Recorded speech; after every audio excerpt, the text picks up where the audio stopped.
Lay down. Lay down. Dar just, I hit the go live button and Dart opens the door and lets both dogs down. They run for the garage door out the front thinking they're going for a, I'm not going to say the W word.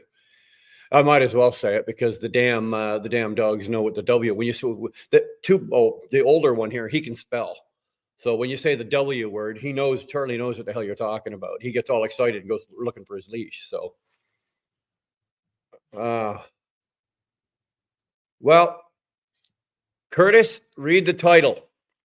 I'm not at work, right? I'm not at work. So, read the title and we'll talk briefly about that. But let me get this stick lit. But yeah, it has been an eventful, or I don't know. I don't know what you want to call this. Honestly, like I said, I couldn't have scripted this. I really couldn't have scripted this. I couldn't have made this. I couldn't have made this up, man. This is insane. What's been going on? So, good morning, Camille. How are you? Well, it's morning for me. It's probably late afternoon for you, Pelly. It's 9:30 in the morning here. Morning, Freeway. How's things, brother? Keeping yourself well groomed and looking sharp, just like me. Attaboy. Looking good, looking good. Fuck sakes, Brian, get to work even if you need to rent a horse-drawn carriage to haul those ingots. Well, brother, let me tell you, we'll get to that. We'll get to that. Morning, Bob. I'm stuck at THK Auto Parts plant for 45 minutes waiting for a forklift. I'd rather be doing what you're doing right now. Honestly, Curtis, I really would. I'd rather be doing what you're doing. This is absolutely insane. Dealing with what I'm dealing with. I'm so pissed off. I really am. It's such a pain in my ass, and it's one of those where I can't make it up. I can't shake my head. I can't change it. I can't do anything. Right? I can't go back and say, okay, stop what you're doing, or put it back, or it's one of those. When I tell you, I promise you, everybody in the chat is going to go like this. Like literally, and your eyes will probably roll into the back of your head. I shit you not. Like I got fucking nothing here. I got nothing. On a job that was supposed to, I handed over my truck on Saturday. The job was supposed to be Monday, Tuesday, maybe back Tuesday night or Tuesday afternoon, but for sure Wednesday morning. We're now sitting on Friday. Like the job wasn't completed until yesterday, being Thursday.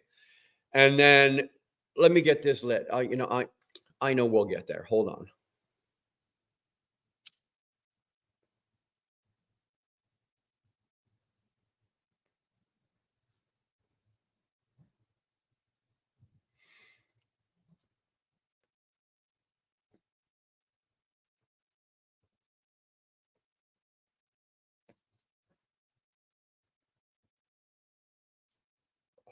Here we go.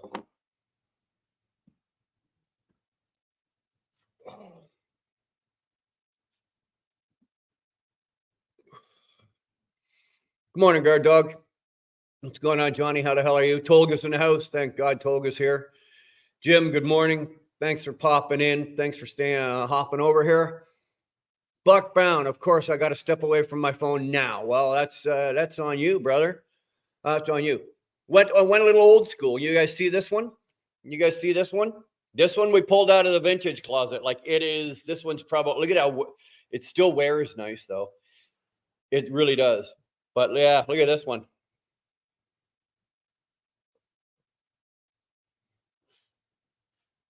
I had to go way back in the closet for that one. Let me tell you. Let me tell you.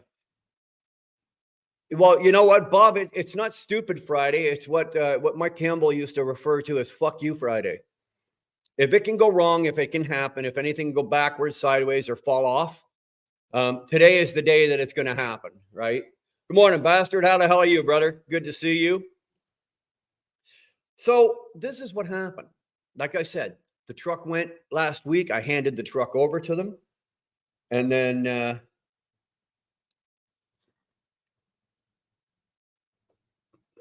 you guys like that one? You guys remember that? You guys remember that? Okay. Yeah. You damn well better remember it.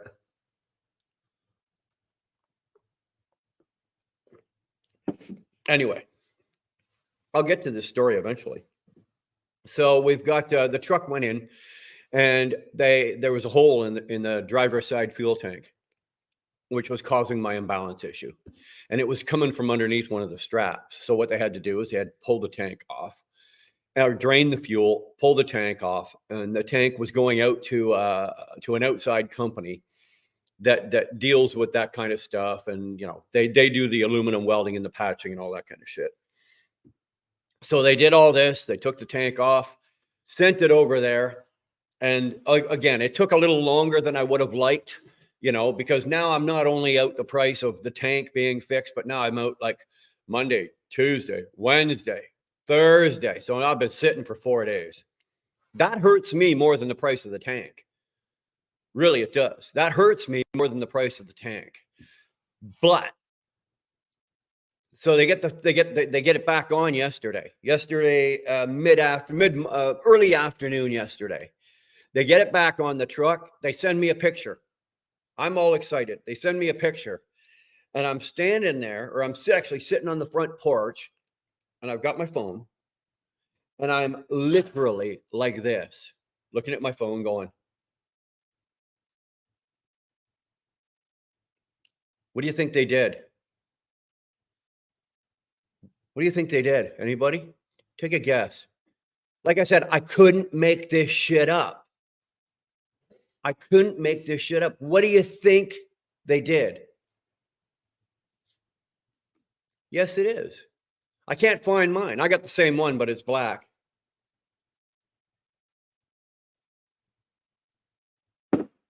Guys, Curtis, you're in the right ballpark. Fuel cap on the wrong side? Nope. Ding, ding. Guess what, bastard? You win yourself a free chicken dinner. They did the wrong fucking tank. Don't ask me how. Don't ask me how they did it. Don't ask me what they did. After explicit instructions to do the driver's side tank, like I'm sitting here laughing about this. Really, believe me, I was not laughing. I was not laughing about this yesterday. Okay. I literally was not laughing about this yesterday. I was fit to be tied yesterday. They did the wrong tank. They did the wrong tank. They took the passenger side tank off, sent it out, right? Sent it out, put the straps, aluminum straps, right? Welded the straps around the tank where the bands are, and sent it back. Nobody thought to like okay, like I can work myself into a lather. I really could. I could sit here right now and work myself into a lather about this. But let me tell you, like, so now I've got a tank that didn't need to be fixed that's been fixed. It's now Friday. Now, when I was losing my shit yesterday and coming right the fuck unglued, they started immediately ripping the driver's side tank off, right? Ripping the other side off. As soon as I was fit to be tied. Okay. So now I don't know what the status of the tank that they took off. I don't know if they're going to do an emergency, rip the tank off, get it out today, get it welded today, because they got to take it off. And here's the fucking thing, right?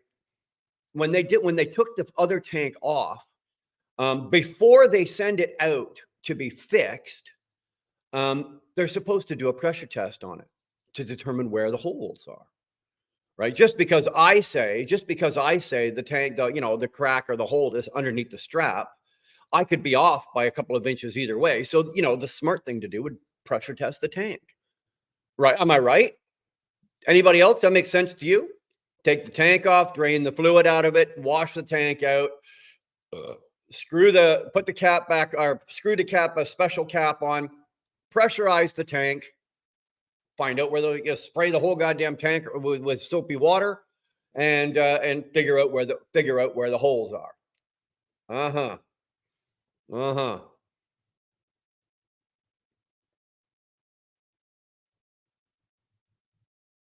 So that's the issue I've got now. The other issue I've got now, I've got a second tank, the one that needs to be fixed, is now being done. Okay, now I'm at home. I'm 80 miles away, right? And we got one car, and Dar needs it to work today. Otherwise, I would be up there, right? I would be up there. The problem I've got, and this is where we're walking through gray area here, John. When I came the fuck unglued yesterday, and I did, they told me, or tried to tell me, that, oh, well, there was a hole in it. Well, I called bullshit on it, because in order for the tanks to depressurize and carry on acting, there's no way there could have been a hole in that tank. That tank had to have full pressure. And I know there was full pressure in that tank. It was the other one that was leaking. The pretty good indicator was the fact that there was fuel dripping out of the tank, and the whole driver's side of my undercarriage of the driver's side of my truck was coated in diesel. Call me blonde or stupid or blue-eyed or nuts, but that kind of put it in perspective for me. I know what tank is leaking here, right? If the other tank was leaking, it wouldn't pressurize to push all the fuel onto the other into the tank that had the hole in it. You guys follow me? So they're trying to tell me, well, there was a hole in it. Now it's my word against theirs. And now that the straps have been welded, or the welding, how am I supposed to prove it? Right now, I have to go and call the shop foreman a liar. Well, you know what? I'm not ready to do that yet. Right? I'm not ready to do that yet. So can I get in my car and go running up there as fast as I possibly can, and stand over there and scream and yell and fart and hiccup and burp? Johnny, what's that going to solve? What is that going to solve? Yes, I get to look a man eye to eye, like I would rather do it, and let him know. Well, there's the other thing. I've also had another really, really good friend of mine, and another driver. He's gone into this shop as well. And he walked in and he said, like, what the fuck's going on? You got Brian Struck in here. What's going on here? And so they laid it all out to him. And basically he kind of did are you people crazy? Like, are you people crazy? Like, you're going to fuck with this man? I'm at a loss. Every time I talk and I'm thinking about it, I get angry. So give me a second.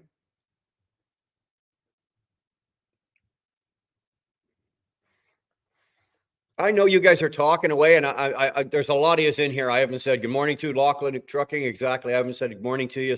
My apologies, sir. I'll get to you. Houdini, good to see you, brother. Kamal, as always, great to see you. But this is like, trust me, you guys don't realize this, but this is like goddamn therapy for me, because there are 100, and it's easy for you guys to sit there and go, well, why don't you do this? You could have done this. You should do this. It's easier to say it than when you're sitting here dealing with it. It's a whole lot different. It really does. Lachlan, and that's my biggest problem. The tank, to fix the tank, I'm at about $1,500. Well, $1,500 fucking dollars in this business, that's the price you pay for doing business. $1,500 is okay. You're prepared for that. You're prepared for a $1,500. It's I'm out of work Monday, Tuesday, Wednesday, Thursday, Friday. Now, the loss of wages or the loss of revenue, is significantly higher than the $1,500 tank. In hindsight, here, guard dog, here's hindsight for you. In hindsight, the new tank would have been $3,200. It would have been cheaper for me at this point to just on Saturday, order the new tank, It would have been there on Monday. They could have put it on. I'd have been trucking on Tuesday. I'd have lost one day, but the new tank would have cost me $3,200. Right now, as it stands, I'm out way more than $3,200. Right? Way more than $3,200. And now I'm looking at probably Monday, maybe Tuesday. So now now I have to start putting my shit together here. Now I'm making notes and this and that, because now I have to go to a higher level. If you don't get the results you want at this level here, right? Then if you're working with the shop guy, then you're working with the shop guy. You don't get the results, then you go to the shop foreman. You get work with him, you don't get the results, then you go da-da-da. Then you go to, then you go to ownership. Then you go to, so once I figure out what level I need to be at here, we'll take this, right? We'll take this. We'll take this. You see, I'm babbling now. I don't even know what the fuck that meant. We'll take this. I do know I got to like this. That's why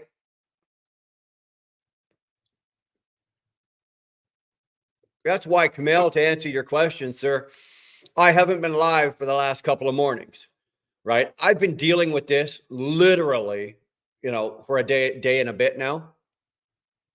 Really. So, but here's a lesson to you.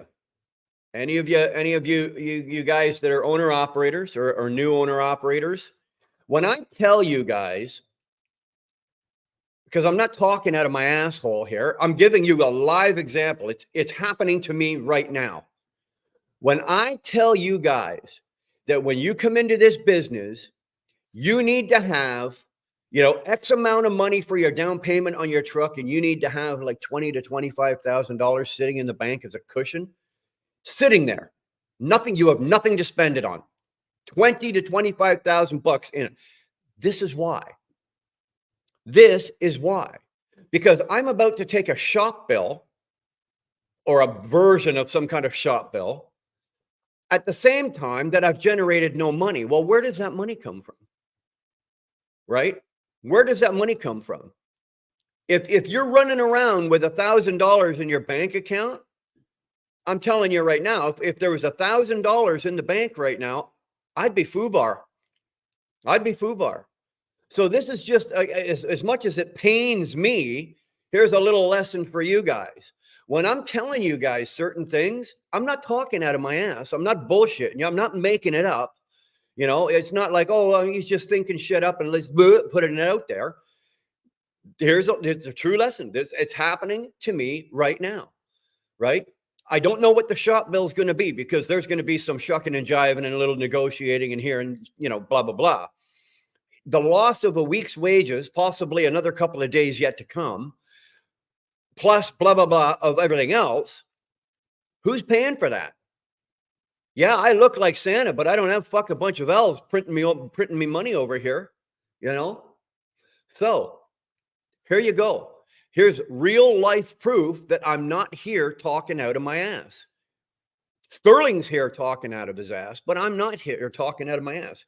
And when I'm telling you guys this stuff, it's for your benefit. Why am I telling you for your benefit? Because you know what, fuckers? I've already done it. I've already lived it. I've been in this position 100 times. 100 times over my career as an owner operator. In 23 fucking years, I've probably been in this position 100 times.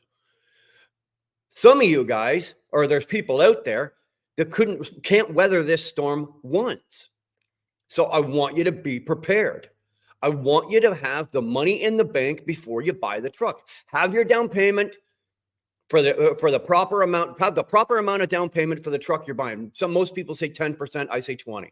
If it's $100,000 truck, you want a minimum of $20,000 down, right?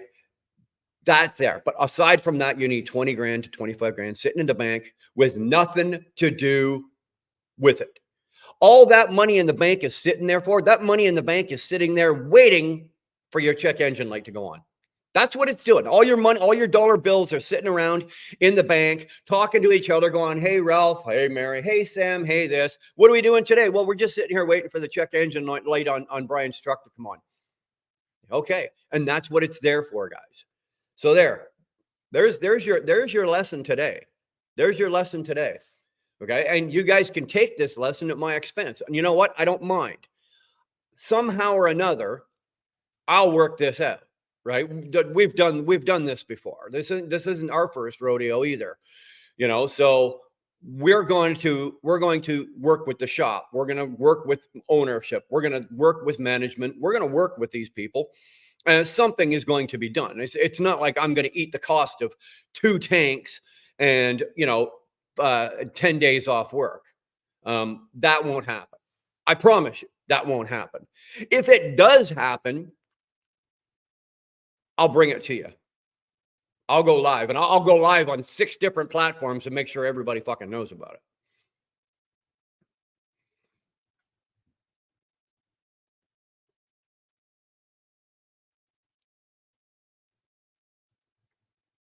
Lachlan, you know what? If you want to be a big operator, a big owner operator, you better have a cushion. Well, I don't even think it's if you want to be a big owner operator. Like you know what? We're now a single truck operation. Like we scaled everything down. We're down to 1 truck. We've got 1 truck. Me. But whether you want to be a big time operator or a low time operator, you better have some money in the bank. Let me tell you, you better have some money in the bank. What's going on, Sterling? Sorry, I wasn't able to greet you appropriately. I'm just sitting here, babbling and griping and just kind of maybe trying to pass on something, a little misfortune on my side can help somebody on that side out there. So if I can, and it works and somebody out there can benefit from this, then by all means, you know what?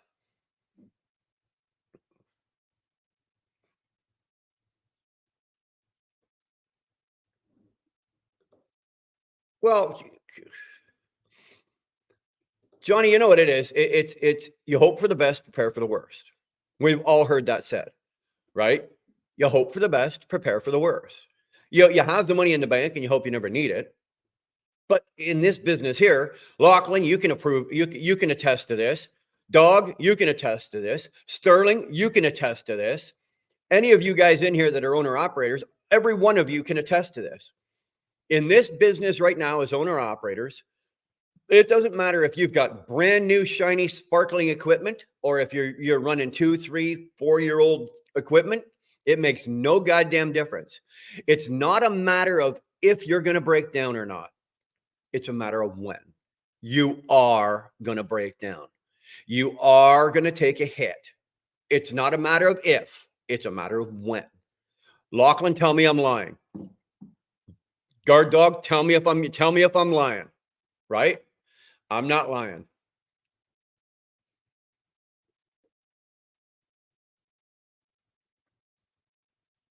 Every single guy in here that's been an owner operator at some point or another has woke up on a Sunday morning, gone out to their pony, started the girl up, let her warm up, went back in, got your coffee, came back out, put your gloves on to do a pre-trip and whatever, and there's a check engine light, or there's something, or every single one of us has done it at some point or another.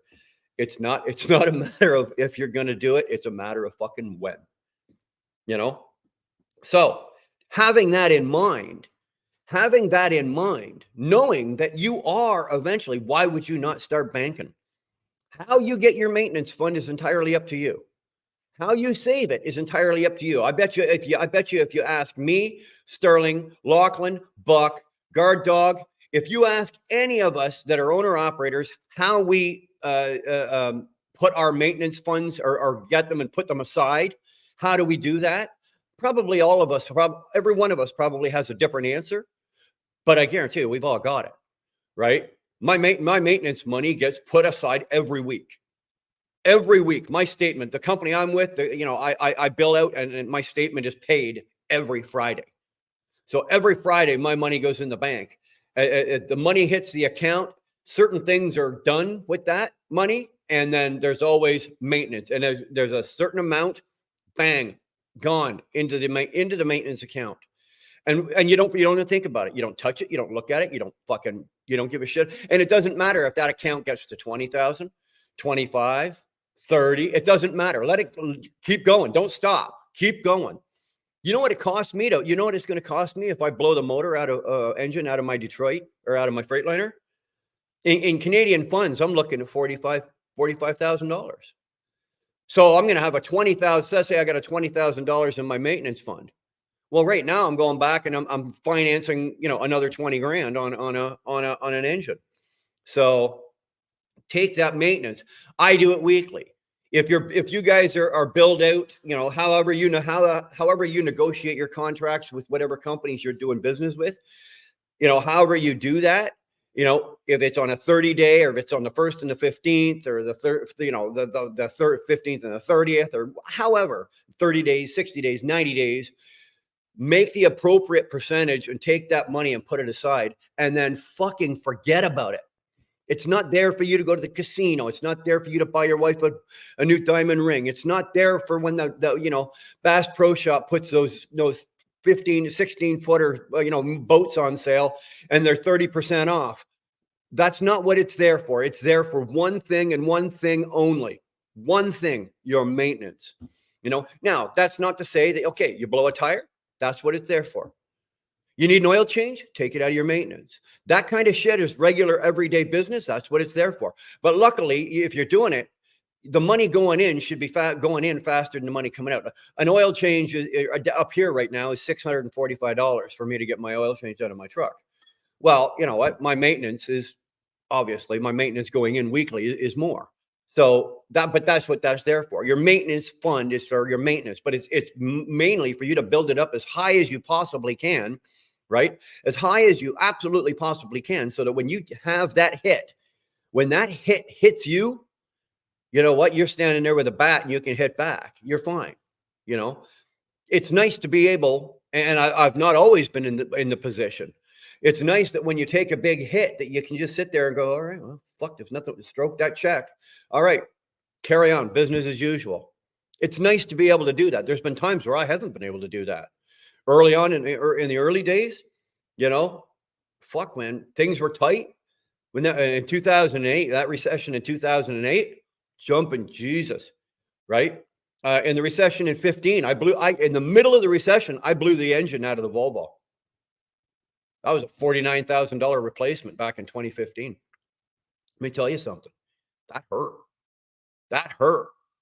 So, guys, I'm not telling you this to scare you. I'm not. There should be none of you should be scared, right? If you're an owner operator and you're sitting there scared or you're worried about the shit that I'm telling you right now, then you know what? Get the hell out. Hand in your keys, sell your truck. You don't have the nerves for it. Give it up, walk away, run for your life. Okay. If what I'm telling you right now, and you're sitting there going, son of a bitch, the old fucking codger might be right. He might be onto something here. Then you know what? Hey, take a listen, look around. I'm trying to talk into the camera, but I'm briefly trying to follow the chat because you guys are just champing away. So, but I'm looking at numbers here and everything that I'm seeing makes perfect goddamn sense. Breakdowns are a requirement. Exactly, Sterling. 100% agree. 20% of my weekly gross goes into a separate savings account is with my LLC. 20%. Johnny, I'm not quite as high as 20%, right? I'm not quite as high. I'm close. I'm in that ballpark, but I'm not quite 20, right? The whole idea is to get to where you need to be, so that when you take that hit, you can just walk through that fire. And come out the other side, walk through that fire and come out the other side unburned. That's all I want for you. That's all I want for you guys, right? I don't want any of you to walk through that fire and come out with your ass still on fire and burn it and you're still paying.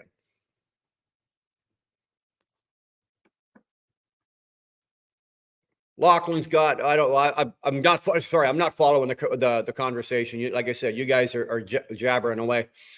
Lachlan's at 35,000. I'm assuming that's probably what you keep your maintenance fund at. So it's floating around 35 grand. If so, that's a good safe number. That's a good safe number. If I had if your maintenance fund's at $35,000 and something goes wrong and you got to stroke a check for 40 grand, You know, you can cover 35 and probably come up with another 5 somewhere. So yeah, guys, do me a favor, hit the like button. I appreciate that. Thank you, Camille.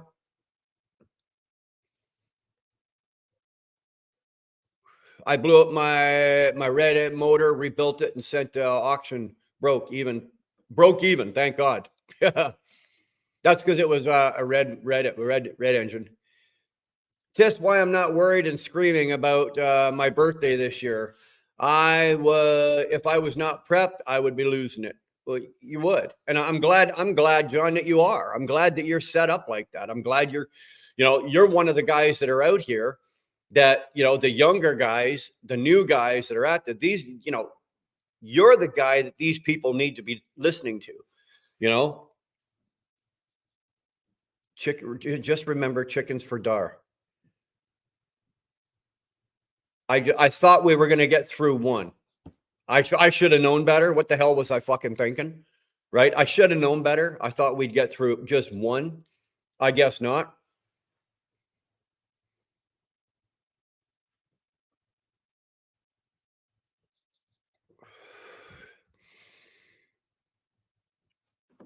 Oi, we are on the 10,100 come sub now. By the way, legends, yeah, we're doing well.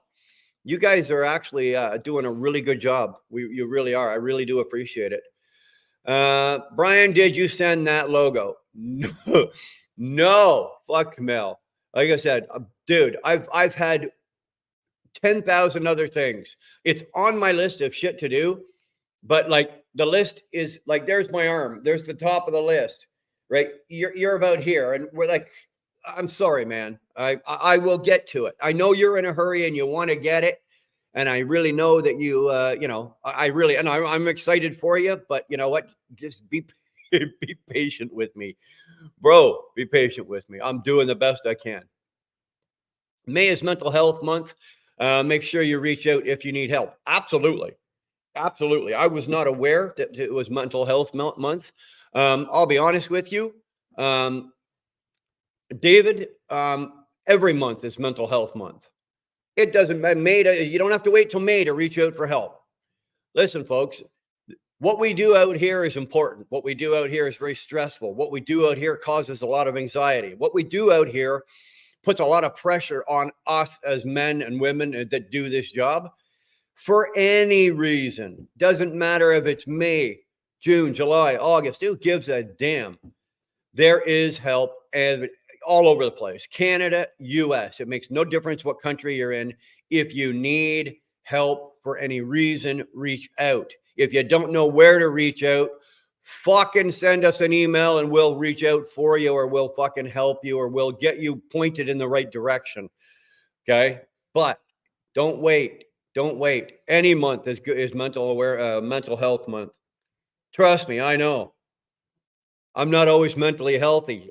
Yesterday would have been a good example. I am so glad that I live where I live and I don't live in a packed up neighborhood, because I tell you, the neighbors yesterday were there. I know that guy and his wife over there. Unfortunately, they just moved in, so they're the newbies to the neighborhood. They were listening to me say some very unspiritual words yesterday while standing on my deck, while on the front porch, of the house here, while talking. It wasn't pretty, the things I was saying. And they have small children, and it's probably at some point today I'm going to have to go over there and make an apology, and I will. Nobody needs to listen to a raving fucking mentally distraught lunatic. So, yeah. Well, W9s. Well, I sold my W9 for this Freightliner, Lachlan. I had a 97. With a 12.760 series in it with an 18-speed twin stick, and I sold it. To buy this Cascadia, and I'll be honest with you, I'm glad I did. Do I miss the truck? Yes. Was it gorgeous? Oh, hell yes. From a financial standpoint, for doing business, was it worth it? No. Looks like Guard Dog's time stamp and T-Bone's 9:56. We'll see how long it takes for T-Bone to come kicking in the door. In other words, Dar will get to it. You know exactly what I meant, dog. You know exactly what I meant, right?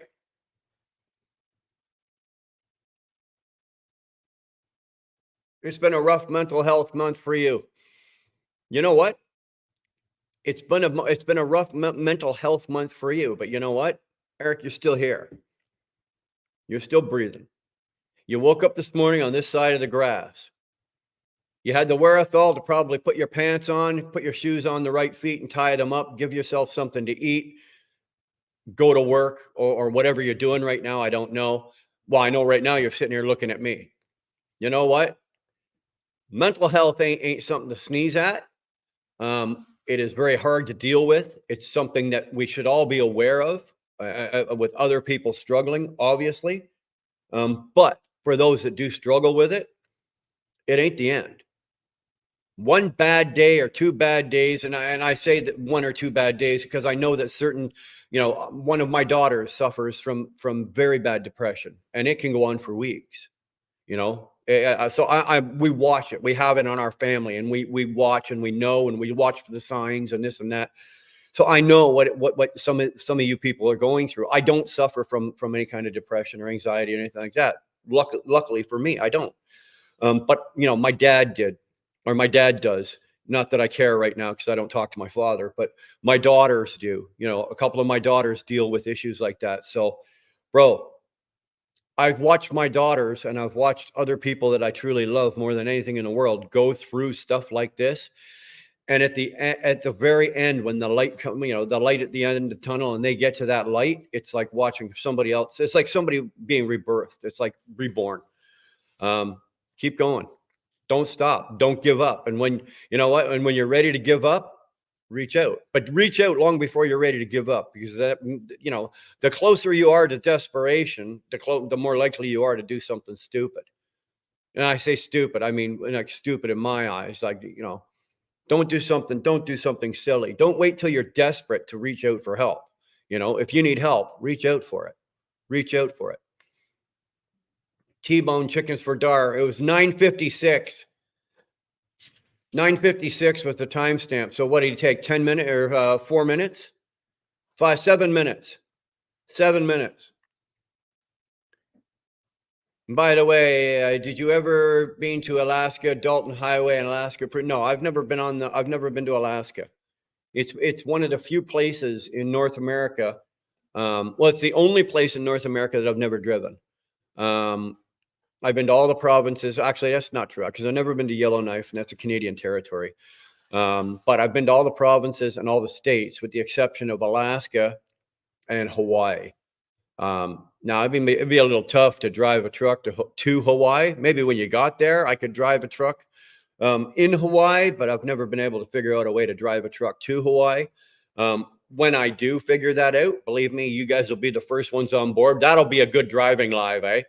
Come on, guys, I'm driving out to Hawaii today. Like you go and I hang around with this. It would be that would be very cool. Very cool. Hold on.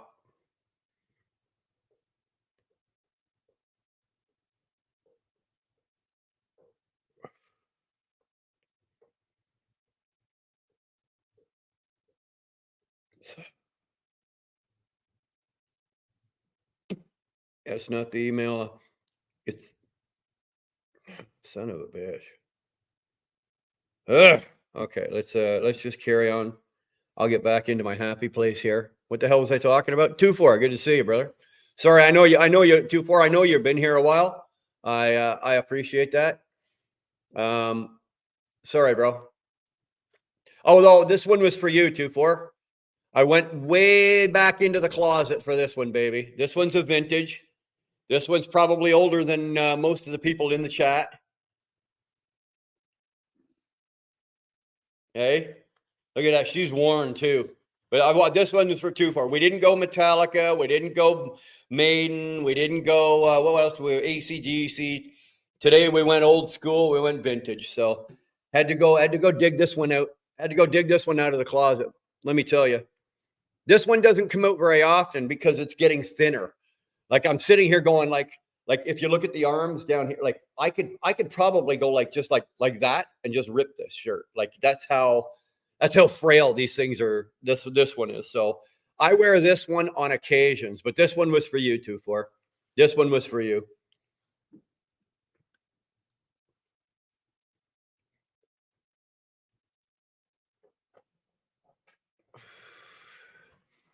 You need this one? Well, there's probably not enough cash in the account that could buy this one from me. I've had this one, like I said, I've had this one for a long time. I'm rubbing it like this, but I really shouldn't be because the logo and everything is pretty much, you can see it's worn, it's patched off, but yeah.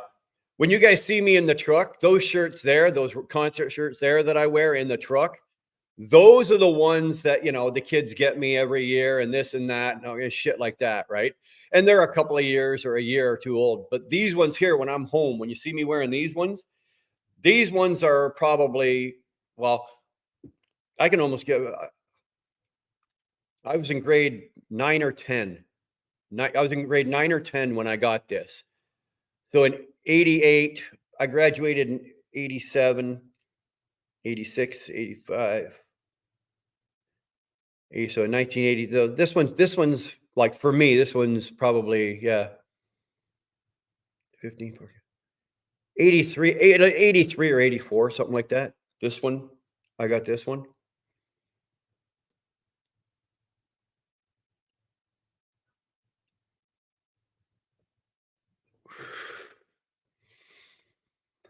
Shannon, you're absolutely right. Henry, hello. How are you, man? Sorry, I don't want to miss you. Lachlan, did you buy a membership? Your name went from being one color to another color. It went to the green. Lachlan Trucking, if you bought yourself a membership, I truly appreciate that, sir. That means a lot. It does help. Trust me, it does help. It keeps me in vintage rock shirts. I'm just kidding. It doesn't. It does help the channel, and we do appreciate it. Thank you very much. Thank you very much. Now, Lachlan, do me a favor. If that be the case, you need to send me an email or send it to Wheelburner. It won't be. Don't kid yourself. It won't be me. It'll be Dar. Everybody knows I don't answer the emails. I don't answer. I don't answer shit. Right? John Guard Dog was right. I don't do diddly. Right? It'll be Dar. But send us your address. You don't have to put your real name on it. And if you want to just put Lachlan Trucking, that's fine. Just give me an address or a PO box.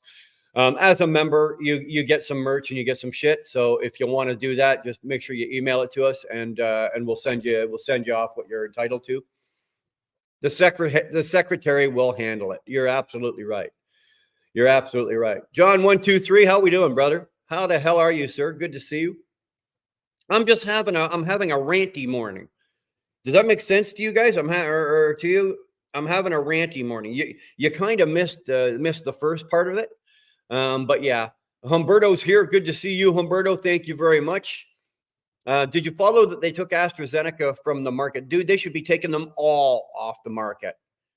You should be taking them all off the market. They should not just be taking AstraZeneca off the market. There should not be another COVID shot for the rest of our lives, right? There should not be one. So that's just my opinion. Only because I lived through it barely, six blood clots took the Pfizer shot, the very first Pfizer shot, and took 6 fucking blood clots. 20 days later after the shot, Christmas Eve, I ended up with 6 blood clots, 4 in my left leg and 2 in my my left lung. So I'm not a big fan of any kind of shots, and I will not be putting any more shots into my body. I don't give a goddamn if the government or anybody mandates it. There will be no more shots going in my body. And I truly mean that. You can timestamp the shit out of that. It's not going to happen.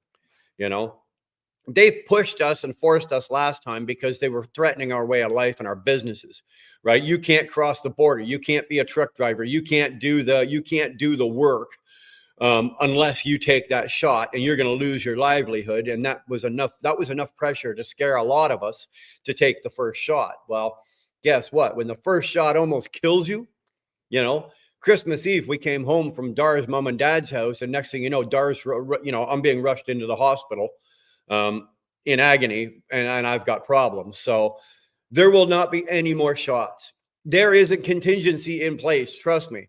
There is a contingency in place. If mandated shots for some reason, I can't see it, but if for some bloody reason the mandated shots are put back in place and governments are going, not this cowboy, not this cowboy. I am not doing it.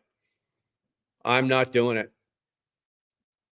Appreciate the content. Well, you know what? I appreciate the fact that you're getting something out of this, and maybe I'm not just sitting here blabbing for no reason. That people are actually getting something, and this is what we're trying to do.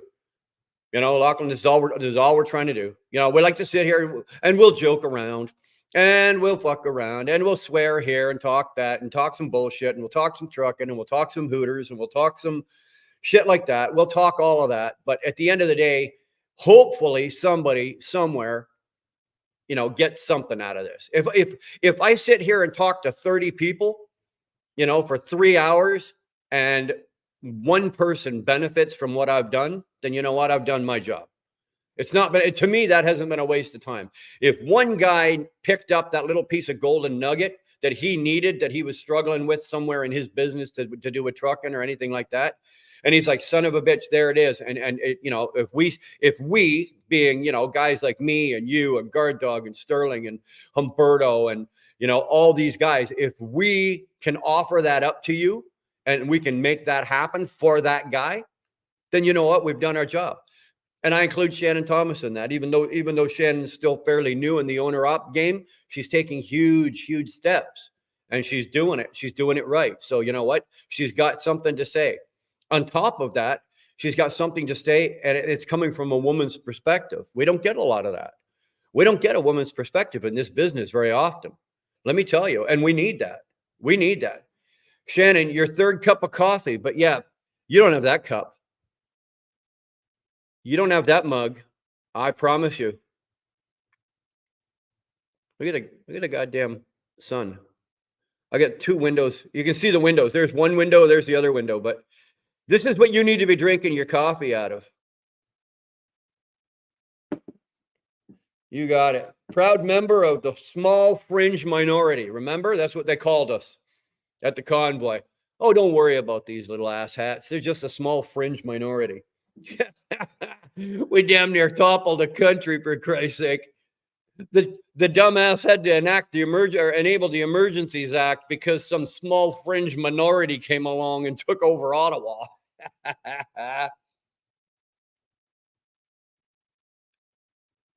Trust me, my coffee tastes so much better out of this mug. It really does.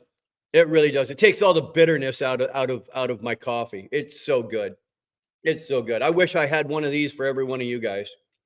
You guys all remember this.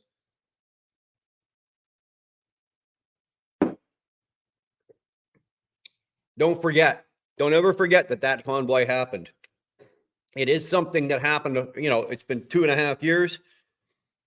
And, a lot of people have kind of forgotten about it. But the reason a lot of the things that have happened today are in place today are because of what those guys and girls did in that convoy. So don't ever forget about it. Don't ever forget about it. And if you're American, it's impacted you just as well. Believe me. The government down there didn't want you guys rallying in Washington. Believe me. Shannon Thomas is more badass than most of us out here. Well, speak for yourself, Quinn. Speak for yourself. I'm telling you right now. I guarantee you. No, she is badass. I'll give her that. You cross without the vaccine. One was crazy. Even you'd have to be installed the app. I never installed the app. I never installed the app. I never got. I never went to completion. Whatever. By the time I held out, and by the time I was able to cross. Like even now, the funny thing was, even in the middle of it, I was crossing illegally, and you know what? They never asked me. Never once was I asked for the app. Never once was I. Every once in a while, and it was only coming back in most of the time coming back into Canada. Only once in a while was I ever asked, are you showing any symptoms? Do you have any coughs, colds? Are you feeling okay? And I just, yeah, feel fine, feel great, no problem. Smoking a cigar, got a Dr. Pepper or a coffee. Come on in. I never asked anything. Never asked. Was never asked anything.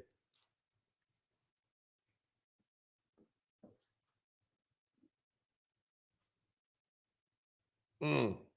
She just changed flavors. I just got a flavor change. Oh, that's so good. John 123, you over 18? Yeah, John's over 18. I know John's over 18. I never felt as patriotic as I did during that time. Let me tell you. I 2-4, I've said this before, and then we're gonna get off this. I don't want to run down this fucking road again, but you know, aside from my children being born and me marrying my wife Darlene, it is the proudest thing I ever did. I was the 17th truck that rolled into Ottawa that day on Wellington Street, number 17, right? Dar and I rolled our truck and our business representing into Ottawa that day. And like I said, aside from marrying my wife and my children being born, it is the proudest thing I've ever done in my entire life. And you know what? If the call came right now and said, we're doing it again on fucking Friday next week, I'll be there. How many of you would be there? I'll be there. How many of you would be there? Preach it, brother. Seriously. Well, thanks, Buck. Appreciate it.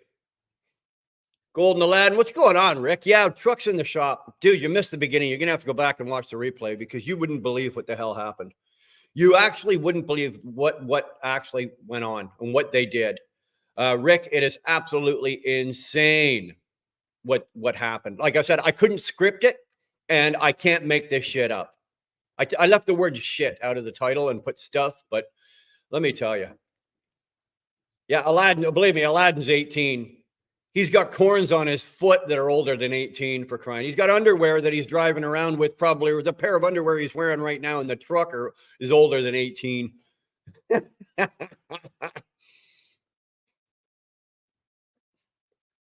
Ladies and gentlemen, please don't be offended or get butt hurt if Bob is asking you if you're over 18 or not. I appreciate Bob doing that. I never asked him to do it, but he stepped up and took the responsibility kind of on his own.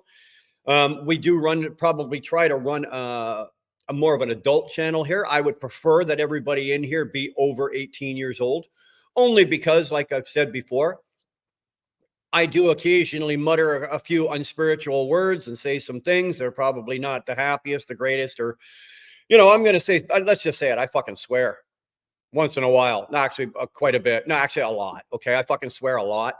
And I don't want you sitting, if you're 13 years old, I don't want you sitting on your couch watching me on your iPod or your phone. And, your mom goes walking behind you on the couch and she hears me say the word, goddamn cocksucking motherfucker. Next thing you know, I've got an email from an angry mother going, you need to watch your language. My son was sitting there. Well, you know what? Bob is here to make sure that I don't get into that position. And I appreciate Bob doing that. So if he's asking you if you're 18, it's only because that's why he's asking you if you're 18. I'll give you the short version, Rick. They took the tank off to patch the hole. Took the tank off, sent it out to patch it. It got patched. They brought it back. They put it back on the truck. They took the wrong tank. They did the wrong tank. So I'm in a position right now where I'm probably going to, in the next day or so, say some more unspiritual words. I might swear a little bit more. Although I gotta say, I've been it's just my humble fucking opinion here. I've been pretty good so far today. I have not really released and fired off a whole lot of shit, a lot of bad language today. But mind you, I've been working hard trying to keep my shit together here. Exactly, Bob. Exactly. Plus, if Bob hasn't seen you in here before, he's going to ask you. I may know who you are, but if Bob don't know, you know what, he's going to ask, and I'm good with that. I got no fucking problem with that. Here, hold on. Let's do something right here. Hold on a second.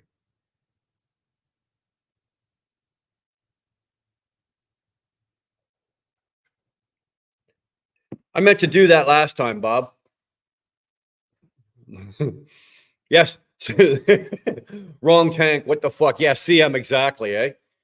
And you got to shake your head. We're talking fuel tanks here, right? We're not talking like a fucking little, $200 rubber hose, you know, shit like that. We're talking, we're talking like fucking 100 and what, 35-gallon tank. Dude, I'm sitting here just shaking my head, right? I'm just sitting here shaking my head. What color is your name, Bob? That's what I was talking about. I meant to do that earlier.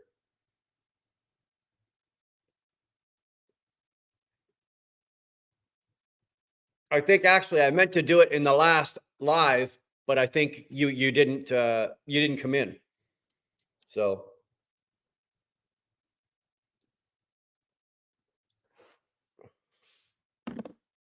much like Tolga, Bob. Thank you. I didn't ask you to do it. You just fucking took it, and I'm good with it, and I appreciate it, and thank you very much. So, well, you know what, Rick, this is where we're gonna have, this is where all the shit goes up in the air, and you throw all the shit up in the air, and you see what lands where, and then you start dealing with it, right? Right, and that's where we're at.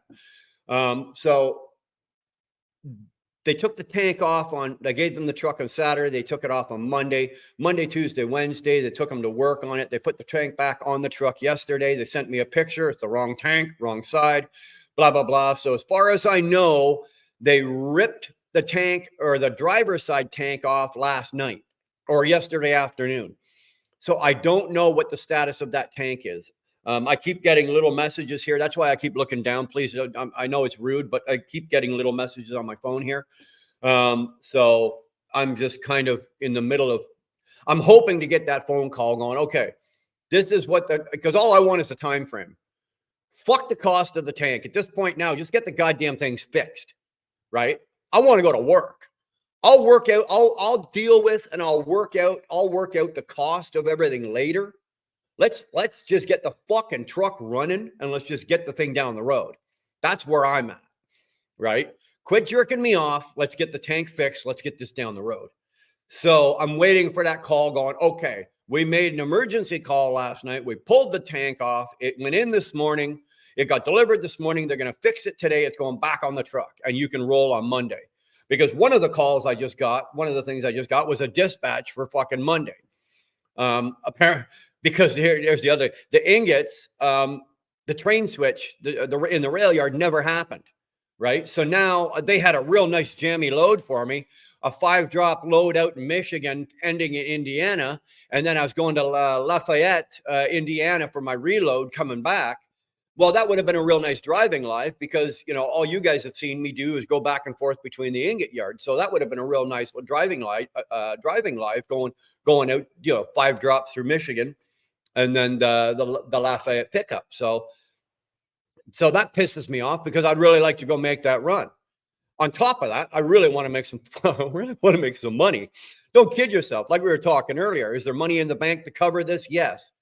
But if I don't have to, and I can generate some money on a losing week, you're going to have a losing week. But at the tail end of that losing week, if you can still generate a couple of bucks, well, it takes a little more of the sting out of it when you're stroking the check for the big one at the end, right? So that's kind of like, that's why I'm looking back and forth. I'm not ignoring you guys. Let's see.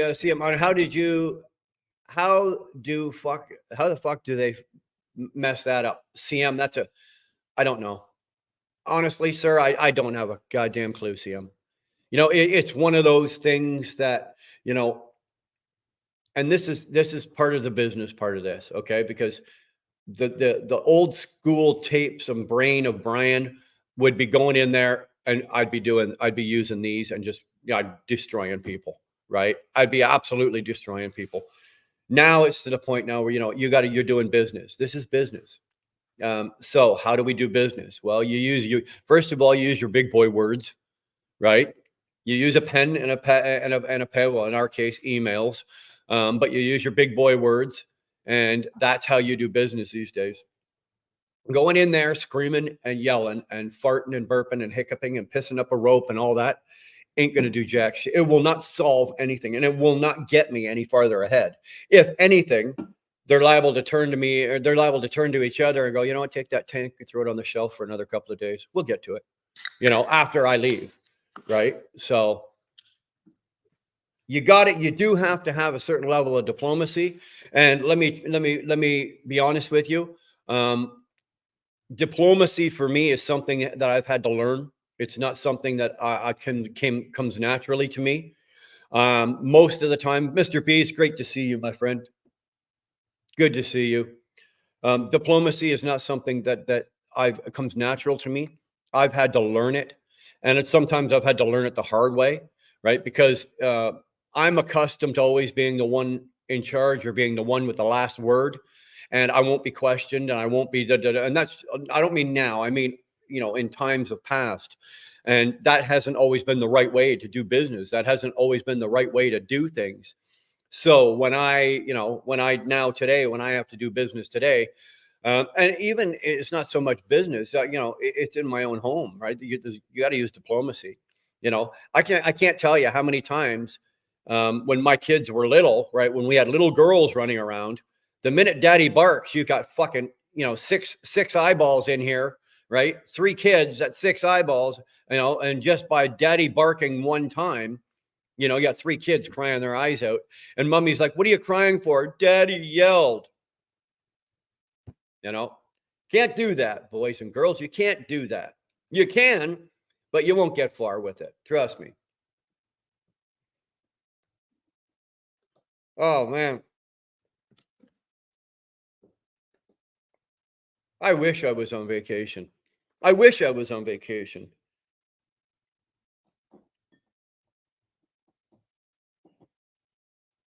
The good thing is, actually, you got to look at it, there's got to be some good come of this at some point, right?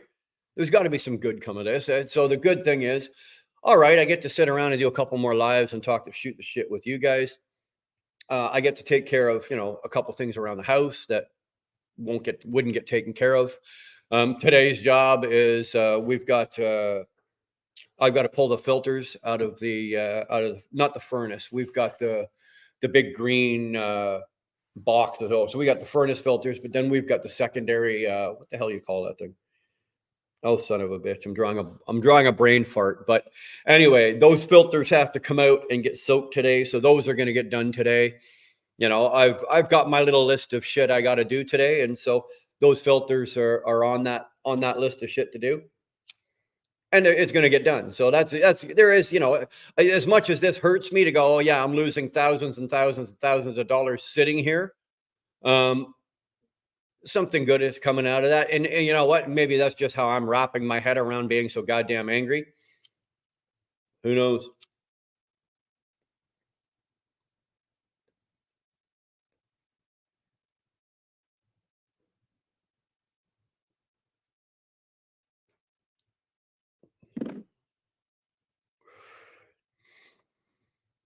Just another day in paradise. I swear to God, you know what? I might just sell it all and go work for Shannon Thomas. I'm not kidding you. That chick has her shit wired tight right now.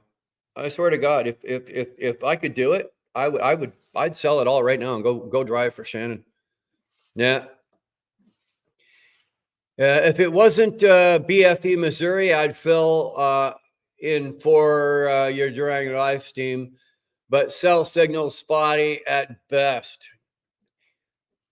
Yeah, you're live. I think you did a live yesterday or the day before. Sorry, Buck. You know what? I was texting with you last night, but we're joking around with you last night. But I know you went live, and you actually did it because you were going around my least favorite city, and so I did watch the replay. Just so you know, Buck. Okay, I said I would, and I said so.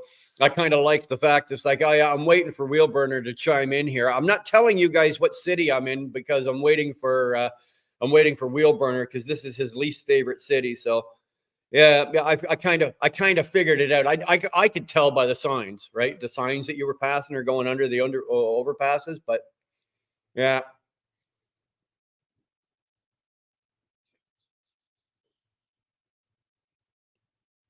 this industry is under direct attack.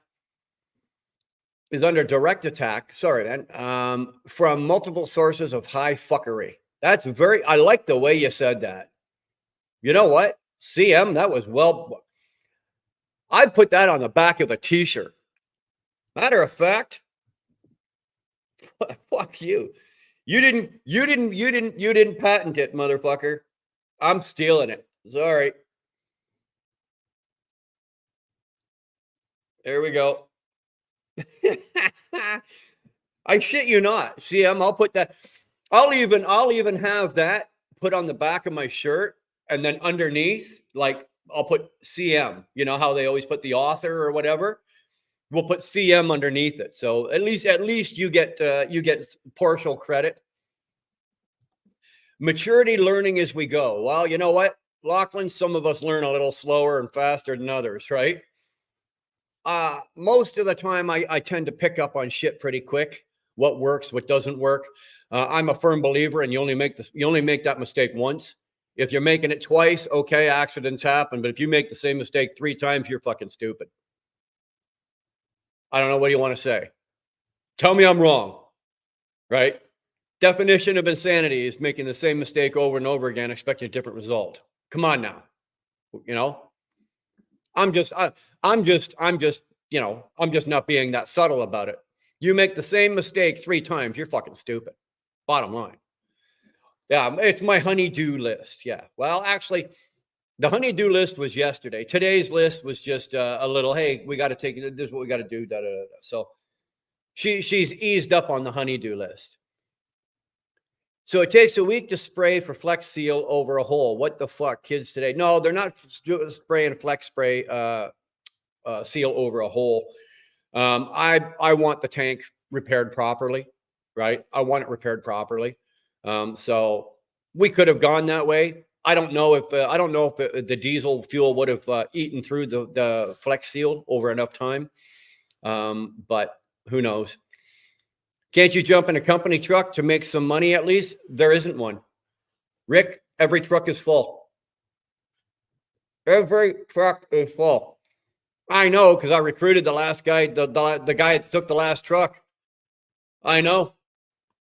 So at least I'm going to make $1,500 on the deal, right? I get a $1,500 recruiting bonus for signing him up, and he came on.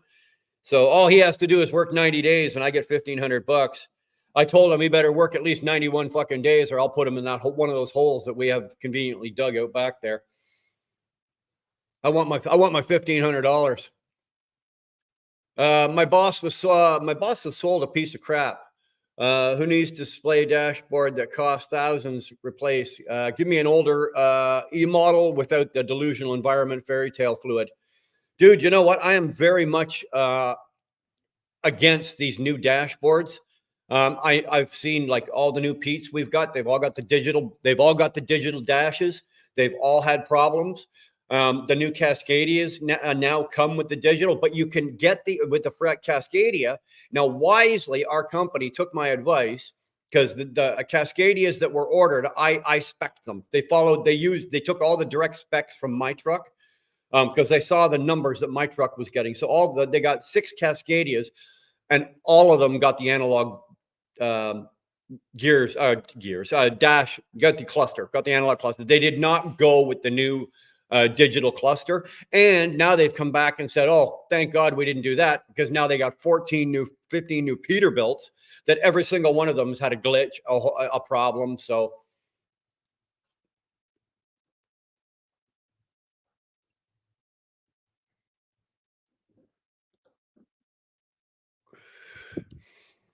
that Omnitrax is not working. My mechanic checked it, so we threw it in the garbage. Those Omnitrax are so outdated and garbage.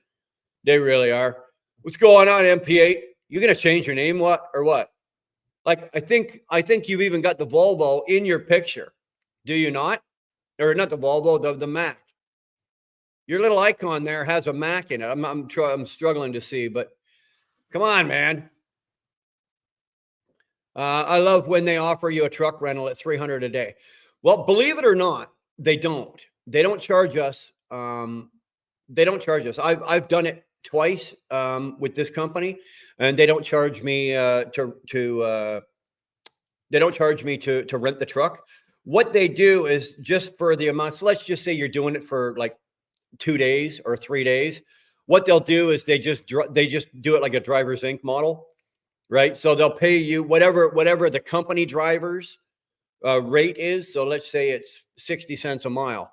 So they'll pay you. They cover the fuel, they cover the insurance. Basically, you're driving their truck as a company driver, but they're not taking any tax off because they're paying me as an incorporation, and I pay my own tax. So they can't tax me twice.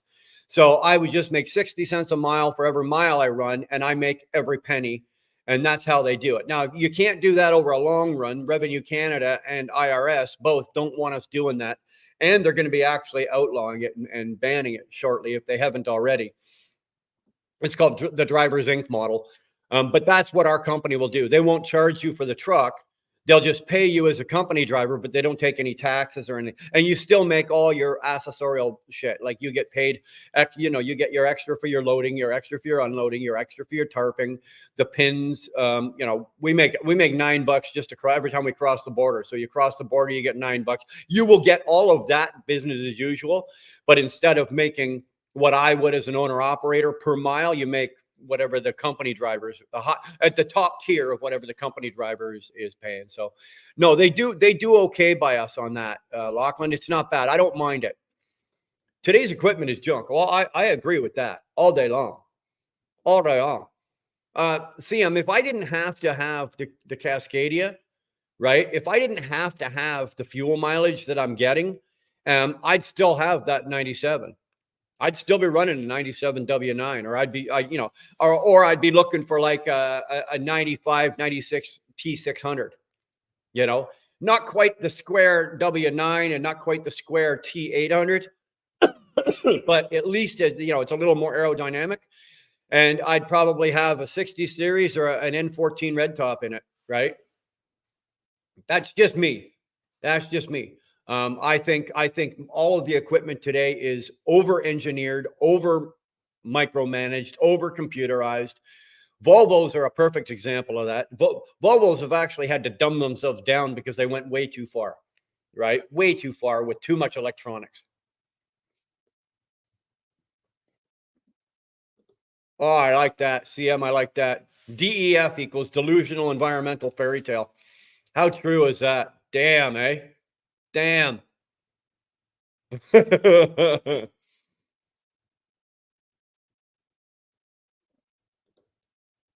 Something feels off. Ernie is not here.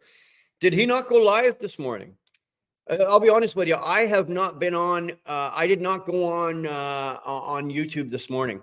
Okay, I got out of bed. I spent some time quickly with Dar before she went out the door. And then she went out and she came back, and I puttered around the house a bit. I got to hang out with a couple of my daughters before they went out to work or went off to work this morning. So that was kind of nice.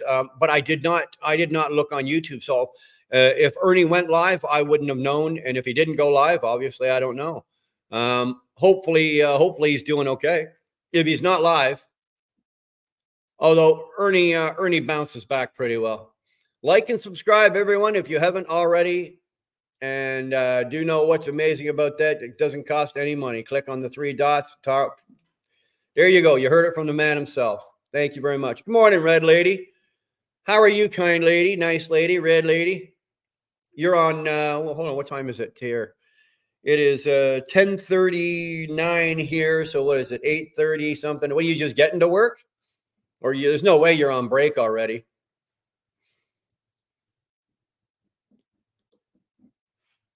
It's a fuck you Friday at my work too. I'm being blamed for breaking the $10,000 power washer. We just got, no, don't worry about it, Curtis. It wasn't, I did it. You just tell him I did it, and give him my address, because you know where I live. Send them over. I'll keep the garage door open, and you just send them on over here, and we'll see what happens when they come collect their money. What's going on, Josh? Good to see you, brother.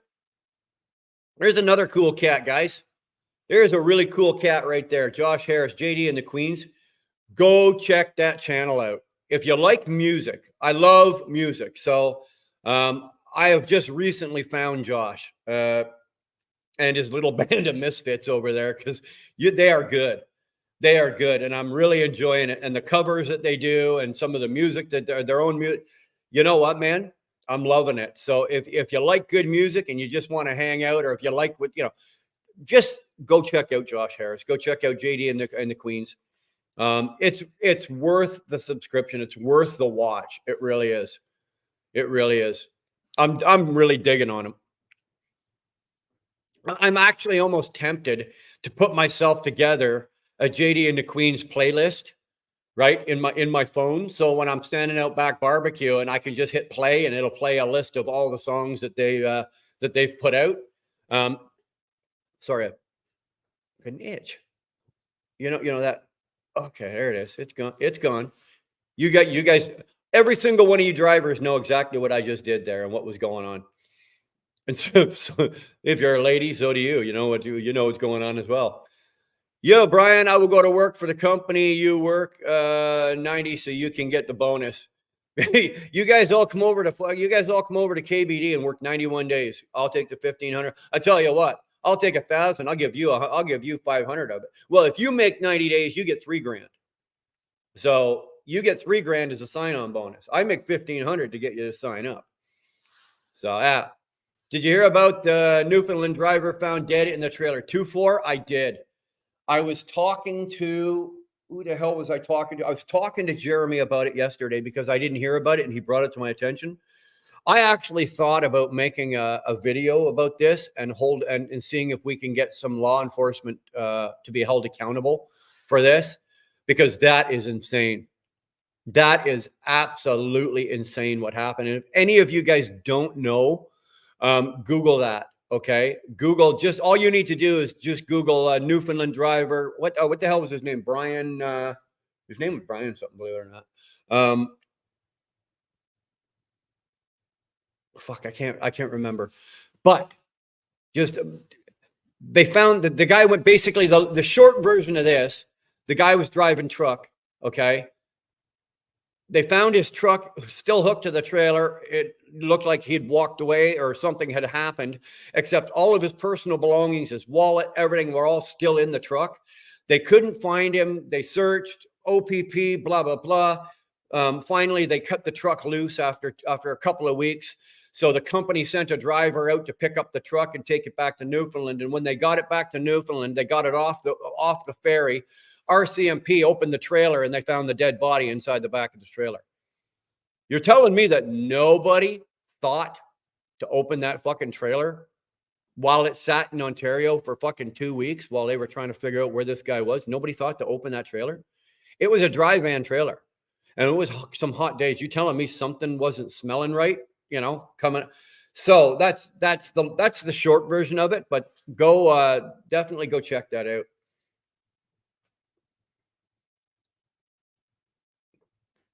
Till you get started on the wordplay, eh? Yeah. You bite my ass on the wordplay, buddy. Bite my ass on the wordplay. Y'all been watching Mother Trucker. A lot of places are laying off and brokers going under, big companies also. Yeah, Alex has been putting out a lot of information on that. Over the last 4 days now, Mr. Bees. The problem I have, not with Alex, obviously, but with the Mother Trucker channel, it's a fantastic channel for source of information, but they put out so much. Like there is so much. Like if you are subscribed to the Mother Trucker channel, it's the same as listening to Ike Stevens and whatever that is, fucking not Twisted Truckers, whatever. They put out so much. You're constantly but your phone is ba-ding, ba-ding, ba-ding, ba-ding, ba-ding. You are constantly getting notifications. So I had to actually, I'm subscribed to Mother Trucker because he's obviously worthy of my subscription. But I've had to turn my notifications to select, I think. Oi, finished for the week, stopped off for a couple at the pub, home now, atta boy. Atta boy. Love you, Robert. Proud of you, Robert. Good job, buddy. You kept her between the lines, even if you're driving on the wrong side of the road over there. Atta boy. We're so proud of you. And you actually probably got your shoes on the right feet this morning. God damn it, Tyke. When I grow up, I want to be just like you, Robert. Yeah. Yeah. You're a fugitive now, man. You're a fugitive. You're a legend. Mm.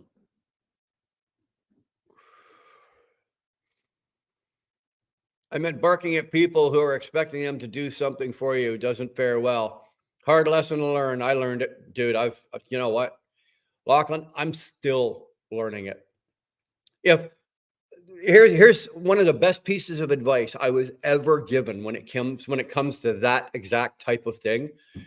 Um, and believe it or not, it came from my very first sponsor when I got clean and sober over 30 years ago. He said, Brian, he said, let the second thought in your head be the first one out of your mouth. He says, if you say the first thing that comes to mind, it's usually wrong and it's going to get you in trouble. So take a pause. Let the second thought in your head be the first thing out of your mind. Dismiss the first one. And you know what? He was right. He was absolutely right. 99% of the time now, you guys will see me even now when I'm live and I'm doing this. You guys will see me take a pause because I'm about to say something and my brain is put the brakes on going, mouth, don't do it. Right? Mouth, stop. And that's what's happening. And then the next thing that I'll say is a little more thought out or a little more, maybe a little more sensitive. It's not so insensitive or maybe not cruel or whatever. Right. So, but one of the best pieces of advice I ever got, Brian, let the second thought in your head be the first thing out of your mouth because the first thing is usually wrong. And he was, the God damn it. I'd only known this guy for 3 weeks and he had my number. He had my number. No problem. Mm.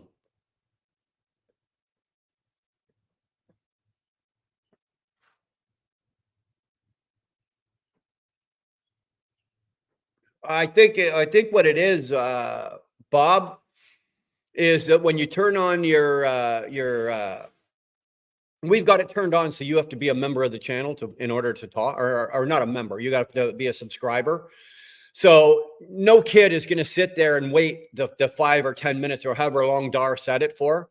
No kid that's just scrolling through is going to wait 10 minutes just so he can come on here and go, say my name, or you're a big, ugly, fat fucking Santa, or, they don't have that kind of patience. So we've noticed that as well, right? Whereas the numbers used to swell. Like right now, it's showing me that there's 31 people in here. But occasionally today, it goes up to about 120, 130. But it used to, when we didn't do that, it used to go up to like 350, 360 people. And that's all those kids bop, bop, bop, bop, flip, flip, flip, flip, flip through the shorts. When you put the moderator status and all that kind of shit in place so that you have to be a subscriber of the channel for 5 minutes or 10 minutes, most of that will go away. The kids aren't willing to do that. They got more important shit to do, like go see who's banging, one of the Kardashians, or find out who one of the Kardashians is having sex with. That's important. They need to know that because that's the future generation. Jamie O, hello, Brian. Hello, Jamie. How the hell are you at, bro? You doing all right today? Yep, they kettle us into a corner to buy their shit with high fuel as a catalyst. Hey, um, high. Sorry, what's the matter? What's the matter? You getting a little antsy? You want? She's got to go. Give me 1 second, guys. I apologize. Sorry, but puppy needs to go in the house. You want to go in the house? Come on. Come on. Go, Charlie boy. Come on. There we go. One.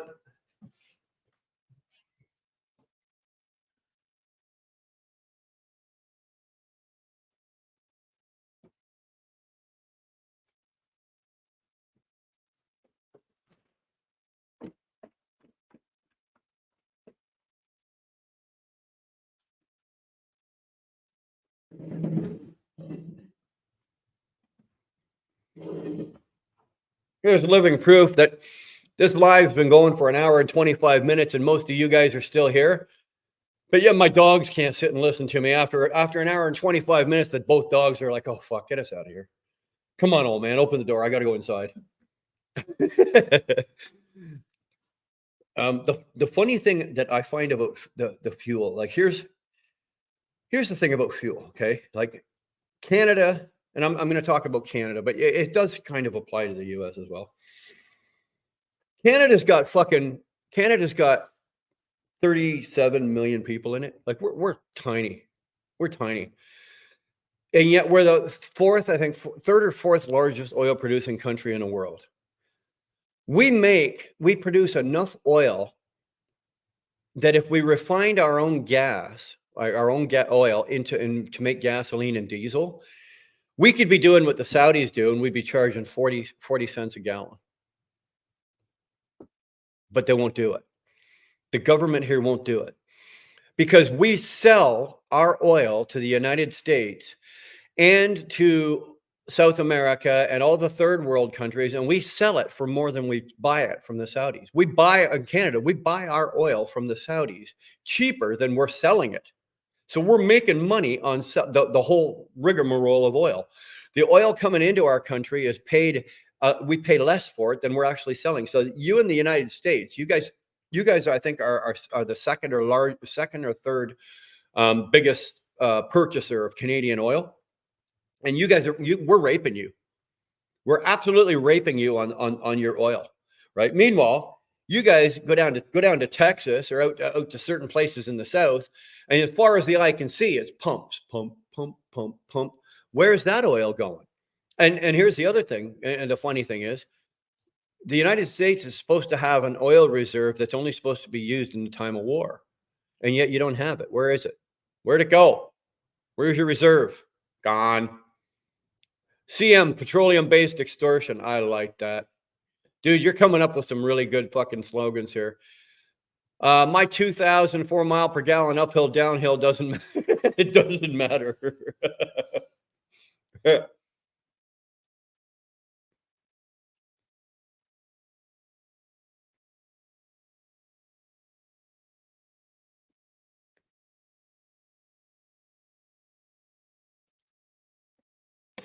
I used to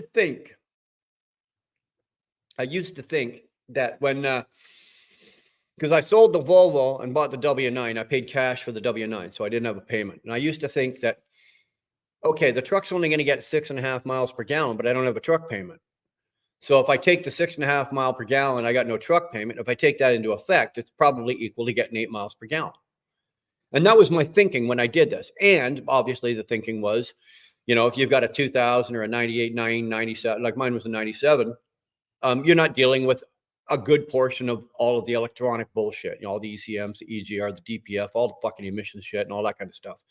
And that was like, oh, this is beautiful. I don't have to deal with that. I don't have to worry about that. And I truly thought that I would come out ahead.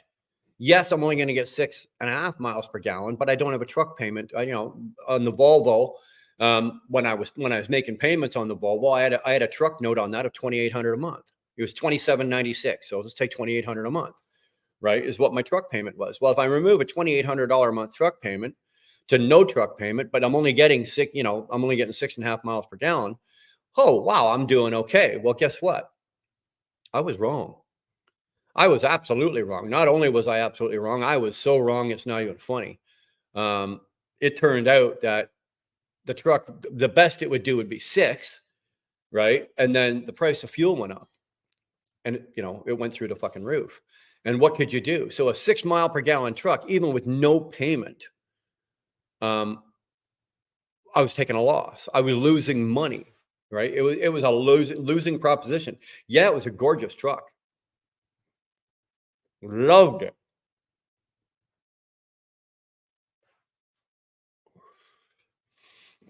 But from a business standpoint, I couldn't sustain it, right?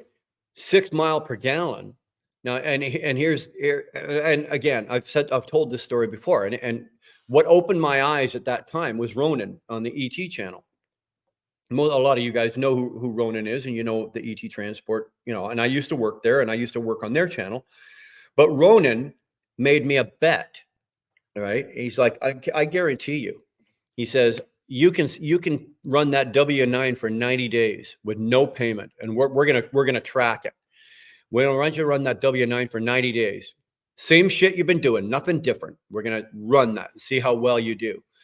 And then we're going to run one of the Freightliners at 90 days and see how well it does comparably. And then we're going to put the numbers and match them up and see what came. I got my ass handed to me. Okay. The Freightliner smoked me. And then I sold. Okay. Then I sold the W-9. Actually, and I sold it for more than I paid for it, luckily for me. And I made money on the guy actually paid me $1,500 to drive it out to Nova Scotia. But I then turned around and I did a challenge, right? I'm like, okay, fuck you, Ronan, right? I'm gonna stick it to Ronan.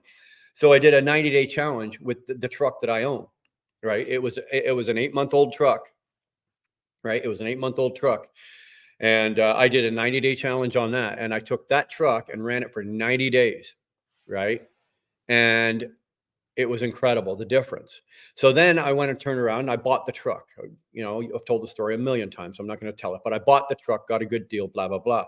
The truck payment on that truck was $2,000 a month, right? Taxes in, da, da, da. Now I had a substantial down payment to put on it. I had money from the Volvo left over and I sold the Kenworth. All of that went onto the Freightliner, right? Ronan went to management and they sold that truck to me for well below market value. Basically they treated me right. They did right by me. So I got a really good truck. I did that. So with a 2,000, even now I've got a $2,000 a month truck payment. Okay. I went from no truck payment at 6 miles per gallon to a $2,000 truck payment a month to 9 miles per gallon. That 3 mile per gallon paid my truck payment, paid the $2,000 truck payment, and still put another $1,800 to $2,000 a month in my pocket. That's free money, folks. That's free money. How the hell do you give that away? You can't give money like that away. I love to say this, and I'll say it a 1,000 times. If you're willing to leave money out on the table, I'm coming for it. I'm coming to get it. I'll be happy to take your money. I'll be happy to take it. If you're stupid enough and you don't want to do the business and you don't want to work and you don't want to do this, or you want to run around in a 6 mile per gallon truck and you want to leave that kind of money out on the table, I'm the asshole to be happy to run around and pick it up after you. So just saying, just saying.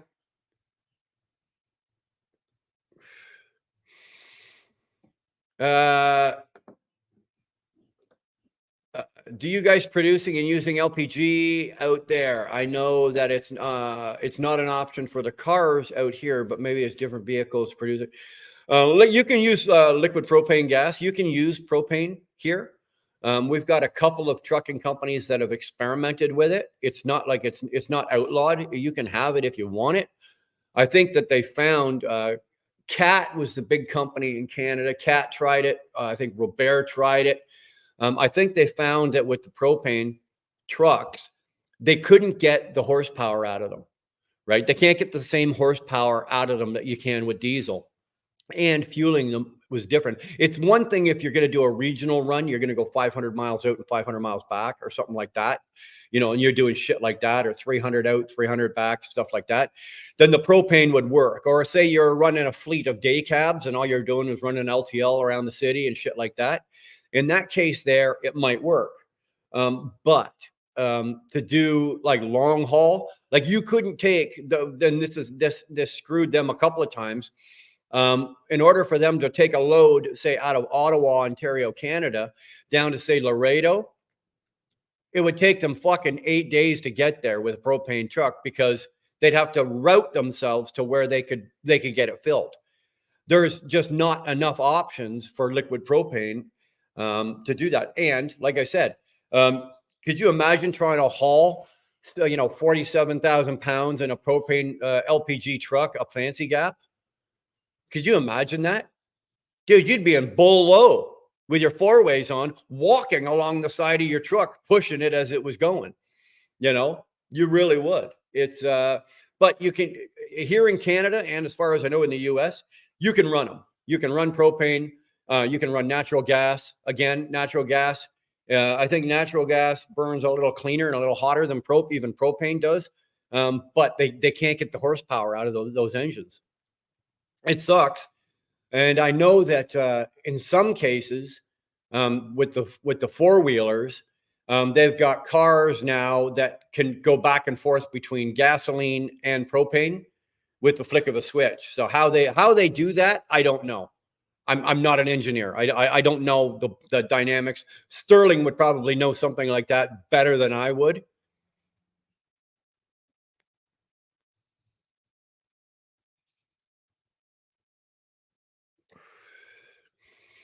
And I couldn't run propane because that would cut into my cigar money, right? I'm just not doing that, right? It doesn't matter how much I'm going to save, it would cut into my cigar money. Um, that's right. You'll directly feel the difference for the cars. Even some of the sports car branded taking the cars back from if you don't connect to LPG in their cars. I'm again here's an example. When you get out to in Canada, if you get out to the western states, Saskatchewan, Alberta, Manitoba, their winters out there are so severe. You know, with their temperatures, their minus temperatures are so cold that a lot of the taxi companies out there, they all run propane or natural gas, only because they can park the car at the end of the day and just leave it on, right? With a car, with a regular gasoline car, you can't idle a car like that 24 hours a day, 7 days a week, 365 days, or say all winter, because you're going to gum up the spark plugs. You're going to, the gasoline, it's not good to do that for extended periods of time. But with propane or natural gas, you can turn it on and just forget about it, as long as you keep putting propane into the goddamn thing. So I know that a lot of the Western states have done that with a lot of the cabs, Ubers, shit like that, because you can just turn the car on, park it at the end of the day, lock the car, turn it, leave it running, and walk inside. And it's not uncommon in certain areas of, say, Calgary or Edmonton or shit like that. It's not uncommon to be walking down through a certain area and there's a car idling in your driveway, and you know exactly what that guy's doing. He's got propane or natural gas in that car, and that way he doesn't ever have to turn the car off. And they do it. Now, would I do that with trucks? Probably not. Probably not. I'm just saying, right? Fuel expenses more than the payment. Well, that's when you got to dump the fuel expensive truck, right?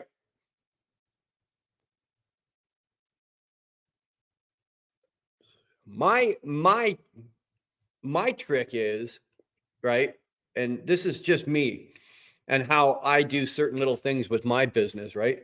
I negotiate my rate for the company I'm working with, and then doing these ingots was another deal. I had to negotiate another rate for that and this and that. But I always negotiate also my fuel surcharge. Like, everything's negotiable, right? You have to negotiate. You don't just take the first thing that anybody offers you, right? Because that's just bad business. So what I do is, I've got it to the point where I know what kind of fuel mileage my truck makes. I know what kind of performance it's going to do. I know, it's my truck. I've had this, right? So what I do when I negotiate rates, I've got it figured out now that, like, when I do these ingots, at the end of my week, I've got it figured out to the point that my fuel surcharge actually comes out to more than what I spend in fuel. So just an example, right? I'm pulling these numbers out of my ass, right? These aren't real numbers, but let's just say on the week, my fuel bill is $1,800. My fuel surcharge would be about $1,950. I'll make $150 on my fuel surcharge, right? And that's just the way it worked out.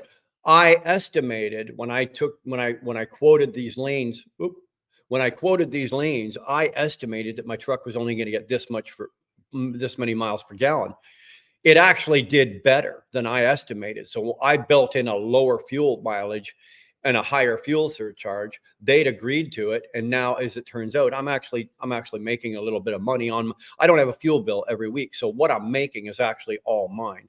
After, of course, after you've got your per day expense of what it costs you to operate that truck, that's your insurance, your all your shit, your salary, all your expenses, right? Your variables and your everything all in effect. So trucking retired, good to see you. Good to see you. Hopefully you're still retired. Imagine this. Imagine this proposed electric truck nonsense. Oh, dude, I don't even. Well, Lachlan, I don't know how old you are.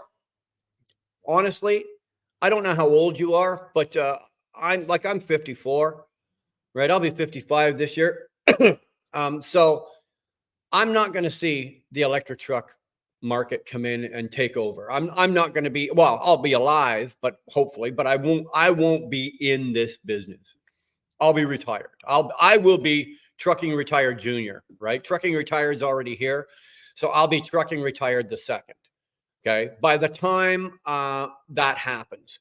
So I don't even really have to think about it. Like, we can talk about it because it's the next generation or even the generation after that that's going to have to deal with that.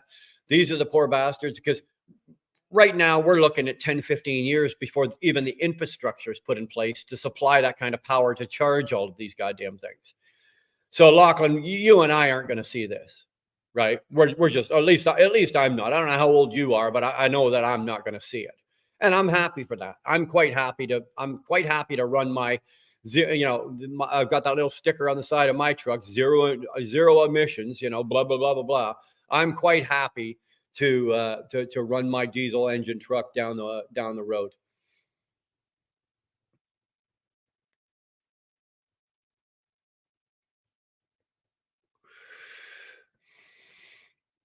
Imagine having a Ferrari and using LPG and making more. If you own a Ferrari, I don't think you really give a damn about fuel mileage.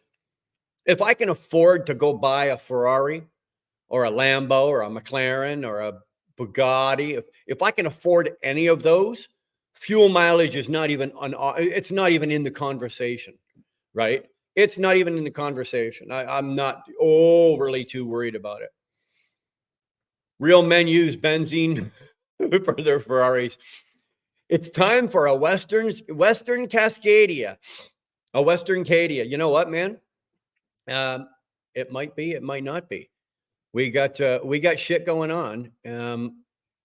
New truck, not new truck, some other type of truck. Who knows? You guys are gonna have to wait and see.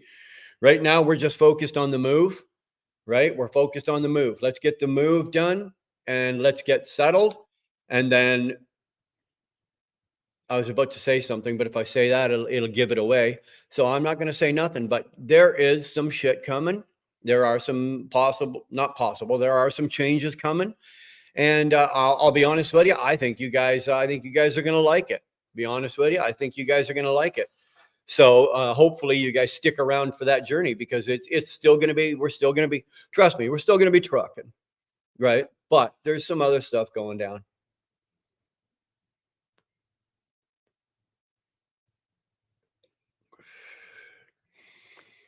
How is Legend Tolga today? You know what? Tolga is taking care of business as usual. He is the man. He's the man. Trucking retired, doing excellent. Yeah, see, there we go. Enjoying the warm weather. You know what? I don't know what the temperature is. I'm out in the garage. Let's say I'm out in the studio right now, but realistically, fuckers, I'm out in my garage. I don't know. It's probably 60 degrees outside. I'm just wearing a t-shirt and a pair of jeans. Is all I'm wearing, and I'm comfortable. I'm comfortable. I've got the fire table going if it gets a little chilly in here, but don't have the fire table going. Although my kids came out and invaded the studio last night, so I came down this morning and I get things set up, and I had to move a bunch of. Tell me, could any and I'm going to make fun of my children here, okay? Could any of you smoke weed out of that? This is what I found on my desk this morning, right? This is like what they're smoking. Like, what is this? What is this? What? Fucking butterflies, little mushroom caps and butterflies. And have you ever smoked out of a bong and had a happy face dangling? Like, I didn't see that. But what is this shit? This looks like a fucking science experiment. That's what this looks like. Smells like it too. I'm telling you, eh? This is more along the lines of what I'm accustomed to, right?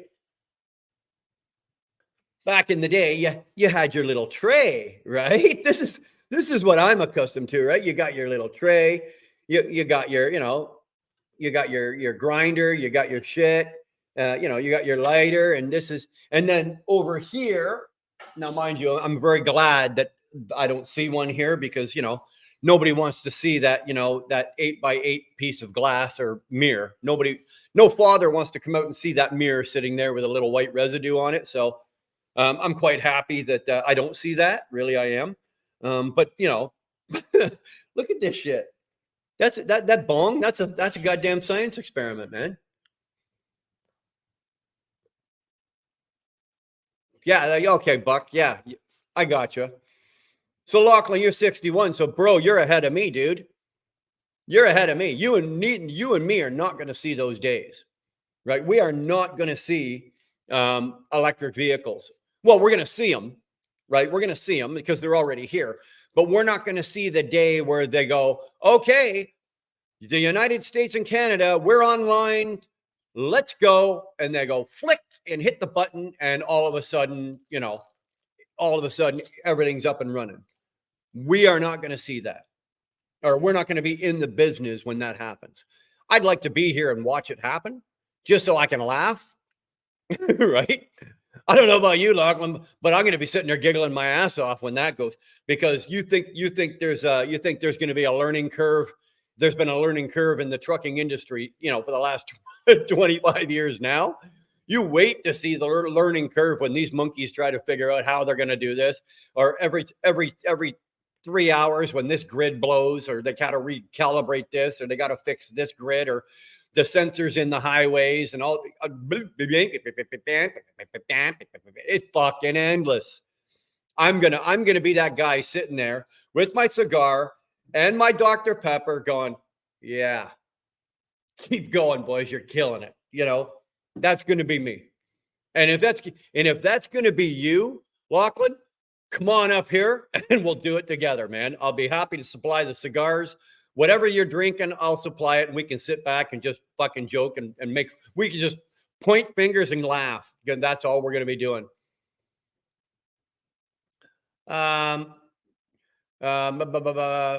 Many people have expensive cars and not good on fuel and driving like the old days, like driving like an old lady. Well, trust me, if I've got an expensive car like that, I know what it's for, and I'm going to use it for that. I'm not going to be driving in the granny lane in a Lambo.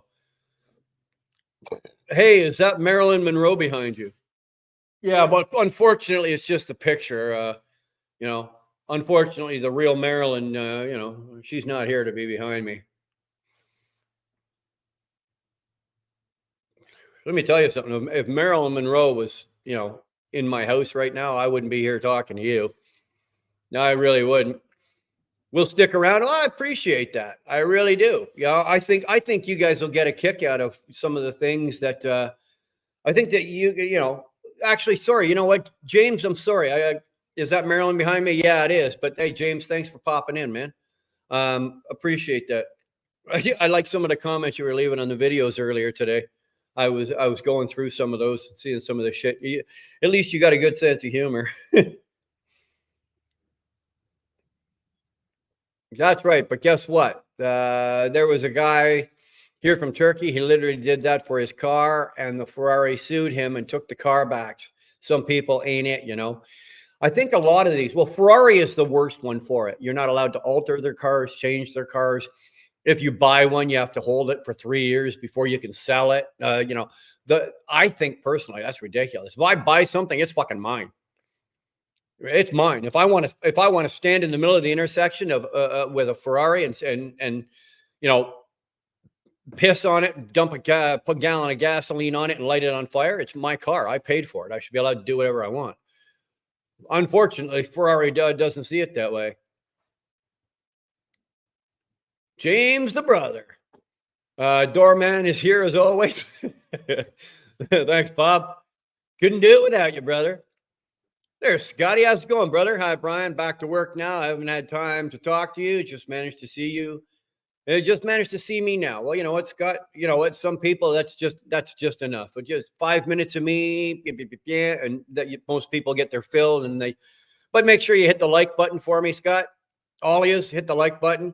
James, go hit the like button. I know you didn't hit it when you came in. Go hit that like button, James. Scott, make sure you hit the like button. Water pong. That's and that's not even the most impressive one. That's like the everyday. Like you got your everyday driver. That's their everyday driver.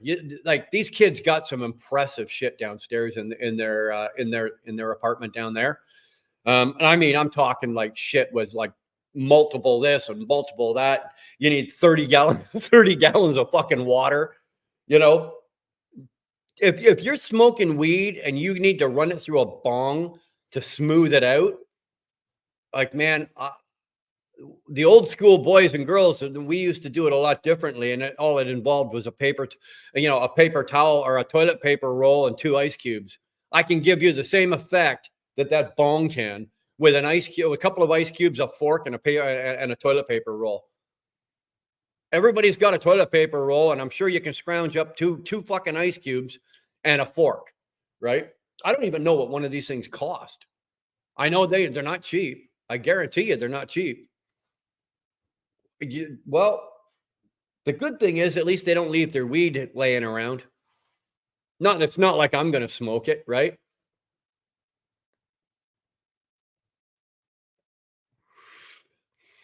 No, those aren't for crack. Those aren't crack pipes. Trust me, I know what a crack pipe looks like. I definitely know that, and I do know for a fact that none of my kids mess with any kind of chemicals, right? They don't mess with any kind of chemicals. They're not dropping acid. They're not they're not doing LSD or anything like that. They're not doing shrooms. You know what? My kids are just good old kids. They're just smoking weed, right? They're just smoking weed. They got no interest in dropping shrooms or anything like that. And you know what? I'm good with it. I don't drink and I don't partake, and that's fine. But marijuana today and hash today are on the same level as going out and having a few drinks. There's no difference in my book. If you're old enough to smoke, or if you're old enough to go into the bar, or you're old enough to go into the liquor store and buy a bottle, then you're old enough to smoke weed. Go right ahead. I got no problem with it. That and the medicinal uses for marijuana these days. The fact that I have to, I do the business that I do, and that I'm susceptible to take drug tests. Otherwise, I'd be using CBD myself, right? I'd be using CBD myself. That's where they take the THC out that gets you high, and it's just the CBD oil. I'd be using CBD myself for various ailments that I've got through the body and everything like that. Unfortunately, even though the CBD oils, they say, oh yeah, it's 100% THC free, it's not. They'll say it is, but it's not. And we know because a couple of us did a couple of experiments and then went up and got tested and failed. There's still enough THC in it that they'll do the hair follicle test, and then they do the piss test, and you know what? They get busted. So I know for a fact that it doesn't. Otherwise, I'd be using CBD.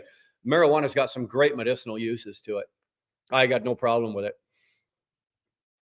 That, and you know what? They smoke weed and it mellows them out. It mellows them out. It really does. It makes them, I don't have a bunch of rambunctious kids running around, not that I do. Like my kids are all in their 20s now. Well, my oldest 2 are in their 30s, but the 4 younger ones, I can't believe I say that, eh? My 2 oldest ones are in their 30s, but my 4 youngest kids are all in their 20s. So it's not like they're all a bunch of rambunctious freaks anyway. Brian, you should go look at my profile pic on my channel. You want me to do that, Bob? I can do that right now. Hold on. Go to channel, profile pic. The garden gnome. Love it. Love it, Bob. Now, the only thing missing off that, Bob, is you need you need to have it imposed on the guy on the little garden gnome shirt. Is you need to have Wheel Burner Express superimposed on that. Look at me, eh? I'm such a whore, eh? You need to have this. That looks awesome, Bob.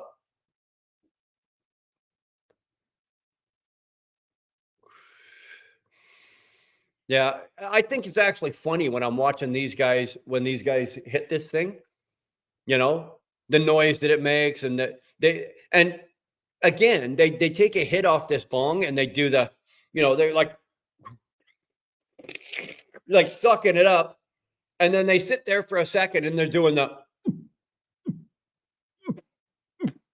It's like, what's the use of that? Smoke a joint.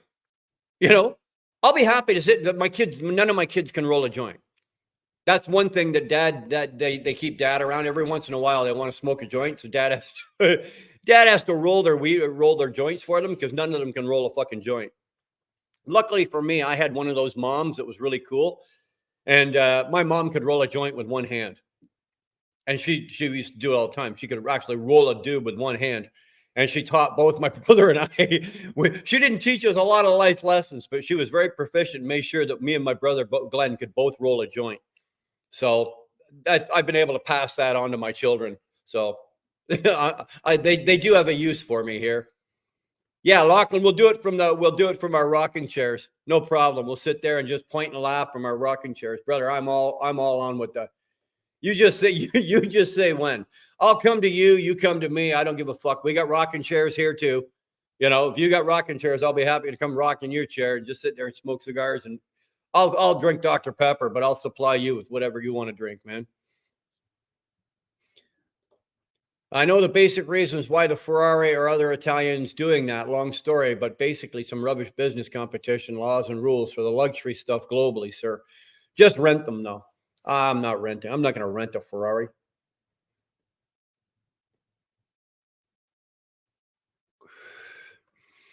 It's not yours unless you have the manufacturer's certificate of origin. Ask for it when you buy it.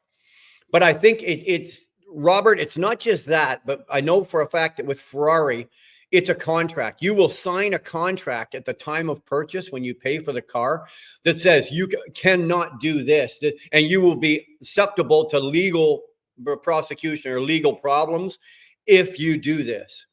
So, it's one of those situations. So, and if you sign it, then they've got you, right? If you sign it, then they've got you.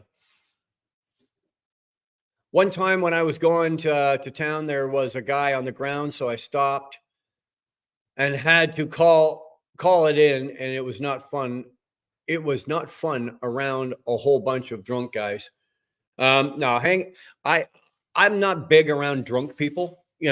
Sorry, I might just slip. Chair just slipped. I'm not bigger. I don't. My patience and tolerance level around drunk people is not what it used to be. It's just, but when people I don't mind if you're at a party and people are drunk, but when people get to the point where they got their arm around each other and go, "I love you, man." Oh no, I'm out. Time to go. Time to go. Yeah, we're going. Got to step off. Hope your fuel tank issue gets resolved. Safe job, Lachlan. Thanks for hanging out, brother. Appreciate that. Appreciate the fact you bought the membership. Really do. Thank you very much. Again, hopefully you sent us an email, and give us your address or PO box or whatever you want to get. We got some shit we're gonna send you. I found it online. Yeah, well, it looks good. I like it.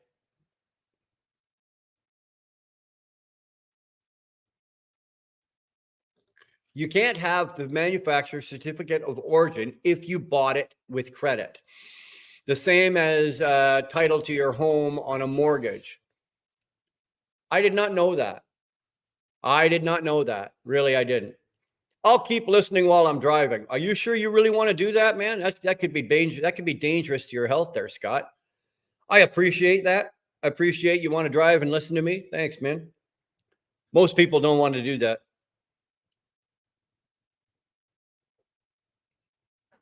I do it a lot. I usually do. I'm usually doing it when whenever Tyke Truck and Robert there, whenever he's doing his driving live, I'm usually driving, excuse me, at the same time. So I don't get a chance. I try to pipe in and talk when Robert's live. Most of the time I'm driving though. So it's a little difficult for me. But I do it. I like to do the same thing. Scott, I like to listen. Like I'll listen to Robert. I'll listen to Sterling. I'll listen to well, Shannon Thomas doesn't do a lot of live. Usually she goes live on Sunday mornings. So I listen to her usually. Dara and I'll listen to her from home.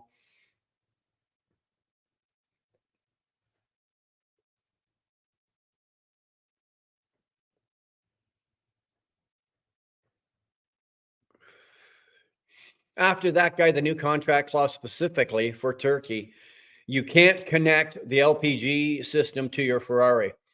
Again, man, fuck it. If I own it, I'm doing what I want to it. Now, mind you, I can't foresee in the immediate future me going out and buying a Ferrari. Besides, if I've got that kind of money, there's about 100 other vehicles that I'm going to be buying long before I buy a Ferrari, right? Most of them it won't be a 2024 Ferrari. It'll be a 1965 something or another.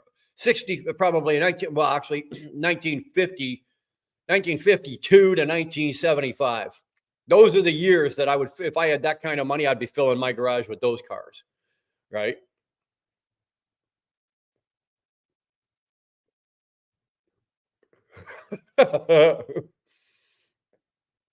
My dad could roll a cigarette with one hand while driving a truck and shifting gears.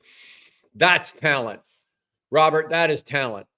No, my dad was a cop. So my dad used to work shift work. Okay. So he'd be gone a lot. And at one point, my dad worked narcotics. So he was undercover. So he'd be gone for weeks. We wouldn't see him. And my mom drank, right? My mom's an alcoholic.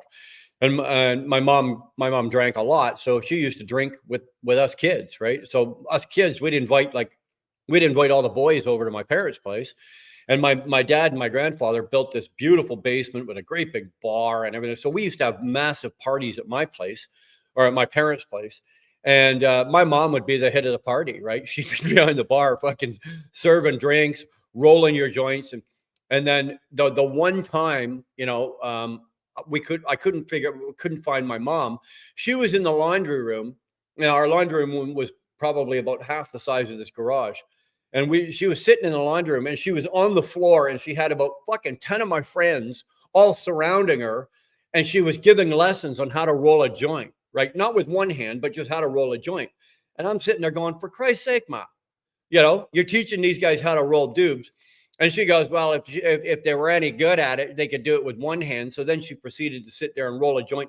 And she's talking, right? The whole time she's talking, she's got the one hand going, right? Rolling the joint. You should get the weed and all the shit, get the weed and the paper and all the shit. And then she'd start rolling. And she's talking away like this. And over here, her hand is over here. And she's rolling. And then you just go, blah, blah, blah, blah, give it a little lick, and she'd roll it all up. And then she'd hand it to the next guy to take another one, roll it, and she'd be talking. Oh, you kids are so goddamn stupid. You can't even roll. Can't here. You smoke that one, and you're such a bunch of fucking. What's the world coming to you? Like she's sitting there rolling joints. I'm like, okay, like Mom of the Year award right there. Take the apron off, Ma. Mom of the Year award right there. Yeah, that's talent. Eh? Driving a truck.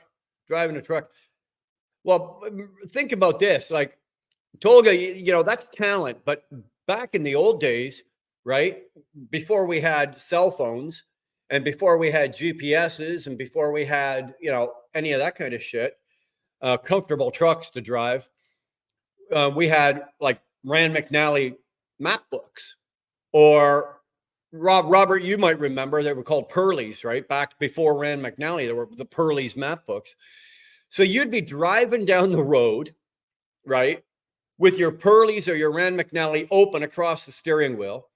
You'd have a smoke burning.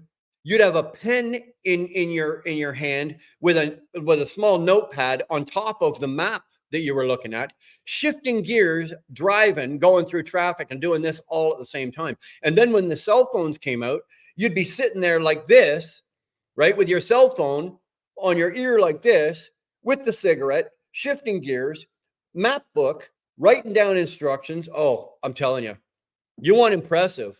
Go back to the day when these guys were doing that for while they were driving and trucking.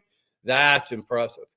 Me, I need two hands even for a wank. Oh, come on. You see, there we go with that British, that British, everything is bigger and better in England.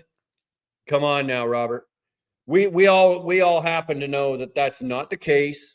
That's not the case. We happen to know there's not a single Englishman on the entire planet that's walking around with 15 pounds of dangling fury between his legs, and that includes you. That includes you, my friend.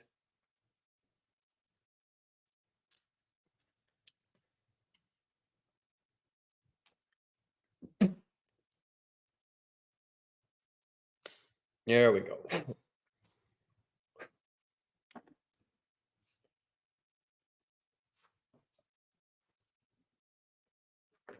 A Tesla is for gay people.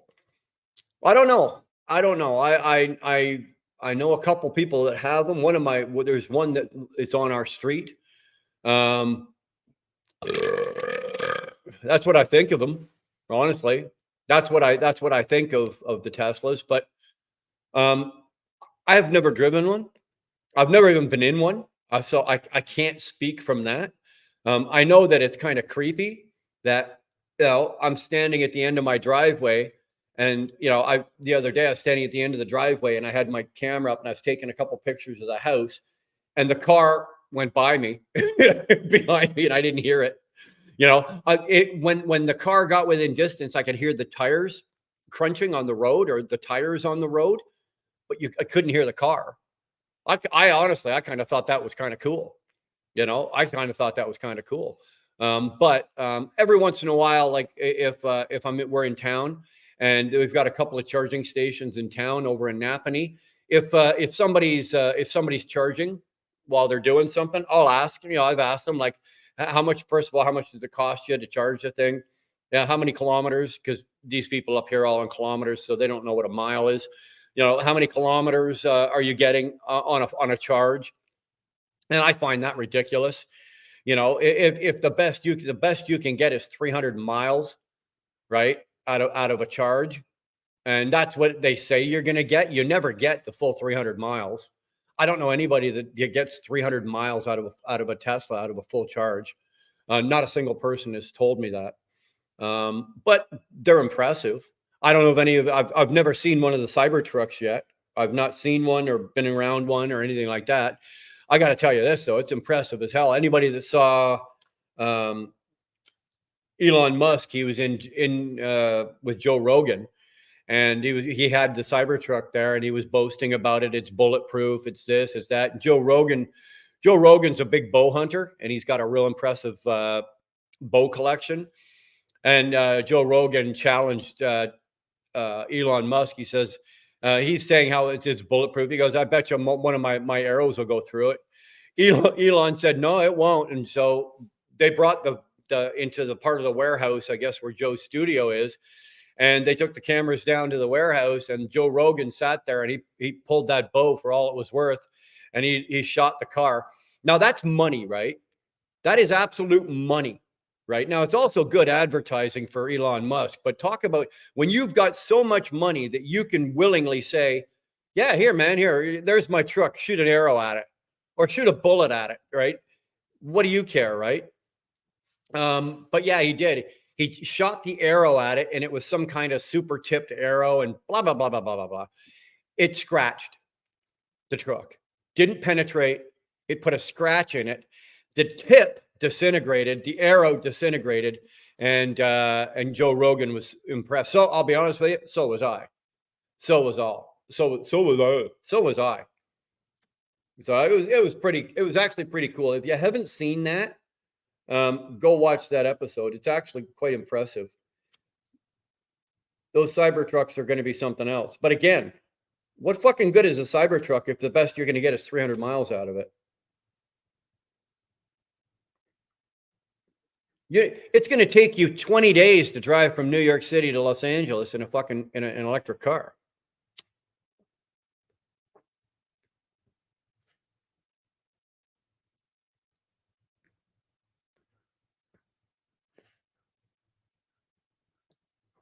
Hey, I'm all for seeing the countryside, but I don't need to see it that fucking. I don't need to see it, in 20 days.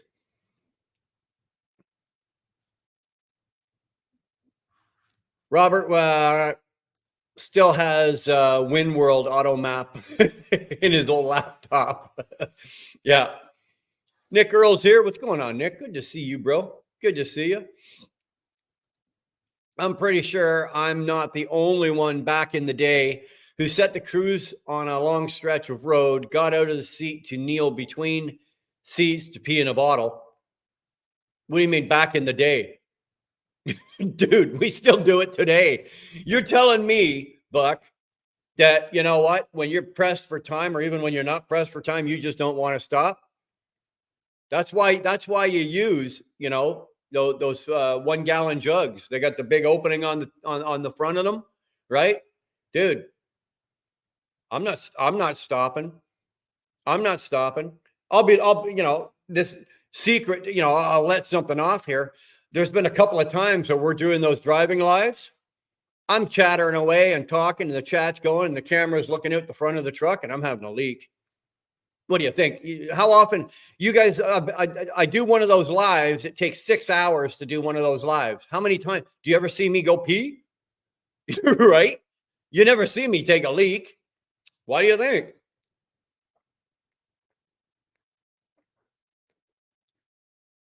Now, mind you, we're not ignorant, and those bottles don't get thrown out the window like a lot of people.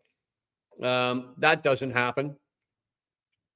My first truck was an R model, was a 1989 R model. You're talking about a Mac, R model Mac. Those things were awesome trucks. And it was an 89, so it probably had the 350, probably a 9 or a 10 speed in it.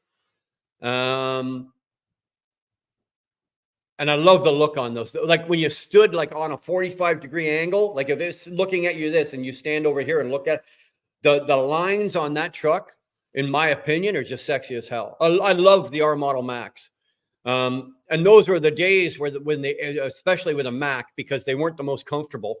Right. They had the original Mac wishbone suspension in them, and they were fucking terrible. They were great for heavy loads. They could take the loads, but for trucking down the road, all those guys driving those R models all had kidney belts on, right? Because they'd have no lower spine left.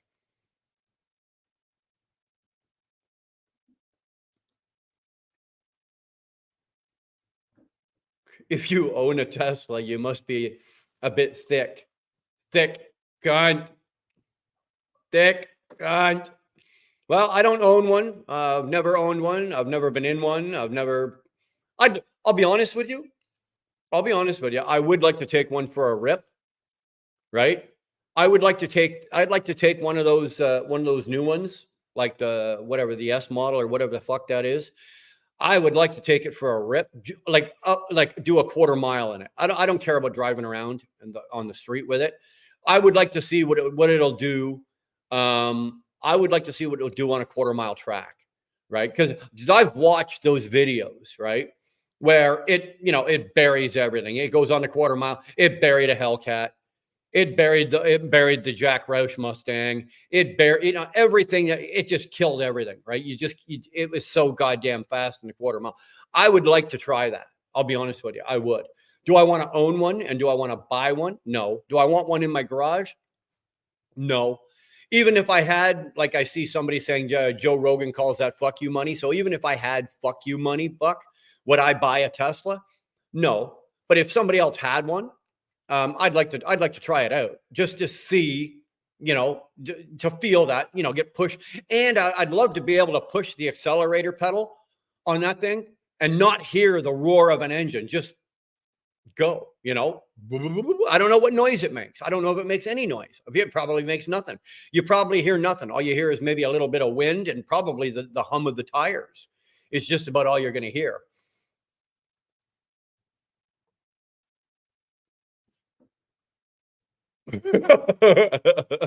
just I can dysteslic. Come on, Robert. I got no goddamn teeth, and you're making me say words like dysteslic. It sounds like changing magazine while jumping from a chopper to another chopper in the air, sir. Well, you could probably do that easier than take a leak while driving an 18-wheeler down the road. How many cigars have you ever smoked in a day? Okay, let's hope Dar's not in here. But how many have I smoked in a day? I don't know. I'd say probably the most I'd ever put away in a day. And that was like in a social, like we had people in the party or whatever. We had some like in the summertime. I'd probably say about 5, maybe 5 or 6 is the most I've ever smoked in a day. On a daily basis right now, I'm probably 3, like 3 in a day right now. Unless I'm doing something like this, like when I go live like this. When I'm live, sorry, when I'm live in the truck, I will probably smoke. I smoke one when we start the live, right? And usually I have half a cigar left over from the night before. So you guys don't see me smoke that. I'll get up in the morning, get my shit together, do my pre-trip. And then I'll do the first run that you guys don't usually see. And I'll smoke that half while I'm doing that first run. And then I'll get back and I start the second run is when we usually go live. And then I'll start a new one and that'll run me that whole run. And then usually there's about enough left on that when I get back after the second one, that's when I say to you, okay, guys, I've got this much cigar left. And when this is done, we're done. Right. So that's kind of, so I might do 2.5 in a day or like I'll do 3 in a day, but half of one is from the day before. And then I'll go to bed that night and I'll get, I'll leave a half in the ashtray and I'll start that one in the morning. So, but I think the most in a 1 day period I've ever packed out was 6. My ex son-in-law, who is not in the picture anymore. My daughter dumped some dead weight, a few months back, and some of the he was part of that dead weight, and but he used to smoke cigars. So I had at that time when he was living here, I had a smoking partner as well. So it was a little more, a little easier because I'd be sitting in there doing nothing, and he'd come walking through with 2 cigars going. He'd just hold them up as he was walking through the house. He'd hold them up. And he's like, eh? And I'm like, oh, yeah, So he also bought his own. So he'd have his own. He had his own humidor downstairs. So yeah. If money was unlimited, if money was unlimited, and I'm not boasting, and this is not good. I'll be honest with you. My cigar habit is starting to get a little out of control. And I'm going to tell you guys honestly that it is. I do need to wind these back. Not only from a financial standpoint, but from a health standpoint. But if money was unlimited, if I had like Elon Musk money, I'd have a walk-in humidor and built right into my house. And, I'd probably smoke 10 of them in a day. I'd make Winston Churchill look like a pussy if it came to smoking cigars, right? I really would. But I really, really enjoy them, right? I really do enjoy cigars, and I enjoy smoking all the different blends and flavors and all the different, and they don't have to be expensive. I've said this before as well. I don't have to smoke an expensive Monte Cristo or an expensive Cohiba or an expensive Romeo or an expensive Dunhill, or I'm quite content to smoke the cheaper cigars, because a lot of them are just as good as those Cubans. So I really enjoy them. I will admit that I buy the twist top monster drinks for a dual purpose, dude. That's why I do the big bottles of water, right? I will drink a 4 liter, right, which is a gallon, right? 3.78 liters is a gallon. 3.79 liters is a gallon. So a 4 liter is say a gallon and a bit, a gallon and an eighth, right? Um, I would, I'll drink one of those in a day and probably fill it up in two. So, you know, did my messages get deleted? I don't know. You know what, Kamal? If they did, I don't know what to tell you. If they didn't, dude, I'm just popping because my mouth is moving. My brain and my mouth are moving pretty good today. So I'm trying to stay on the comments, and so far I have. But I know earlier I scanned. I got behind, and I just skipped a whole bunch just to get back up to get down to the bottom.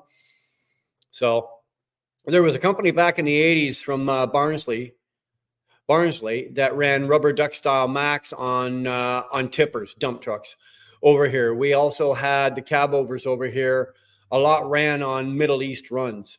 Yeah, a lot of the R model Max.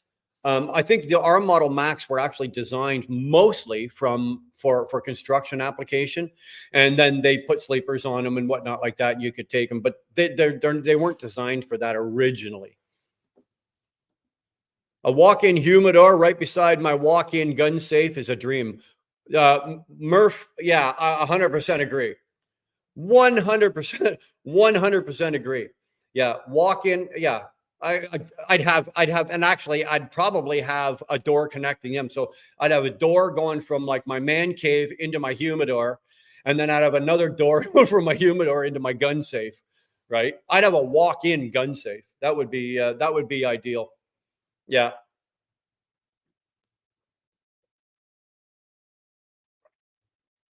Double up on the Love Cup for emergency purposes. Well, yeah, Ziggy, but you only okay. I can't believe we're talking about this, but it's got to be an extra large because a large cup isn't big enough. It's got to be an extra large. That's all I'm going to say. Are the Cubans worth the hype? No, Ziggy, they're not. Honestly, the Cubans are good cigars. Don't get me wrong. They are. I smoke them. I've got some. I do enjoy them. But they're not worth. They're not all. They're cracked. Like 10 years ago, 15 years ago, Cubans were the premium. Top of the line. Cohiba, best in the world. Monte Cristos, best in the world. Today, no. I will honestly tell you this, and this is through experience. Okay, the Hondurans and the Nicaraguans and even the Dominicans are now making cigars that are on par with those Cubans at a quarter of the price, a fraction of the price. And I'll give you an example. A Monte Cristo number 2, right? That's a premium cigar, right? The Monte Cristo, everybody knows what anybody that knows cigars knows what the Monte Cristo number 2 is. It's a premium cigar. For me to buy that cigar in Canada, it's $60. Anywhere from 55 to 65 bucks, okay, for that cigar. If you go, to a proper like a smoke shop and you buy it, right? Now I can buy a good Rocky Patel, right, Honduran, or an Alec Bradley, which is Nicaraguan. I can go and buy any of these blends of cigars, and they're better than those, and they're 12, 15 bucks, 18 bucks. So from a bang for buck value, I would stick with the Hondurans, Nicaraguans, and the Dominicans. Now, in the U.S., you guys can buy Monte Cristos, and you guys can buy Cohibas, but those aren't Cubans, right? Those are from the Dominican. That's what you guys are getting when you guys buy those ones in the U.S. You say, "Oh yeah, well we've got Monte Cristo number 2s." Yeah, you do, and they're blended by Monte Cristo, but the tobacco and the roll and the wrap, like the leaf wrapping and all of that, it's all Dominican. Now, what they did is they took their seed that they grow in Cuba and they grow it in the Dominican, and essentially the same cigar, but it's not. It's not as good, but now it is. It's starting to get better. But it's you guys, like I said, unfortunately, you guys can't get Cuban cigars, and if you do get them in the States, they're bootleg.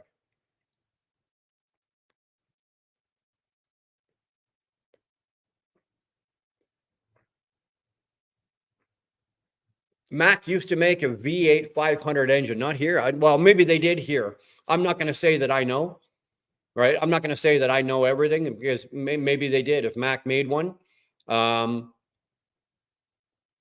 who knows? Who knows? It was called a Bulldog after the Bulldog Brits. I call bullshit on that. I don't know the origin of the name Bulldog for the Macs, but I don't think it had to do with the Brits. Be honest with you. Mac is an American made, American thought up, American designed. They came from America, and for some reason they called them the Bulldog, and it was probably long before the Brits got their hands on them. So me saying that, Robert's Googling the motherfucker out of that. Cubans are good, but not great. Yeah, exactly. That's it. No, like I said, don't get me wrong. You hand me a good Cuban cigar, I'll smoke it. I'm not going to say no. It's I'm right now I'm smoking this is a $9 stick, right? This is just a simple Rocky Patel 5-year. But if you handed me a Monte Cristo #2 right now, I'd be happy to put this out and smoke the Monte Cristo. I got no problem with it. But it's all personal taste as well. What are you looking for in a cigar? Are you just looking to be the one that walks into the backyard barbecue smoking a cigar, and you have to have the biggest dick in the whole place because you're smoking a Cohiba? No. Or are you smoking, your Cohiba because you genuinely love the taste of that Cohiba above and beyond everything else? If that be the case, smoke your Cohiba, but you're going to pay for them. Cohibas are now $80 and north of $80 for a cigar. I'm not. It's like taking, as Darlene likes to tell me a lot. That's $12. You've just lit $12 on fire, and when it's gone, you've just basically burnt $12. So, can I do that with a $100 cigar or a $90, $80 cigar? No, I can't do that. Tough and trustworthy, they are. Well, not so much today. I got to tell you today. If you're driving a Mac today, you're driving a Volvo is what you're driving. I live close to Cigar International. The Cubans are way overpriced. How is it that you're getting Cubans in the U.S.? I'm not sure how you're doing that because that was lifted briefly with Obama, but then put back in place with Trump. So unless you guys stockpiled a whole shit ton of them when good old Obama was in, I know for a fact that you guys can't get Cubans, or unless you've got like 200 guys swimming back and forth out of Miami,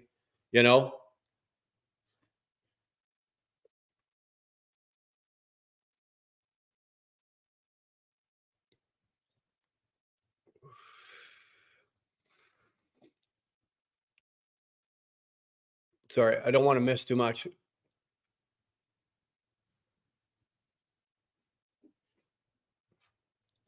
Huh. Camille's having problems with his messages are getting deleted.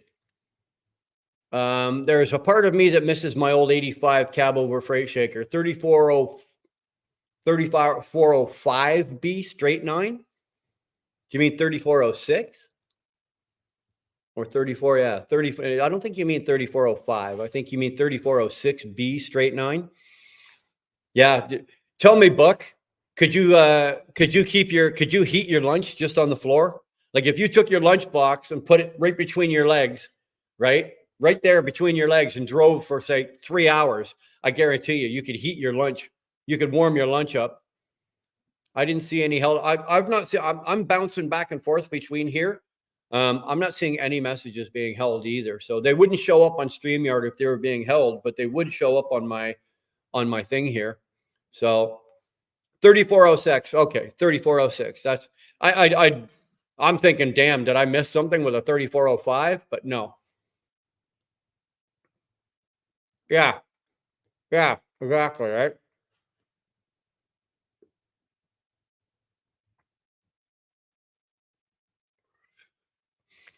Good morning, Joanna. Is it still morning? Yeah. Well, I got 5 minutes of morning left. So, sexy Santa, I'm headed to lunch. Figured I'd jump in and say hello. Hey, what's for lunch today? You do this every day. So you got to every day you tell us what you're eating for lunch. So we got to know. Uh, Kumail, got you. YouTube AI won't give permission to share the link of anyone except the channel owners, mods, and admins, mate. I don't see them. Just think about it. Yeah, Kumail, if you're trying to put a link up here, it won't let you. You have to be a moderator to do that. I just smoke cigars to keep bees away while I'm fishing and sometimes at home. I can they take care of. They also take care of black flies and mosquitoes. If I'm sitting out back by the fire and I've got a stogie lit, probably within 10 feet of me, there won't be a black fly. They don't like it at all. It does this. It does the same thing with women too. It keeps them away. Most women don't like it. Everyone's talking, saying hi to Duana. Everybody's showing Duana some love. Duana's loving everybody back. I'm getting what I'm getting here is I'm getting some glitches here. I have not been in there since Obama lifted it. Yeah, well, Obama lifted it, and then Cuban cigars made a huge into the U.S. And then I guess he got what 3 because he lifted it in his first just after his first year. So he had 3 years worth of Cuban cigars flood the market, and then Trump came in and went, nope, no more of that. So that kind of sucks on that end. You know what? Next time I run into Don, me and Don are sitting around just smoking and hanging out. Well, I'll talk to the boy about that. The Black and Milds are a nice cheap cigar for me. I don't even know what the hell that is. Don't have a clue.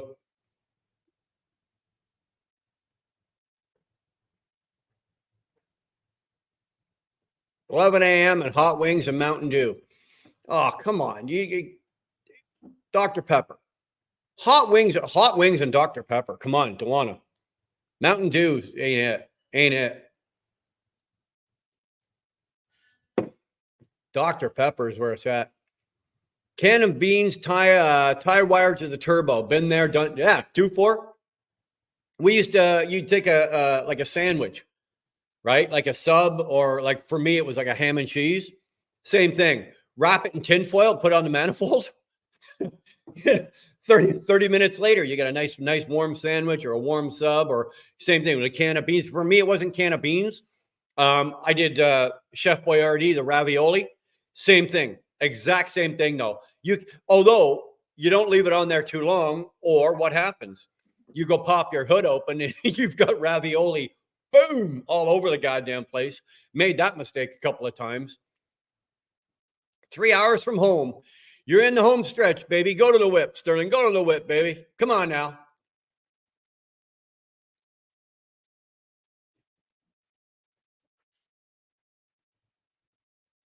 Do you want to say an hi to Bob? Everyone's talking. Yes, Brian. The dog boxes, the OG food. Yeah, exactly. Eh? The food warmer for sure.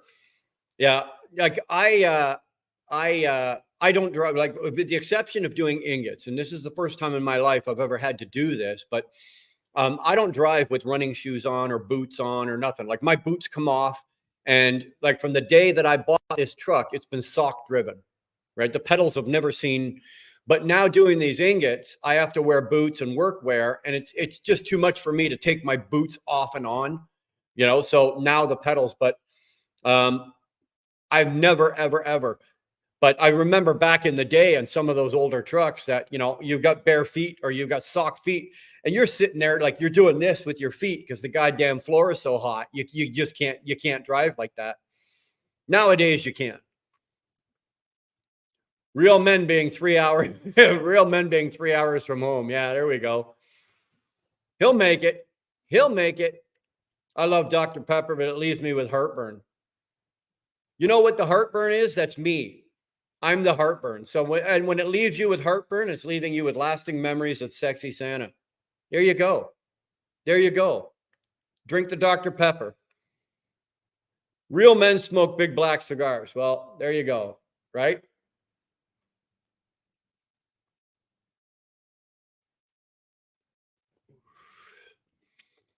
Sterling, I appreciate the heads up. I'll be sure to top the vehicles back off before before I go. Yeah, or a good tasting cigar. Have you ever stuck a whistle in your ass and farted? No, no. That's a good top. That's a good song. You know what? No, I've never stuck a whistle in my ass and farted. I've blue flamed before. I've even done it while sober, but I've never done the whistle. That's a good question. Houdini, you ever stuck a whistle in your ass and farted? Somebody in here, I guarantee you somebody's done it. Somebody's done it. Who don't love Dr. Pepper? I tried it once and it was good. But I'm not ordering it again because it's not available in my country and it had a lot to deliver. Yeah, I bet you it would probably cost a fortune to deliver a case of Dr. Pepper to you, man. Houdini's never done it either. Somebody's done it. Somebody, if Sterling's fucking crazy enough to think about it, somebody's actually done it. Sterling, have you done it? And if you say yes, I want video. That would be something for the Snore Rider channel. That would be something for the Snore Rider channel. Dr. Pepper vanilla is delicious. You know what's really good is the Dr. Pepper cream soda. In Canada, I can't get that, right? So I always get it when I'm in the US. I'll pick up a couple bottles of it and everything like that. I don't think I've tried the vanilla. I got hooked on like the Dr. Pepper. Obviously, it runs through my veins more than water. And but I've done the cream soda. I brought a couple bottles of that home, and a couple of the kids tried it. They liked it. I've never done the vanilla. I would probably try that. It would be good. If you could put a whistle in your ass and you farted, your fart would sound like someone whistled. How would you know? I know you're in the paramedic, the firefight, and I'm sure you've had some pretty bizarre calls of people doing some pretty funky shit. But you're telling me you've rolled up on a scene and there's been a guy laying on his front lawn screaming and yelling in perfect agony because he's got a whistle stuck in his ass? I farted in public and someone blamed their friend. Well, I'm all about the elevator, boys. I hate elevators. I do. I hate elevators more than anything in the world. But if I'm in an elevator and I've got to go more than 4 floors or more than 4 or 5, and I can drop a silent one in an elevator, sign me up. Sign me the fuck up. I'm all about farting in elevators. It is the bomb. It is a bomb. And it's always funny because there's always that, that one woman, eh? She's like, ew, that who would, oh, that's so, I can taste them. Who did them? Oh my God. Oh my God. Dr. Pepper cream is the vanilla. Oh, okay. See, I don't know. Ryan is back. Dr. Pepper vanilla and the cream tastes the same, I mean. Okay. All right. Ryan's back. Hey, Ryan, you ever stuck a whistle in your ass and farted? We're trying to find somebody. I figure there's got to be somebody that had done it, and Ryan, you'd fit right into that category. Right? If Bob said no, or Bob said, yeah, he's done it, I'd go, yeah, right. Okay, Bob. But if you say, oh, yeah, I stuck a whistle in my ass last Thursday and farted, I'd probably believe that. Why do you hate elevators? I don't know. I don't know. It's a phobia. It's one of the few things in life that I'm afraid of. I'm afraid of horses. Not afraid of a horse. I'll walk up and pet a horse and everything like that, but I won't ride a horse. I won't do that. And getting on elevators, I'm very uncomfortable getting on elevators. There's just something about When Dar and I have to get on an elevator to go somewhere, we're in somewhere, and we go, I have to stand in one of the two back corners with my back into the corner, and I got to be able to put my hand on touch both walls. And I mean, it's to the point, Bob, that I will, if there's 2 or 3 little old ladies in the elevator, I will push them out of the way to get to that back corner. I do not like riding an elevator. And I think some of that might be that, I'm not driving an elevator. Maybe it's a control thing. I don't have control over an elevator. I'm good with anything going forwards and backwards. I can go any speed, any speed, and going forwards or backwards, and I'm comfortable with that. It's the up and down. I'm just not crazy about it. Let me tell you, we went to the CN Tower a few years ago, and that's a 10-minute ride in an elevator going to the top of the CN Tower in Toronto. And that was the most uncomfortable 10 minutes I've ever been in my life. And don't talk to me. When I'm on an elevator, don't talk to me. Dar knows, right? Dar, she'll stand beside me to make sure I'm okay. But don't talk to me. Don't say nothing to me. Don't fuck around. Dar, a couple of times in the early days, when it was just her and I on the other, there's nobody else on the elevator, she'd do a quick ba-boom like that. And I'd fucking come unglued. So she knows not to do that anymore. But I don't know. Elevators and horses. I'll pet a horse. I'll, everything like that, stand around a horse. I got no problem. I won't get on it. I won't get on it. The 2024 list of best cigars only has one from Cuba. And you're right about better cigars and other places. Yeah. I haven't looked at what the I think the 2024 best list, probably the Monte Cristo #2 is on there. It was probably the one Cuban that's on there. But hey, nah, but give me enough beer and I'll try it. Well, you know what? Why don't you get on that and give that a try? Because now you've got now there's a bunch of us wondering how that works.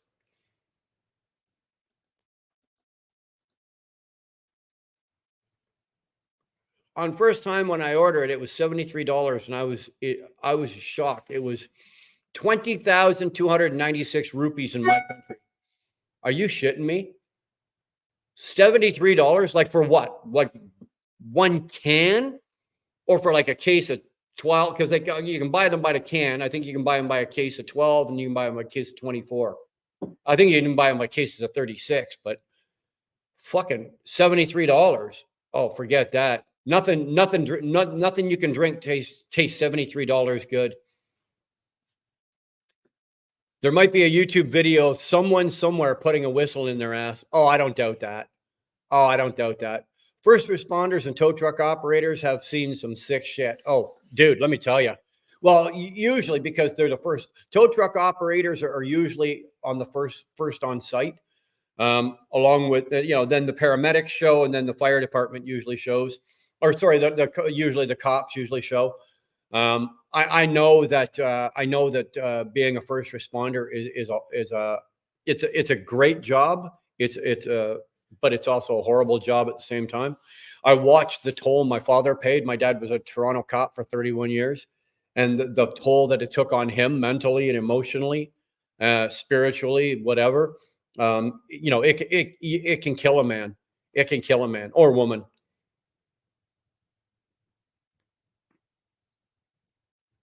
Most of my questions are actually statements. I'll take that. I'll remember that next time you say something. I've seen some meat over years, and I ain't getting descriptive. No, don't. Fun fact. Okay, here comes. This is the first one of the day from Buck Brown. Fun fact is totally possible to fall up on an escalator. Hold on. It is totally possible to fall up on an escalator. I may not have been guilty. I guess you could. If you're on an escalator and you fall forward while the escalator is going up, you just fell up a flight of stairs, right? Literally, you fell up a flight of stairs as the escalator was going up. Good point. I myself, as a young boy, I've fallen down a flight of stairs, and I've had my father whoop my ass so bad he threw me up a flight of stairs. I don't know if anybody else has ever experienced that. Going up a flight of stairs while getting your ass kicked, that's fun. Let me tell you. You paid $73 for a 12-pack? Damn, I hope you drank those fuckers slow, man. I hope you enjoyed that. What's going on, Tyrannus? Good to see you. Remember, if she has an apple, she also has a banana. Comment of the week or so back. Boy, oh boy, do I have a link for you, my friend. Yeah. Tell it to Tolga. Tell it to Tolga and let Tolga put it up. I don't want to see that. I don't want to see that. I know what you're talking about. I remember the conversation. I have been stuck a whistle in my ass, but I put on by my ass and farted. It sounded weird. Well, I'm not about to try that. I want Sterling to do it, or I want Ryan to do it, and I want video of it being done. Have you ever put your junk in the warm refrigerator door seal and no, I've never done that. It's not something I've ever looked at my refrigerator or the door seal or any part of my kitchen that I've ever thought that I'd want to lay my junk out into. You know, just me personally, Sterling, you know, just me personally. Dar is done. I don't work again till 2:30. Oh, we may be blessed. Dar may come by. She might even make an appearance. Who knows? Who knows? Sterling, you know, Wheelburner has no.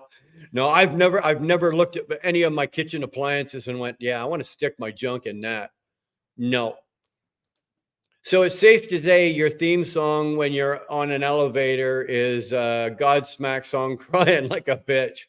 Well, maybe whining like a little girl. Crying like a bitch, no. How about whining like a little girl? Let's not get personal. I open my soul to you, and this is what I get, Buck. You guys are gonna tear my heart out of my chest and ride around like a one-hump camel. Thanks. Folks, I have a question in mind recently, and it's making me annoyed too much. What happens if two mind readers read each other's minds simultaneously? Do they explode or what? You know what? That would be a good question for Dr. Sterling. If two mind readers at the same time are reading each other's minds, do their heads explode? I would have to say yes. Or one of them just starts to pee himself. Kitty Craze, welcome again, ma'am. I hope Dar never sees the horrible comments I leave. Sterling, there is nothing. She's been married to me a long time, and trust me, there is nothing that you can say that woman's it's gonna surprise that woman. There's nothing you can say or do. And the funny thing is, you guys talk about all the funny and goofy shit that you've done while you've been absolutely shit-faced, plastered, and drunk. 90% of the stuff that I've done stone cold sober. Here, hold my beer or hold my Dr. Pepper. You know, that's just the way it is. Trust me, I'm crazy enough. I don't need the booze. Well, I like I said, I doubt there's anything that he's going to say. She may roll her eyes and go, "Oh my God," but I actually had someone at work get tripped by the moving steps on an escalator. Now, I don't know what it was about escalators. Escalators, I'm fine with. I can get on an escalator. I can walk up and down escalator, no problem. My kids, even Darlene, I don't know. Have you ever seen those people? They walk up to the escalator and then they stop before they get on it, and they almost have to time. So 2 or 3 steps go by, and then they time it, and they kind of like hop on. You know, I got no problem with escalator. I can walk right up and step right on it, not even miss a stride, right? But for some reason, Dar can't, and there's a couple of my kids can't either. Sterling is a sick individual, and that's why we love him. That's why we love our Sterling, you know? Sterling is the bar, right? Sterling is the bar to which we all measure how sick an individual is, and that's how we do that. Yeah, everybody's agreeing with Dar. Oh, that fridge is so sexy. Yeah, exactly. Oh, I love that stainless steel finish on the fridge. You know what? The good thing about a stainless steel, fridge is you can watch yourself. You are your own audience. How's that for an egotistical run at it? I remember getting whooped and then sent to bed by my dad and giving him double fingers from the other side of the closet door. Oh yeah. Oh yeah. You know, your dad kicks your ass so bad, you know, you're fucking crying because he just beat the piss out of you so bad. And as you get around the corner, you're dropping the double birds at him. Oh yeah. Oh yeah. I've done that a lot. I'm glad Dar thinks there's only one of me. Dar thinks. Dar, it's not Dar thinks. Dar's probably thankful there's only one of you. Fire, did you see my comment? Sorry, Bob, did I miss a comment? Let's just scroll back up there. Did we miss something? I don't fucking know. I haven't stuck a whistle on my ass, but I put it on. I put on by my ass and farted, and it sounded weird. Yeah, I read that one. Nope, no appearance today. I'm all sweaty and gross from cleaning the lady's hot apartment. Ooh, baby. You know, what's sweaty and what constitutes sweaty and gross to some people, you know, could be something else to other people. Why does Bob have a wrench? Because Bob is our resident doorman. Bob is checking to make sure that all of our visitors are minimum of 18 years of age and older, and that they fall in place. And Bob does a good job, so Bob needs a wrench. Because I'm there you go. Because I'm the doorman. That's why. Cucumber peeler doesn't sound tempting. No, I've never looked. Like I said, I've never in my life ever looked at anything in my fridge or in my kitchen or my cupboard drawers and thought to myself, you know what? I could really have a good time with that by myself. You know, if you're a lady and you're in the vegetable drawer, maybe I could see that, but from a guy standpoint, maybe not so much. Cucumber peelers, no. I have my own twisted mind anyways. Yeah, I can attest to that. What's going on, Elvin? Good to see you, man. Hey, guess what, guys? Elvin's here. I guess we can start the show. Is it a short if you're sitting on the toilet? Is it a shart if you know? No, if you're sitting on the toilet, it doesn't constitute a shart. Sharts, you have to be underwear, at least underwear. You got to at least have your underwear on. Or you can be naked and laying in bed. Now, I've never done that, but I do have somebody that called me the other day going, you're not going to believe what the fuck I did last night. So I think if you're laying naked in bed and you shart, and that happens, it constitutes a shart. Or if you minimum clothing allowances, you have to be wearing at least a pair of underwear. And that counts as a shart. But toilet, no. You just that just counts as like an air poop. I made that up, by the way, air poop. You guys feel free to use that if you need to.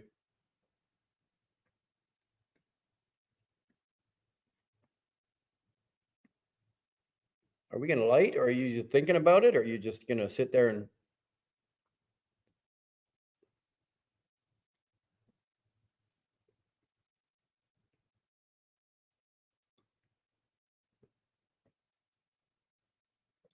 There we go.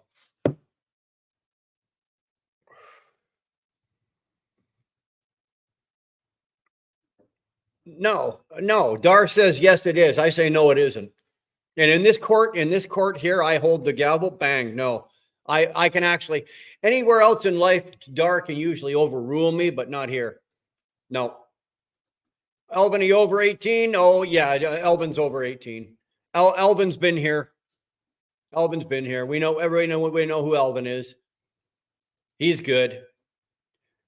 Even when he's bad, Elvin is good. I freeze getting on the escalator. I know. Going down, going up, I'm fine. What did you say about my comment? Oh, Jesus, Bob, I don't fucking know.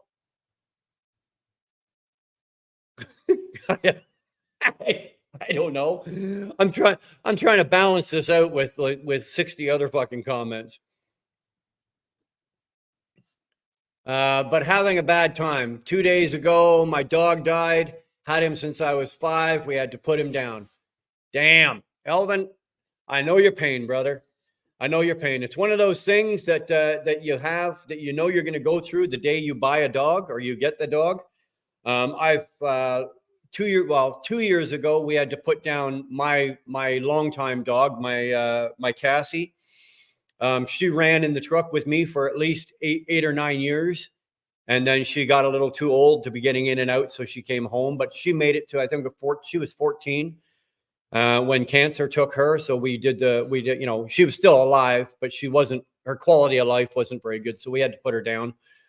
So I know that pain, because you know what? All of these dogs become members of your home, right? We got both dogs. We got Piper and Charlie in there, and they're both senior dogs now. So we know that, they're slowing down, and that day may be coming sooner than later for both of those dogs. But both those dogs are like members of our family. After Cassie came out of the truck, Dar came home with Charlie, and by the time he was about 7 or 8 months old, he came in the truck and he replaced, and I ran him in the truck for at least 8 or 9 years as well. And then again, he got too old. So I know your pain, bro. It hurts. It does. It sucks.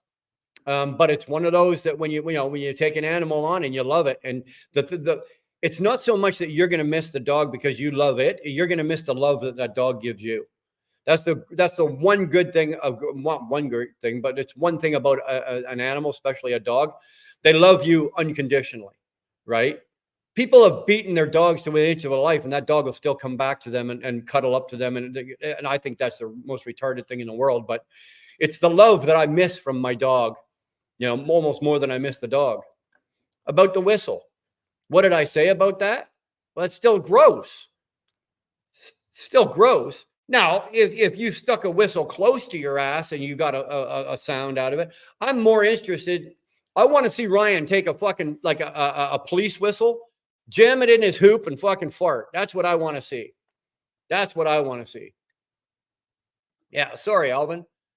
I cried a bit. My sister is pretty broken. Hey, man, I bawled. Dude, I bawled because we had to put her down during COVID. So we actually put her in the car, or in the SUV.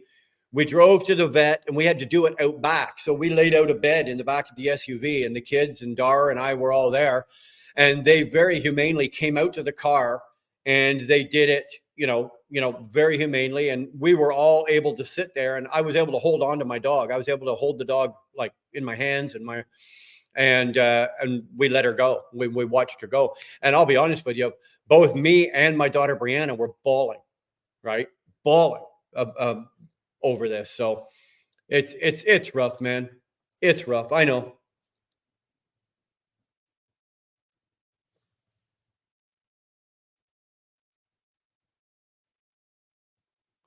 You guys are chit-chatting. I don't have a clue what the fuck you're talking about. Dar, is he sleeping on the couch tonight? No. Brian doesn't sleep on the couch in his own house. She just gets mad and goes and sleeps. If she's that pissed with me, she won't make me sleep on the couch. She'll actually go sleep in the spare room. That's how I know when I fucked up, right? She's nowhere in sight. A shark equals you have to soil something with your shit. Exactly, right? You shit and fart at the same time. Something's getting dirty, right? Did you see your logo on Humberto's truck? It looks good on the orange. Yes, it does. It does. I actually didn't see the live that he did it in. I had to go back and watch the replay on it. Yeah, it looks actually really good on the orange. So that's 2 T680s I've got my logo on. I got my logo on Chicken Hawk's truck, and I got my logo on his T680, and I got my logo on Humberto's T680. So yeah, it looks pretty fucking good, man. I thought it was a fart, but shit. Piper has Lyme, but she will be okay. Yeah. I got stuck in an elevator for 3 hours with my little sister when I was a kid. They had to get us out through the wall from the other elevator. Wasn't fun. Go truck yourself. That wouldn't happen. I would get out of the elevator, right? I would get out somehow or another. If they told me, oh yeah, you're going to be stuck in there for 3 hours. No, I'm not. There's going to be some damage done to your elevator, but I'm getting the fuck out of it. I can tell you that. Unless I'm on the ground floor, right? If I'm on the ground floor, then fine, because it's not moving. But if I'm dangling, say I'm up on the 8th floor or something, and I know that there's 7 stories below me, no, I will get out of that elevator. You mark my words. I wish dogs, yeah, somebody wrote a song about that. There was a country song about that. It was actually kind of cool.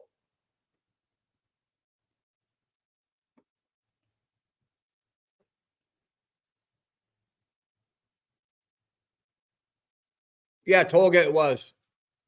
It was. We have really bad tick problems here. Now, our dogs are treated, right, for ticks, and they also have the secondary collars with the little piece on it. So, but every once in a while, just every once in a while, you'll be giving the dog, and one will get through. And yeah, unfortunately, it's the ticks that cause the most damage like that. So you can learn trust and love from a dog. Absolutely. Absolutely. Does a rape whistle sound louder in an ass than a normal whistle?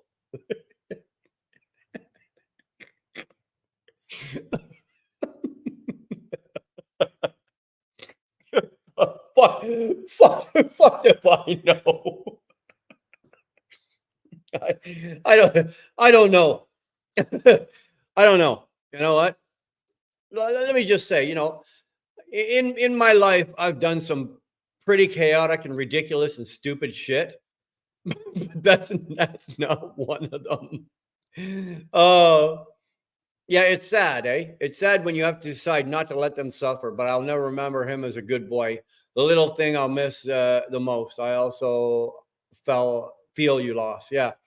Yeah. Dogs are just one of those things that, again, like I said, all of our dogs are part of our family. So when you lose one, it's like losing one of your family members, right? Enough therapy for now. Well, you know what? It's one of those subjects. Everybody loves their dog. They can die if it reaches their kidneys, Tolga, but it didn't reach hers, so she's got meds. Yeah, let me tell you, meds for animals. When you send your dog, when you send your dog to the vet, and they start doling out the meds and the X-rays, and oh my god, yeah, I almost wish for a broken fuel tank. Every time an elevator stops, I jump. Bob, let me tell you something right now. If you and I were on an elevator and you did that, you'd be unconscious. You'd need medical attention because I've just knocked you the fuck out. Ask Dar. You will not jump. You'll do it. You'll do it once. I'll panic and I'll just start swinging, and that'll be the end of you. She was limping and in pain, and that's how we found out. Yeah, I had a custom shit all over the bathroom. I mean, on the toilet, tank, sink, hand dryer, mirrors. I consider that a short too. Oh, that's called I missed badly. That's what that is. Brian cry. I don't cry in elevators. Don't even say that. That's not even funny because these fuckers will believe you. Dar saying hi to Dewana. Dewana saying hi to Dar. When I was a teenager, I brought my dog to a shopping mall in order to impress the ladies. He shit on the escalator. 35 feet of poop is impressive, and I didn't get laid. No, I don't imagine you would.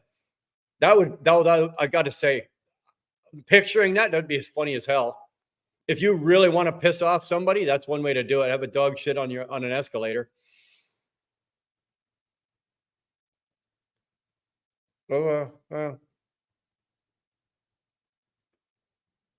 Some of the dog collars, the tick collars are fake. Yeah, but our dogs are treated as well with the what the hell is that shit? I don't know what it's called. Dar would know what it's called. Yeah, it's a natural product. Go truck yourself. Tolga, how are you today? A short only if a valid mud butt. If valid mud, fuck man, Sterling, you're killing me with these words. I gotta say. Yeah, her appointment was expensive. Well, you know what though? Again, if your kids get sick, you take them to the hospital. If your dogs get sick, you take them to the hospital. It's now there is a point, of course, where if you've got a 14-year-old dog and you know that she might have not even a year left of good living left, do you fork out $5,000 for that dog so she can live another 6 months? Those are the decisions I hate having to make, right? Those are decisions there that I absolutely hate having to make. It's those decisions suck. They really do. Because chances are I'm going to side on, okay, if this dog's only got 6 or 8 months worth of life left in it, no, you know what? Unfortunately, I'm not going to drop $5,000 for that. I know Dar wouldn't drop $5,000 on me if she only knew I had 8 months left to live and I had a $5,000 vet bill. She's gonna put me to sleep. She'd put me down as well. I can respect that. Hey, $5,000 is $5,000. Dar saying hi to Red Lady. What happens when you shart with a whistle in yours? First loud, then muffled. We need somebody to try. No, Alvin, I agree. We do need somebody to try. I think Ryan Davidson's going to give that a try for us. What's your take on roller coasters? No, you know what? Go truck yourself. I'm good.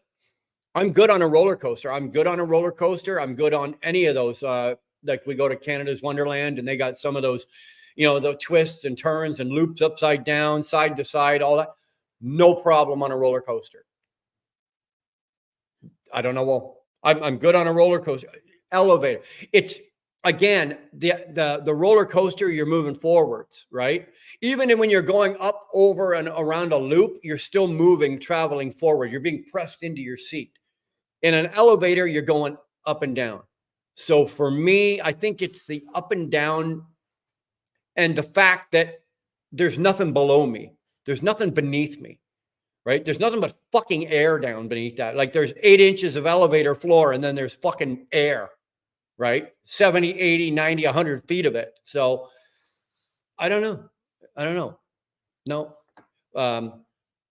Roller coasters all day long with roller coasters. I'm good.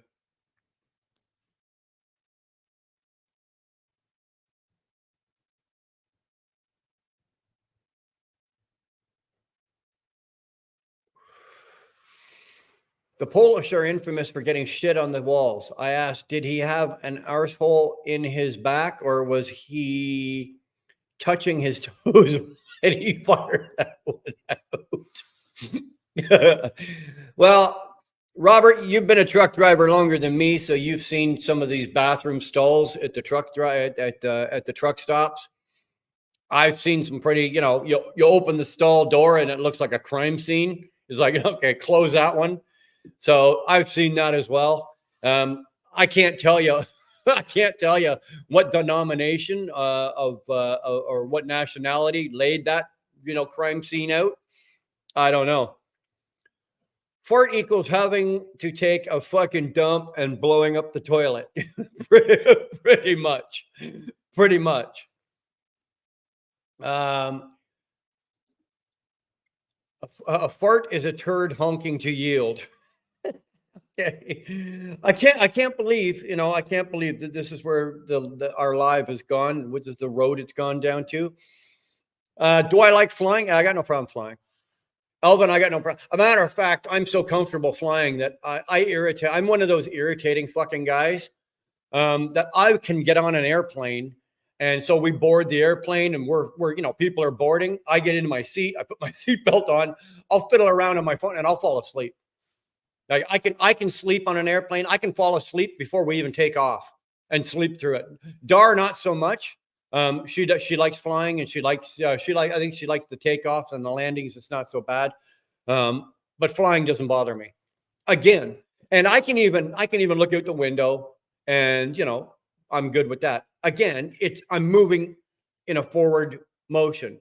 I'm not moving, unless I'm on an airplane going straight fucking down, then I might have a problem with it, but I think just about anybody would. I get on an airplane, dude, and I'm napping. I can get off the airplane and be refreshed. I'm good. Yeah, Dar likes especially the takeoff. Yeah. So if I do this, we talking just between the cheeks, not full insertion, but because that's not going to happen. Well, Ryan, I don't know. I don't know if you put the whistle just between the cheeks, how are you going to get the airflow directed?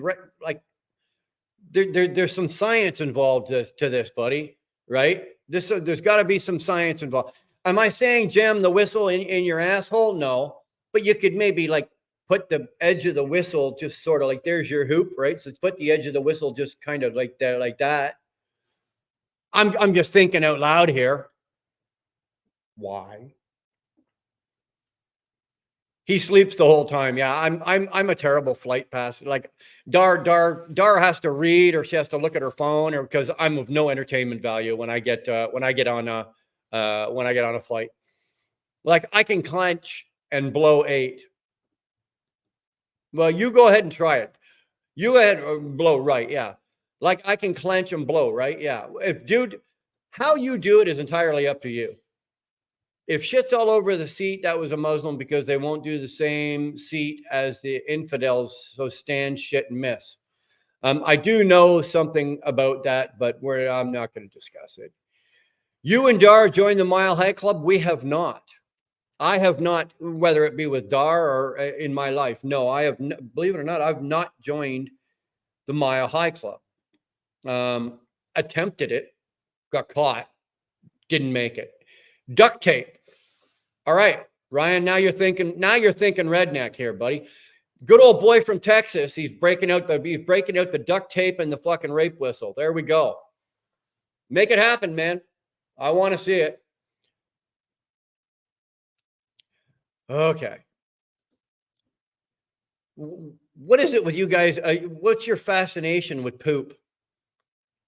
So the shit stories from my old school. Shit on the closet, closed toilet, the walls, stuff in a standing toilet. Shit, whole sandwich, roll of toilet paper. Oh, when you fart, when you get pulled over, it might sound like a horn or a siren. I've been pulled over, and matter of fact, this happened just about a month or so ago. When the DOT or the state troopers, when they come up to the driver's side, if there's traffic on the driver's side, they'll go to the passenger side. And you open the passenger door, and he'll stand on the running boards and talk to you.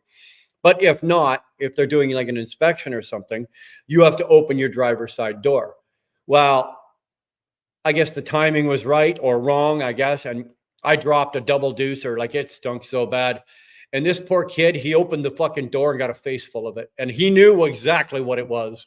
And all I could do is sit there and giggle. I had my cigar lit and I was sitting there smoking my cigar. And he got a full face of this. And I just laughed. I thought for sure I was going to get I was going to get in shit for something. Actually, he got a face full of stinky air, or a Ghostbuster.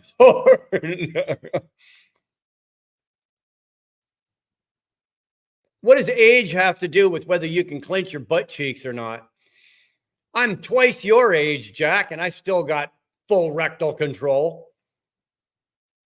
2 birds, 1 stone. Answer a question, answered, and free ass one. Oh, do you want to save me here, please? Yeah, this is a city. Yeah, I know. Now the real question in Texas is, can I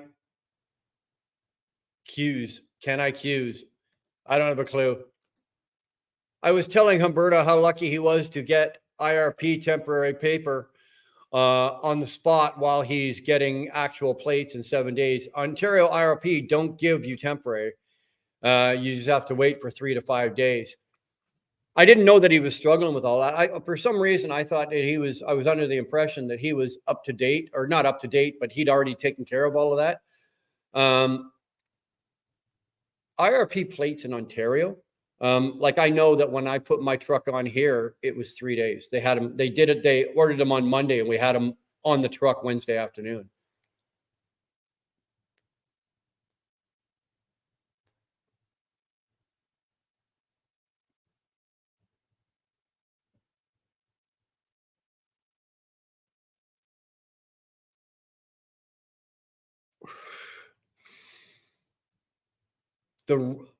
The whistle from a squeaky toy would also be funny. Oh, you mean that little piece? So when you squeeze like the dog balls, right? Like our dog's got thousands of them. You squeeze it and it makes that wee noise. That would be pretty cool. That would be good. Now, if you could talk Ryan into stuffing a dog toy in his ass, maybe he don't want to do the whistle.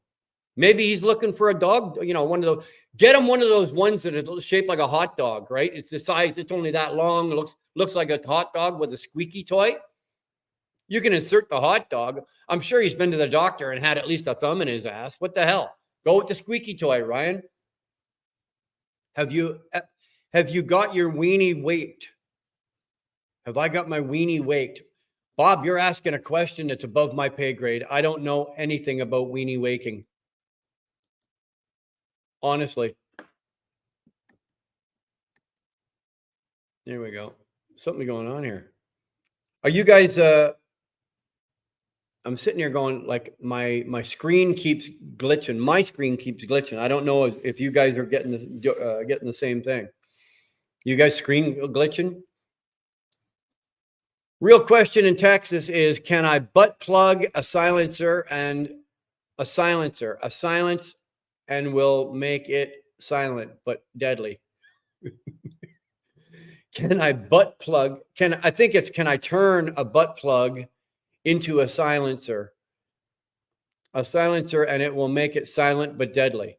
I think that's what you're trying to say, Ryan. I think the fact that the challenge that we've laid down to you has got you so excited that you can't type anymore. Dogs that will do that without the silencers. Yeah, exactly. Firefight. So I'm not glitching. Okay. Well, I thought maybe it was just I thought it was everybody, because it might just be the StreamYard, because on the other hand, it might be the Wi-Fi, although there's nobody home here. Usually I find my Wi-Fi gets a little bit slower when everybody's home, right? When there's 7 people in the house and everybody's cell phone jumps onto the house Wi-Fi.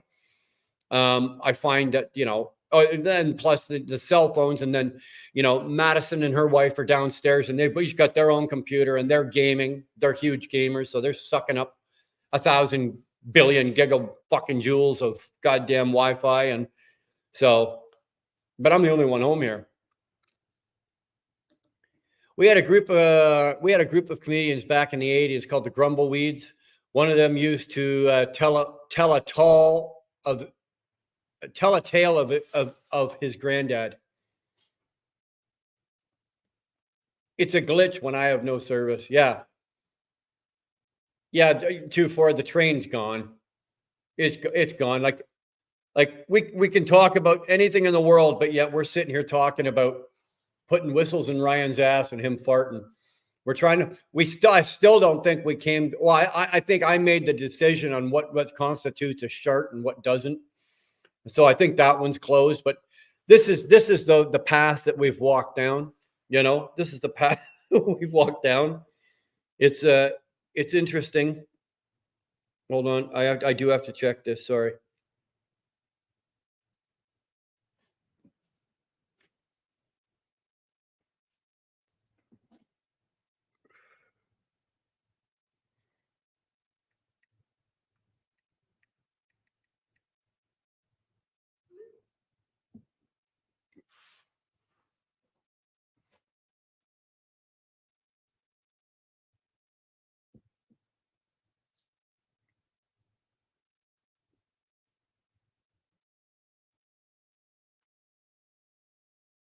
Okay.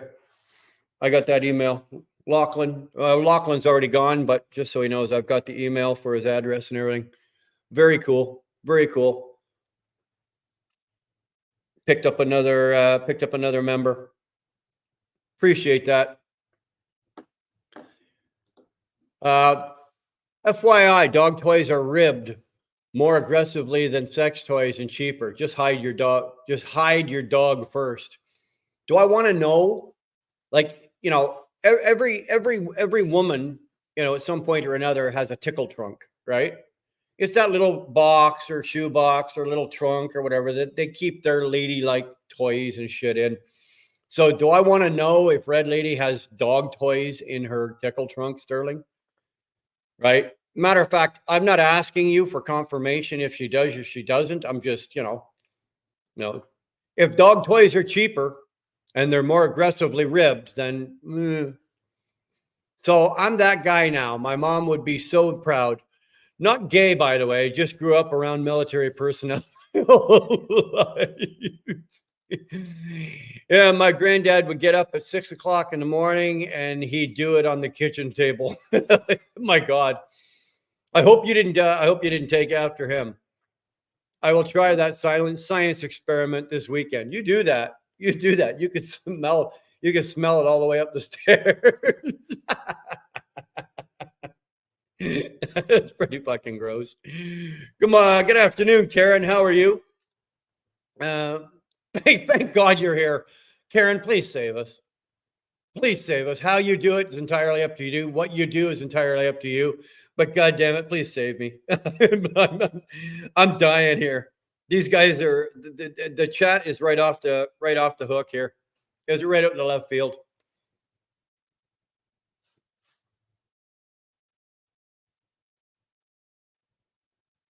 Oh. Good day. Good day. By the time we got up, it was all brown and crusty. Thanks, Robert. All right. Karen saying hi. Everyone's saying hi to Karen. We're talking about it's funny. Oh, yeah. What'd you talk about today? We talked about a lot of shit. I'm going to go in the house and one of my kids go, Dad, what did you talk about? Oh, we talked about a lot of shit, kid. More shit than you can think about. Yeah.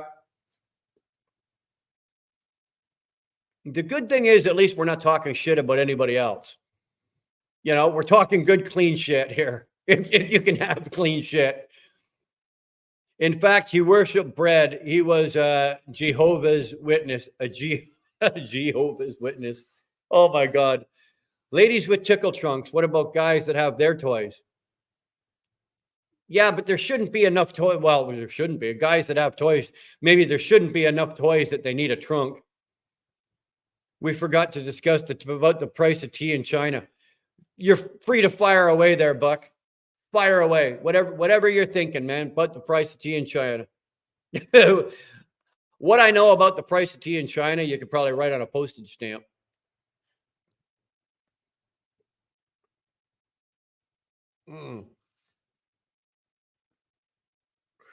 Sorry, again. Ding, ding, ding. Oh, here we go. Okay. Just waiting on that one. Hold on.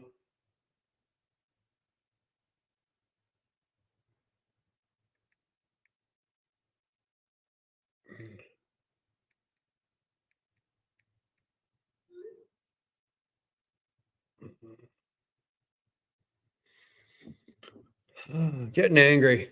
Getting angry again. I'm getting angry.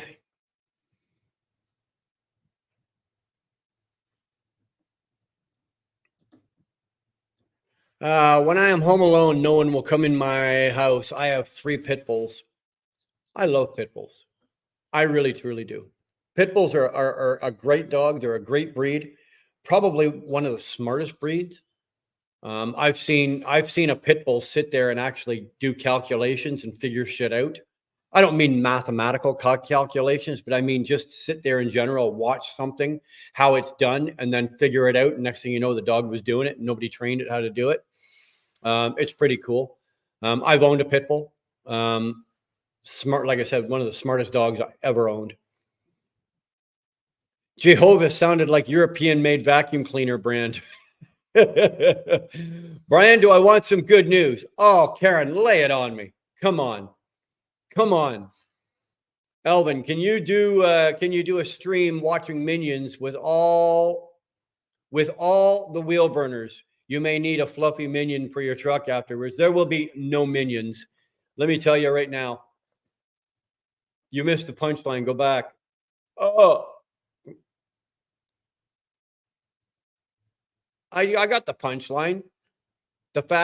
In fact, he worshiped bread. He was a Jehovah's Witness. I got it. I just didn't think it was funny. I just realized I'll be passing through Snorlord territory in about an hour. You know what? Call Steve up and get him to buy you lunch, Buck. He's rich. He's got lots of money over there. He's rolling in it, dude. If I had his money, I'd burn mine. Easy Seabiscuit. They will get your blue boy fix so you can go back to work. Oh, I'm telling you, I'm dying here. I got to go back to work soon. Hi 24. How's the East Coast today? Well, the fact that he's here, it means he's still breathing, so it must be okay. He says it's cold though. One of my pit bulls are a fucking duckhead, but he doesn't fuck around. He's a dickhead. I kind of got that. Oh yeah, you even corrected. He's a dick. Yeah. I do like the pit bulls. They're a no nonsense breed. Very protective. I had mine when I had my pit bull when my two older kids were younger. So they were, I think, 9 and 10. And that dog, I could literally let my kids go on the front yard, backyard, whatever. That dog would protect. That dog would protect. That dog was, and that's what that dog was there for.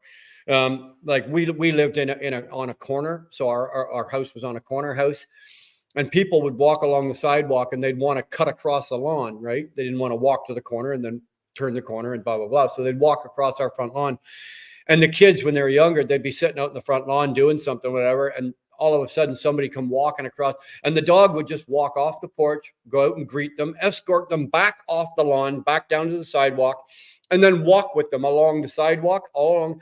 And dog, I never trained that dog to do a goddamn thing. It did that all by itself, right? If you got within an arm's reach of my kids, you were lucky, right? And again, I never trained that dog to do it. It just naturally protected those children. Great dog. Funny though, you think, oh, pit bull, pit bull, pit bull. I saw that dog get its ass handed to it by a fucking Bernese Mountain Dog, because I also had one of those. And that Bernese Mountain Dog would just smoke that pit bull.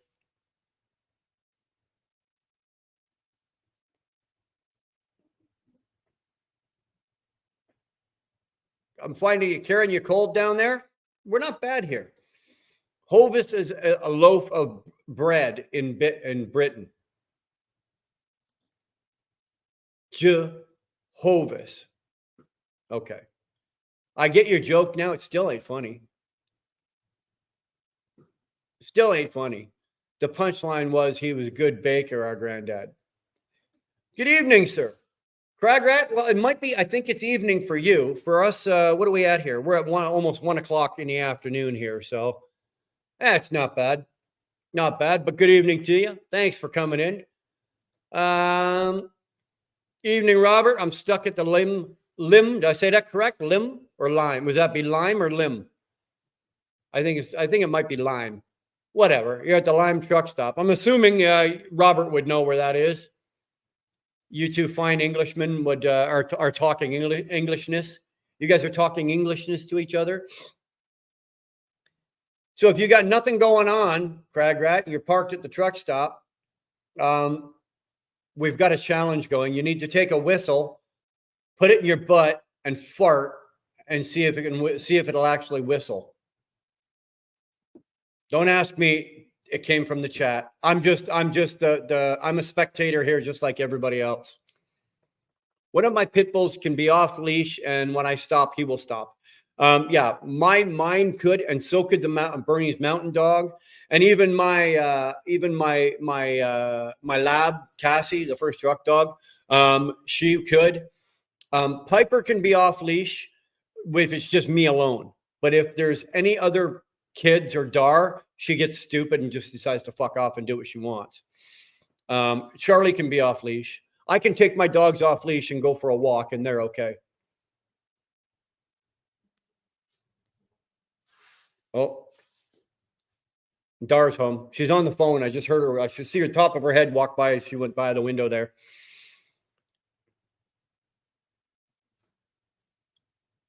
My Charlie is a Bernedoodle, a Bernese poodle mix. I don't want to see how they made that mix. That poor poodle.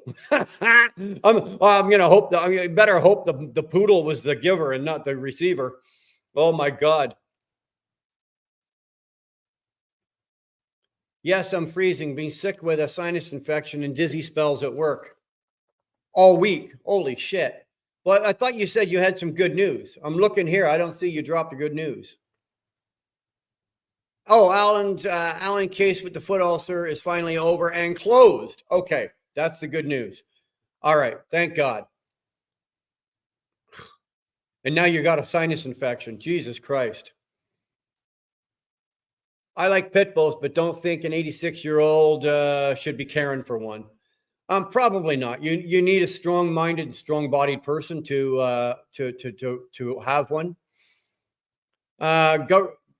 Government has been blowing through three arses for years. Their arses for years. Oh, come on, they're still doing it. You know, if you put a whistle in every politician's ass in Ottawa, the sound would drown out everything. You'd be able to hear it from here, and I'm 100 miles away. Fucking thick Canadian ruined a gumbleweed joke. Yeah, yeah. Mm.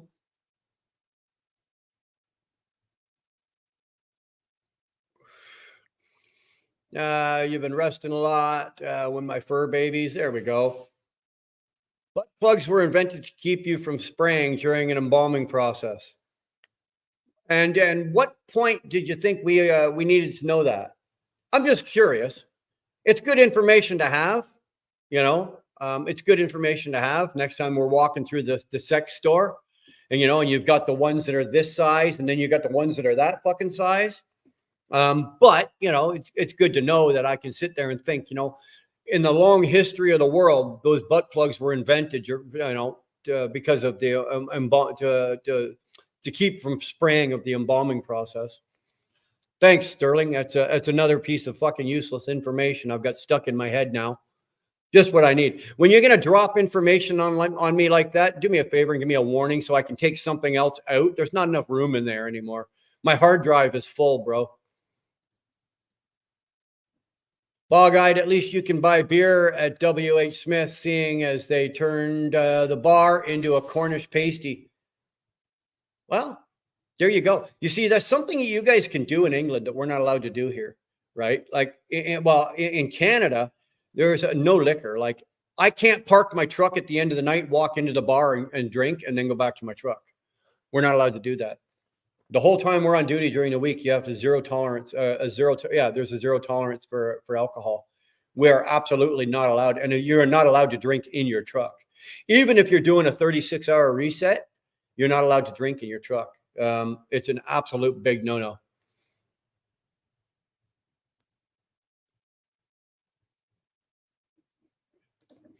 My mom fell 2 times and broke her ribs and her nose because of my son's pit bull. I don't fucking. How do you trip over? Pit bulls are pretty decent size. How do you trip over a pit bull? Oh well, maybe your mom's a little elderly. You can't blame the pit bull though. That could have been any dog. I've never tripped over Piper, being a big German Shepherd, but Charlie, oh man, I've gone ass over tea kettle fucking dodging that dog. Or we used to have a little Schnauzer dog, a little wiener dog, Willie. Same with him. He'd get under your feet, man. That'd be the end of you. That'd be the end of you fucking sailing down the hallway. Because you can't kick the dog, right? So as soon as you feel your foot, it's like, poop, oh no, down you go.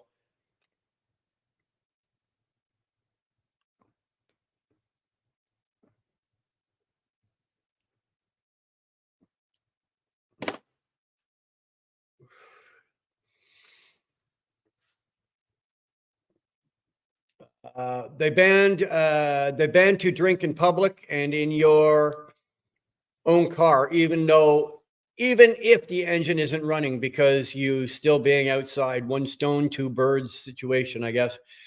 Yeah. They changed a lot of laws in Canada. We can't. There's 24 said that. It's true as well. You even in a commercial vehicle, you can't stop it if you're on your way home in your truck. Like on Friday nights when I'm on my way home, I can't stop at the beer store in my truck and put beer in my truck and then bring it to the house. We're not allowed. But in our cars, like if I'm too drunk to drive home, say I finish at the bar and I'm absolutely wasted and I know I'm not allowed to drive, if I get in my car and say, start my car, and then put the seat back and go to sleep and I'm just using the car for heat, they'll charge me with drunk driving. If I don't turn the car on, even if I have the keys on my person or within arm's reach, they will charge me with drunk driving.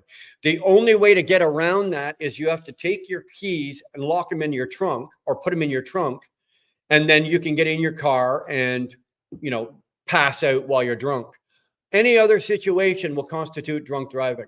They've changed the rules. That's how bad they've changed the rules here. Just sent you a picture of my Charlie. Okay, Buck, I'll take a look in a second. We can't even stop yet. My plan B is to start a company named Dildoking XL with my in-law and producing 120 millimeter butt plugs. Now I have at least one tester found.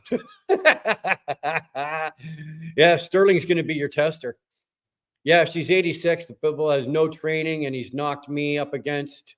Well, that's on your boy then, right? If the dog has had no training, a pit bull is not the type of dog that you don't train. Like my pit bull was trained, right? She went through vigorous training. That dog was excellent.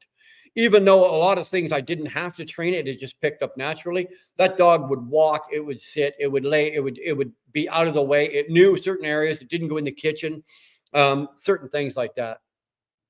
Remember, a pit bull is a hard, stubborn dog as well. You have to be the alpha in a house with a pit bull.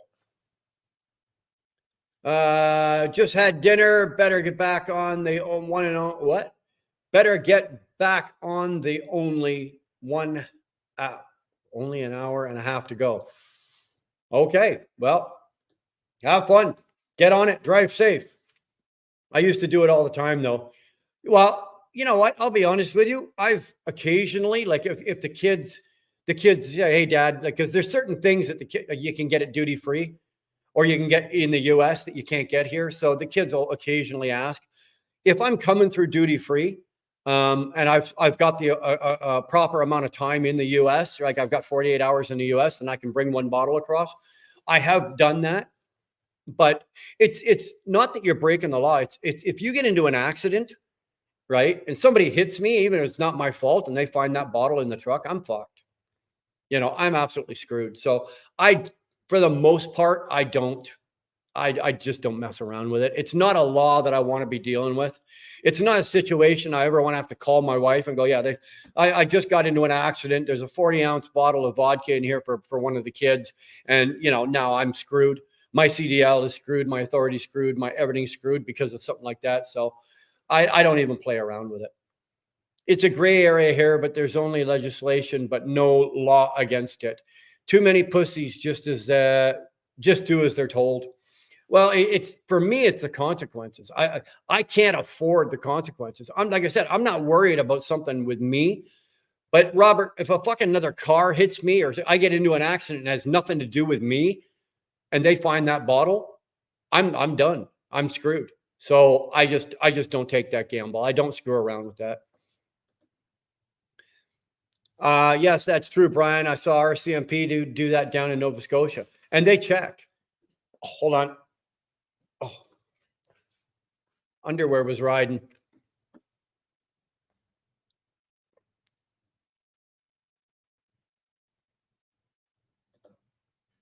See, there's some useful information.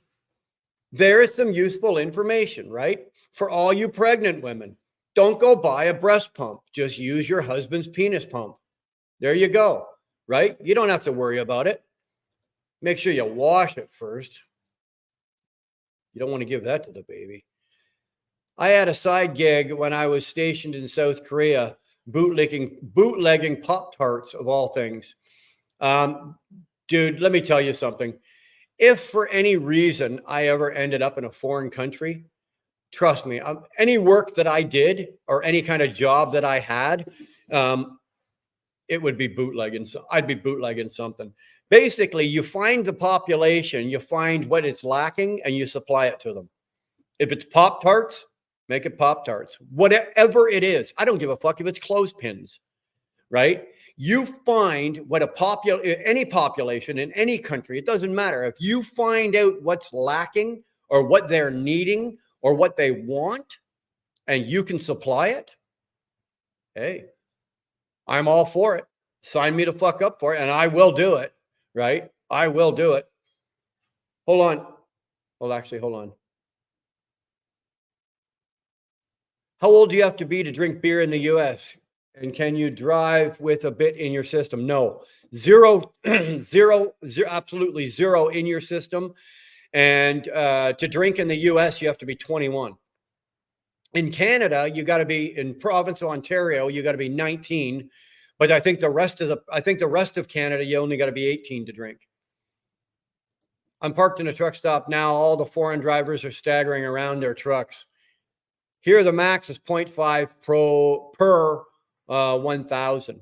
Oh, wow. Hold on a second. I got to drain.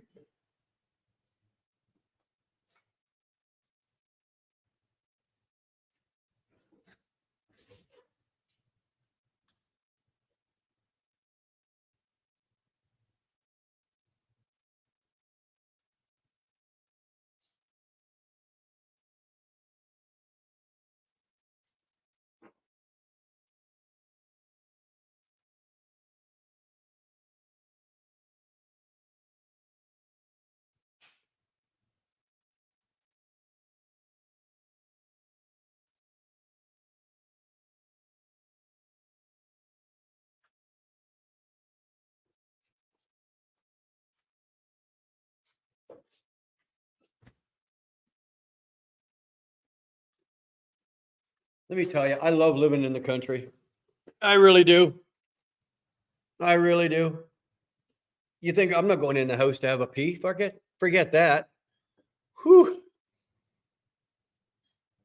Firefighter Bob, what the fuck? Yeah, I think you're talking about Sterling's breast milk penis pump contraption. They ain't illegal. They're just too expensive to import. So what'd you do? Like, you probably had what? Some family member shipping it to you, fucking like by the boatload or by the truckload, and you were just doling them out? Absolutely.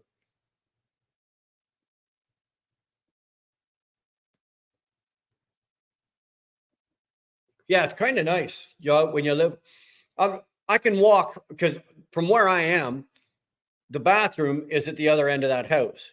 Or I can walk out the back of my garage and I've got an entire tree line sitting right there that, hey, why not? That, and it keeps the larger animals off your property, right? Because a bigger animal has marked its territory. So there, I'm just trying to keep all the large animals away. That's all I'm doing. I'm mixing half my piss with beer. I believe in recycling, plus the beer will last longer. Hey, if you're drinking English beer, it tastes like piss anyway. So it's not like you're missing any. You're not like you're missing anything. English beer is fucking horrible. Coming from the guy that doesn't drink anymore, right? Robert, stop it. Get some help. Yeah. So which one are you going to, Robert? Are you going to AA, like Alcoholics Anonymous, or is it PA, Pissers Anonymous? Which one? If you drink all the time, you have no business driving a truck. I see empty beer cans at truck stops all the time. It's ridiculous. Oh, go truck yourself. Absolutely. You can pull into any truck stop, and it doesn't matter. Canada, US, it makes no difference whatsoever. You can pull into any truck stop and there are empty cans. Usually Bud Light or Coors Light cans all over the goddamn place. Is it right? Absolutely not. But does it happen? Absolutely. Absolutely. I had, when Dara and I had drivers working for us, I had an ironclad. If you are caught with alcohol in my truck, you're driving my truck and you are caught with it, not only will you be fired, but you're going to take a beating. Look at the seriousness on my face, and I meant it. You will take a fucking beating for doing that. Because you're told when we hire you, you're told right up front, zero tolerance. Zero doesn't mean 1% or 0.5%. It means fucking zero. No alcohol in that truck. And if you're caught If you're drinking at the bar and get into the fucking truck and that you still have it in your system when you're driving the next day, I'm going to throw you a fucking beating for that too.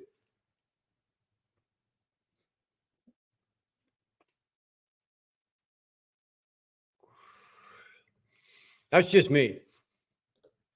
I take my business seriously. I truly do. Karen Manthorm received her gift basket yet. That's way closer than mine. No, you wouldn't have received it yet, Karen. Although I'm pretty sure that yours and Camille's both went out. They might have, what's today? Friday. So they might have gone out at the beginning of this week. So, well, my military assignment while there, I was in the mailroom on post. Oh, come on. So you were like the fucking postmaster. Dude, if I would have known that, good thing I didn't know you back then. Let me tell you, we'd have made some money. Buck, we'd have made some money. I don't mean none of that chicken scratch you were making fucking hustling Pop-Tarts. I'm talking money. Love to drive. What? Love to drive, love to drink, but never at the same time. Well, I'll be honest with you. I used to love to drive and I used to love to drink, and I did do it at the same time, and I got caught. Back in 1991, I took an impaired charge. It sucks. And there's fuck all you can do about it. Now, in 93, I got sober and clean. So, I've never had one since, but I am not a big advocate. If I don't tolerate anybody that's drinking and driving. Nobody will ever leave my house. If you're at my house and you've been drinking or puffing or whatever, and you think you're getting in your car and you're leaving to go home, no, you're not. You're not. It won't happen. Dar and I just won't let that happen. We're huge advocates for there's no drinking and driving allowed. You didn't get it yet? It's coming. Don't worry.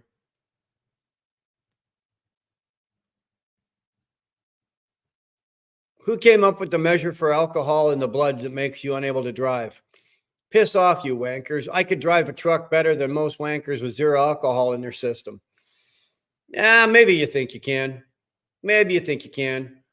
But your judgment's off. What's going on, JJ?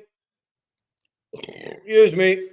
I'm just sitting here talking, mumbling away here, smoking a cigar because I just came off of 2 hours of people talking about fucking diarrhea in the chat.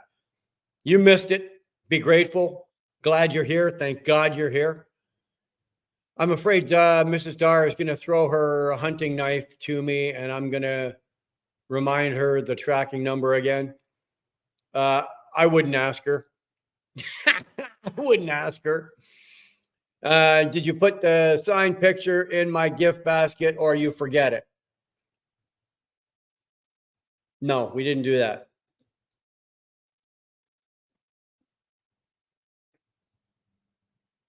Trust me, you're not getting a gift basket. It's not like little baskets. Basically, we took all the merch that you won, we put it in one thing, and we mailed that out to you. You're not actually getting a gift basket like you think about. You know how much it would cost to ship a gift basket? That'd be ridiculous. 2-4, I agree with your statement above about drinking and driving. Never do them at the same time. Never do them together. I lost my dad when I was 6 months old to drunk driving. Yeah, well, I learned my lesson the hard way, and I should have known better. And believe me, it will never, ever happen again. And there's all those funny sayings, right? Like, don't drink and drive, you'll spill your drink, or why drink and drive when you can smoke and fly, and, shit like that. But they're funny to say, but, it's still one of those aspects. It's still one of those aspects in life that goes on today. That it's still a regular. It's still a regular thing that happens. You'd be amazed how many people, get drunk and go driving. They just don't get caught. I'm unfortunately, the world is also becoming, numb to that. Did you watch the Tom Brady? Yeah, I watched it last night. I didn't watch it live. It was 2 nights ago, but I watched it last night on Netflix. Yes. What's her face? Oh, fuck. She had the best set. She had the best set. She had the black dress, blonde black dress. She's done a couple of the roasts. Who am I thinking about? Who was it? Go check yourself. You know who I'm talking about. She, in my opinion, had the best set out of everybody. When all his teammates, they got up and said some shit and da da da. Yeah, but you could tell that it was all written for them and da da da da da. But the comedians did the best. Kevin Hart was trying too hard, but yeah, but it was still good. I really did enjoy it.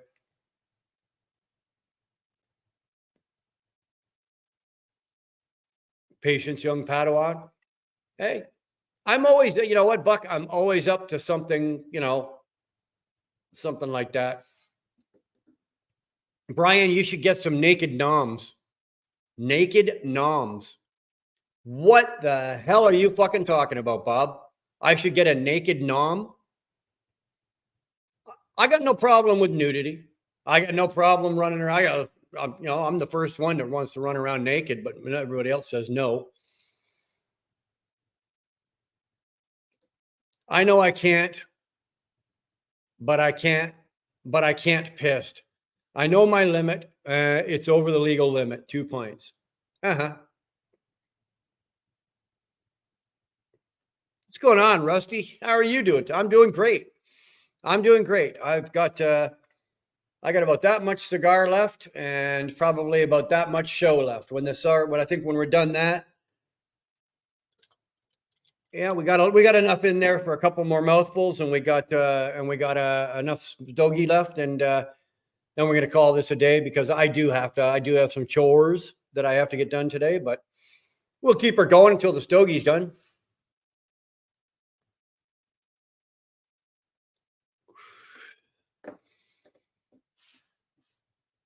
That's why I don't even ask. And I know that you folks are pretty busy with moving stuff now. So I won't even bother anyone with the same question, Wilburn. You know what, Tolga? When it'll get there. Nikki Glaser, thank you, Truck Yourself. Now, am I right? Is it just my opinion? Or was I wrong? But I think she had the best set, right? I feel that she had the best set. I love my response to OPP when they asked me if I trusted someone drunk or high to drive. I love my response to the OPP when he asked me if I trusted someone drunk or high to drive. Hell no.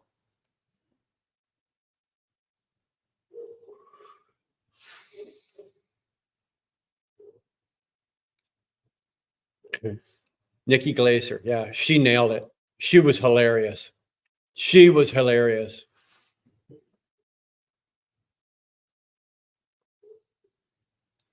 My profile pic nom.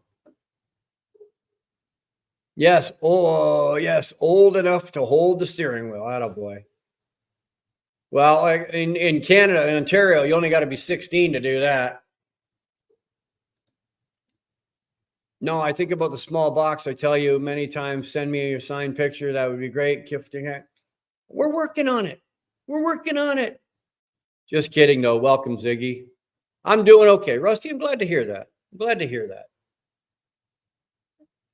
The whole idea that we do with doing these lives is, yeah, I get to burn off some steam. You guys get to chit chat and have some fun. But, at the end of the day, let's just make sure everybody's having a good day.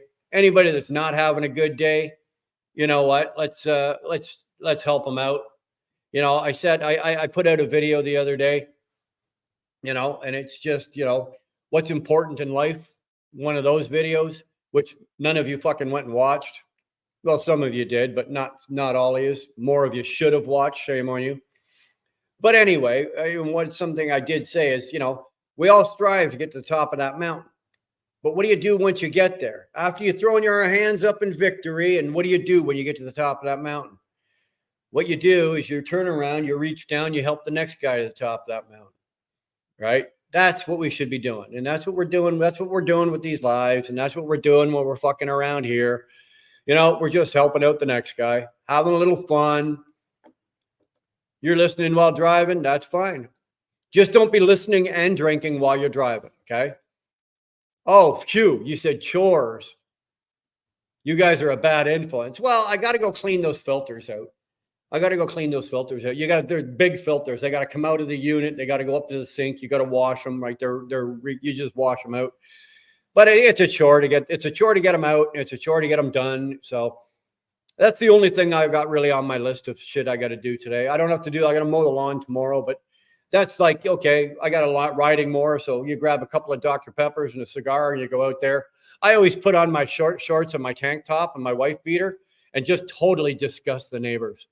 I make my neighbors want to retch when I got to have some fun, right? I got to have some fun.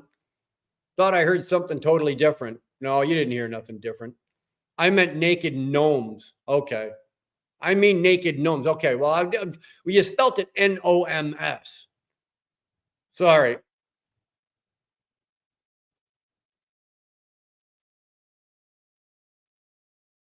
Tony. Oh, actually, Hinchcliffe did a good job. Not bad for a podcaster, though, eh?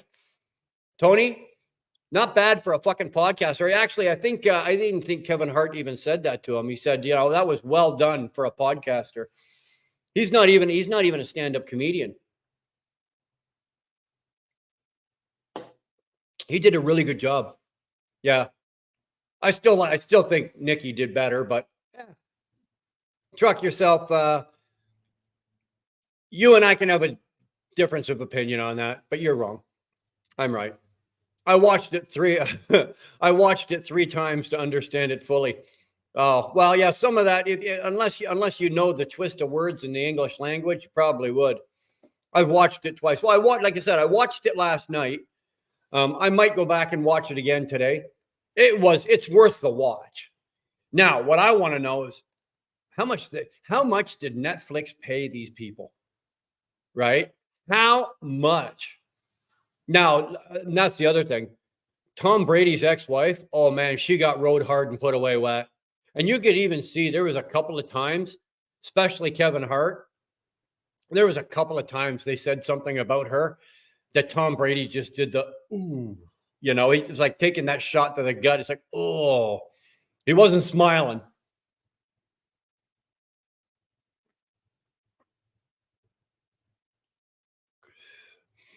No, Karen, I know you watch all the videos. Same with Buck. I know Buck, because you guys all leave comments. I really appreciate these lives. I really enjoy spending time here. You know what? That's what it's all about, man. That's what it's all about. If you're out here kicking it, you're having a good time and you're just laughing and joking and meeting some good people and farting around, then you know what? Then I'm doing my job. That's all I'm here to do. But at the end of the day, we as a community have a responsibility that when somebody ain't doing so good, they're having a bad day, a bad week, a bad month, a fucking bad whatever, or even a bad couple of hours. Let's help them out. Let's help them out. If we can make them laugh, we can make them giggle, we can take their mind off what's bugging them just for a couple of hours. Why not? I did have a bad night and no sleep, though. That is the truth, brother. You know what? A bad night can constitute a bad next day. In my case, I'll be honest with you, I'm a cunt. If I don't get enough sleep, I'm a dick the next day. I really am. I can turn it on and sort of work my way through it if I'm working. But when I'm at home here, if I don't get enough sleep, and then little shit around the house will annoy me more than it really should, and then I just become a dick.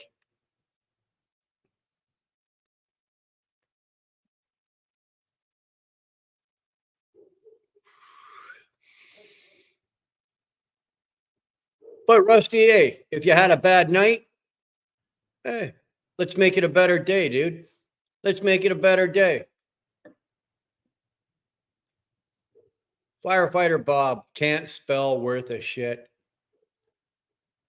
Maybe Bob, maybe we should be asking, instead of asking you how old you are, we should start asking you how much have you had to drink. But I have run regret, and that's why I didn't find you much earlier. Well, you found us now. You know what? You found us now. I'm glad you did. We love having you here, Camille. Love having all of you. Well, there'd be no sense in me doing this if I was talking to 5 people. I'd still do it if I was talking to 5 people, but you know what? Hanging out with all you guys is a lot of fun. I really enjoy it. Oh, you know what? And the only price I ask you guys to pay is to hit the like button. That's it. If you could just do me the favor of hit the like button, I would appreciate that very much. Do you get high from cigarettes? Yes, you can. Yes, you fucking do. If you smoke your brain, your brain can handle it. If you drink, it's the same.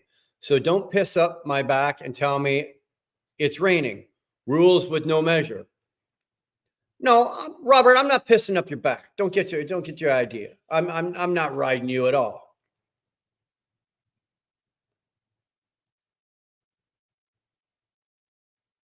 There you go. I'm having an okay morning.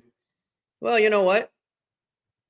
Open your windows, Rusty. I don't know where you are, but open your windows. Because right now, I got a window there and a window there. Right? Sorry. I got a window there and a window there. But I can still hear birds chirping. There is nothing that can bother me that listening to nature and birds chirping can't take away. You know, I'm sitting here right now going on with a dilemma with my truck that's probably going to cost me, I don't know, $10,000-$12,000. And you know what? I'm okay. We're going to get through that. We're going to fix it. We're going to take care of it. But me sitting here going crazy and blowing my mind out and shit like that and making a bad day of the rest of my day, ruining the rest of my day over this, ain't worth it. Ain't worth it. You know? I know what you meant to for. Don't worry about it.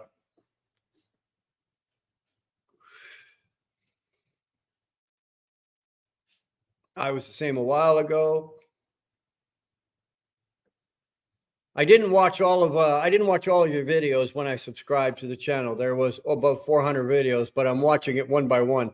I know. You know what I noticed, Camille, is every time you watch a video, like one of the older ones, I get a notification. Like you'll make a comment or you'll do something, right? Or you'll make you'll give it a thumbs up.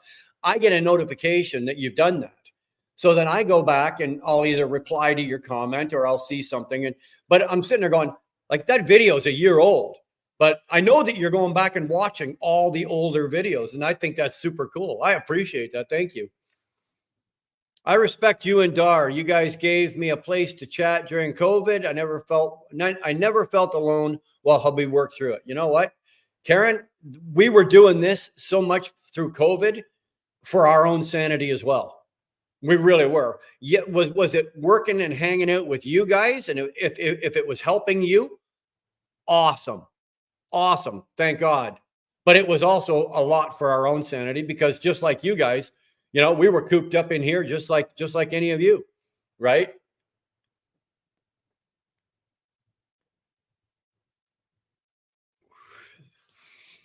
That's a good way to look at that, Buck. Bad moments are bound to happen, but try not to let them ruin your whole day. That's what I've been dealing with this morning. Had some bad moments going on, but it's not going to ruin my entire fucking day. No way. An 18-pack? Wow. That's how much I drank today. Holy Christ. 18-pack of water? Holy crap, man. I'm trying, but it's hard and I'm really missing my mom I'm missing my mom is all really bad today. You know what, man? Stay with it. Just stay with it today. Because just think about this. Actually, I want you to apply this way of thinking. Okay, Rusty, this is how I want you. This is just between you and me. Forget everybody else is here, okay? This is how I want you to apply your thinking. Stop thinking about the day. I know you. Okay, you stated that you miss your mom. Okay, okay, you miss your mom, but stop thinking about it on a day or on a week or on a month. Think about it in this hour. Get through this hour. If you can't if that's too big for you to think about or wrap your head around, get through the next 5 minutes. Get through the next 30 minutes. And then when you get through that 30 minutes, get through another 30 minutes. And then you get through another that 30 minutes, you get to another, you can get through the next hour. And then eventually you'll get through enough hours, they become a day, right? And then you'll get through that day. And then all you have to do is make it through one more day, right? One step at a time.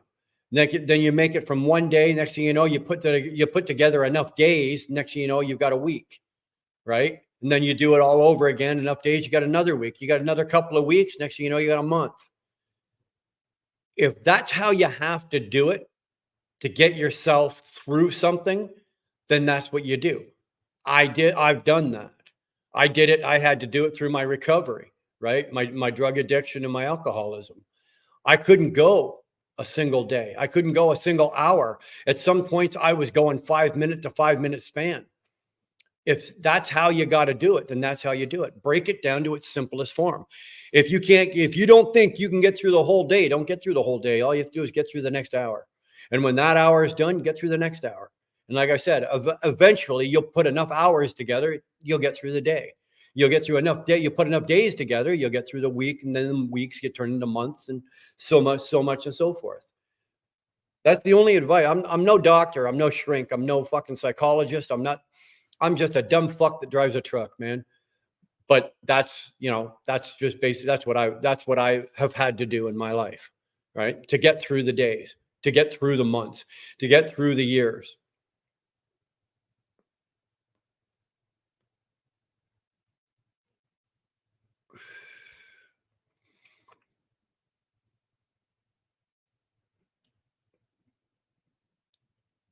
Robert compares smoking cigarettes to drinking. Well, I guess if you smoke enough cigarettes, you can get stoned. I don't know. I've tried. Believe me, I've smoked enough cigarettes that should have fucking killed me, but it didn't. I can hear a chainsaw chirping, also great. I don't mind the sound of a good sounding chainsaw. Do you have people come into your live? Just asking is all. Yeah, I have people come into lives all the fucking time.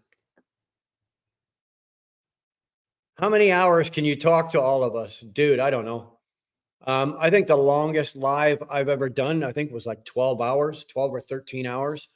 There's no sense going beyond that because YouTube cuts it off at 12 hours. So like when you hear about James Best, he goes 15, 16 hours. Well, that's great.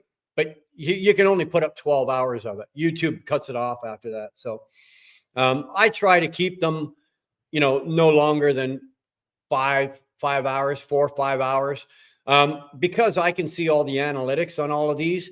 I know for a fact that if I do a 5-hour live, nobody watches a 5. You guys might be here for 5 hours, but on the replay gang, nobody's going to sit and watch a 5-hour live. So why, it doesn't make sense to drain these out for 6, 7, 8, 9 hours. Nobody's watching them, right? So that's just from YouTube standpoint, from what we do. But I can literally, as long as you guys keep talking and you guys want to keep chatting, my brain and my mouth can go forever, dude. Like I've told you before, I can take a pineapple, put it there and talk to it for 20 minutes. I got no problem talking. Yeah, I've gone 8, 9, 10 hours before. It's bad when I've talked so long that I run out of Dr. Pepper and cigars,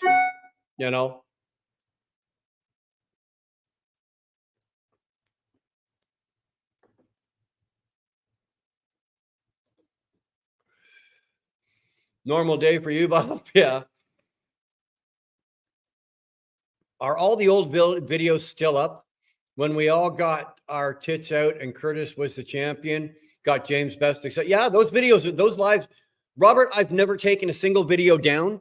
Actually, that's a lie. That's a lie. I've been asked, I think 4 or 5 months ago, I was asked by the company that I'm leased on to, because I actually went live and I took the truck and the camera into the plant where I deliver, and it's a big no-no. So they asked me to take that one down, and we did. But I should have, that was on me. I should have known better. I knew I wasn't allowed to do that. I just didn't even think about it. I just drove into the plant with the camera and we were live. So that one there we took down. But every video that we've ever made is up. All the lives we've ever done are up there. You know, we've never had any reason to take them down. I stand behind everything that I've ever done. Whether I've been proud of it or not, that's another story. Yep, you're right, brother. It was a bad time for me. I refused to allow bad moments in my run my days. I stopped, smell the roses, and enjoy life I've been given. That's the only thing you can do. Karen, that's the only thing you can do, babe.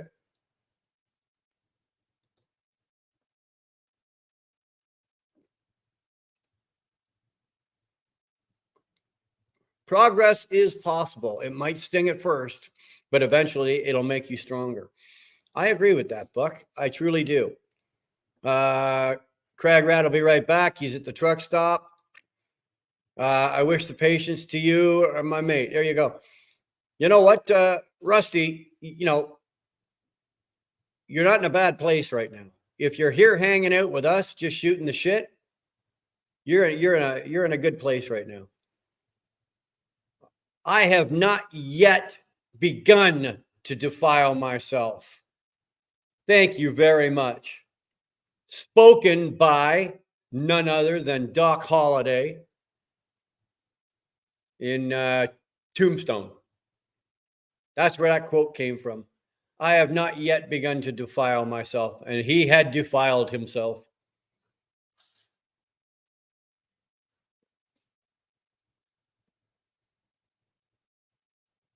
Be careful, jackknife truck on 78, both lanes shut down by 33. All right, good to know. Good to know. I'll make sure I avoid that area as soon as I get out of here. I drank 18 pack of Dr. Pepper Cherry. I think in a 12-hour span, if I sat here for 12 hours, I could probably drink 18 of those.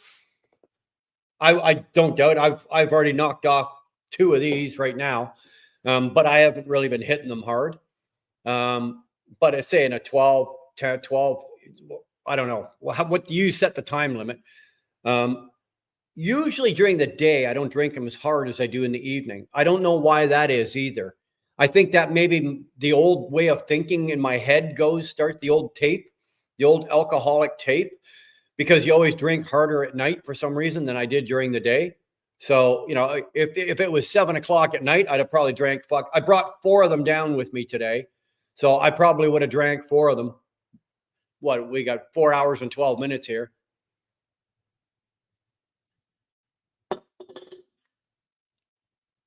I'd have been comfortably numb on Dr. Pepper.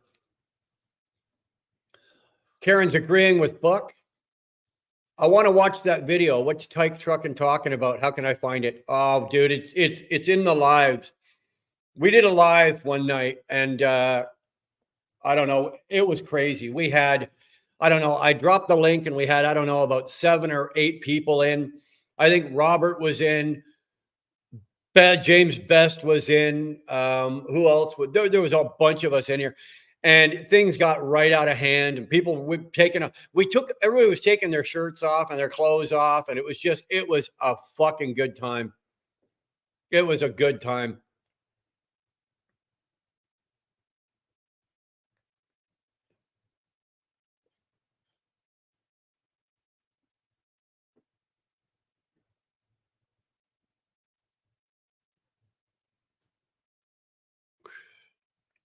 The last comment, Robert, oh, you thick cunt, I missed your comment. The last comment was that one, and I read that one.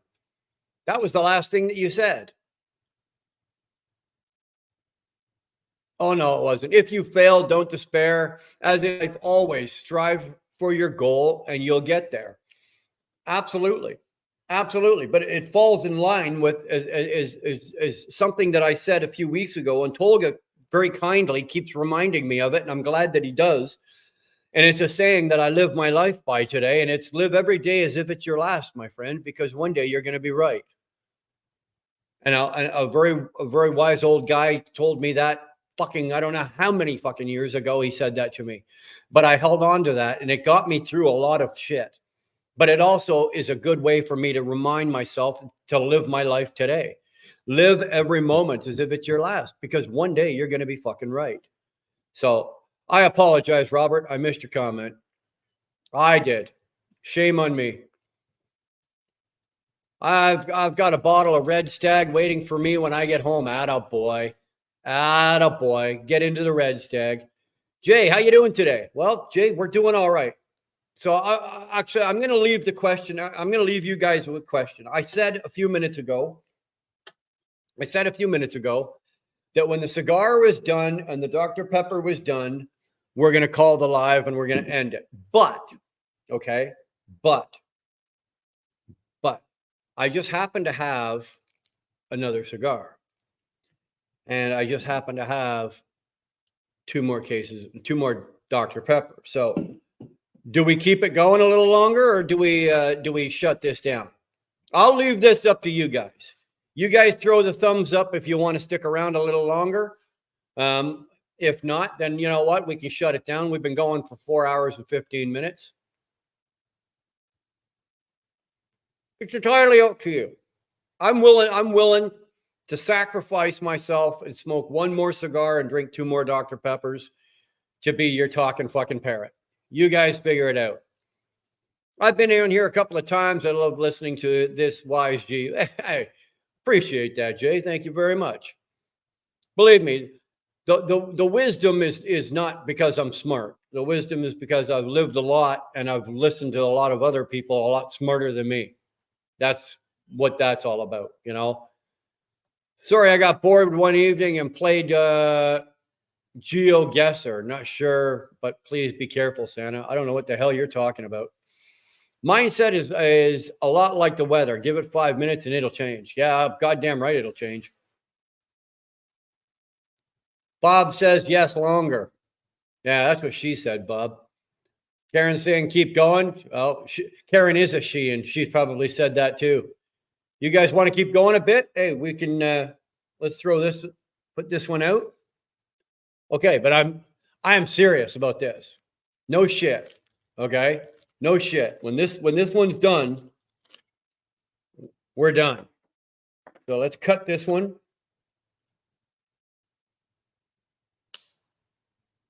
Let's cut this one. Okay.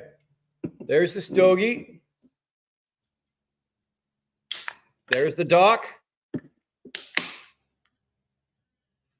Let's keep it going. If you fucking maniacs are crazy enough to sit here and listen to me, then hey, the least I can do is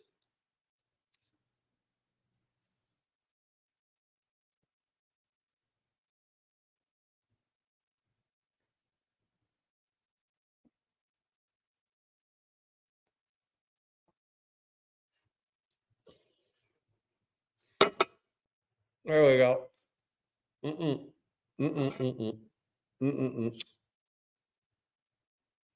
All right. So what am I averaging? About an hour? Hour and a half on a stogie? All right. So you guys got at least another hour left. A minimum of at least an hour. All right. All right.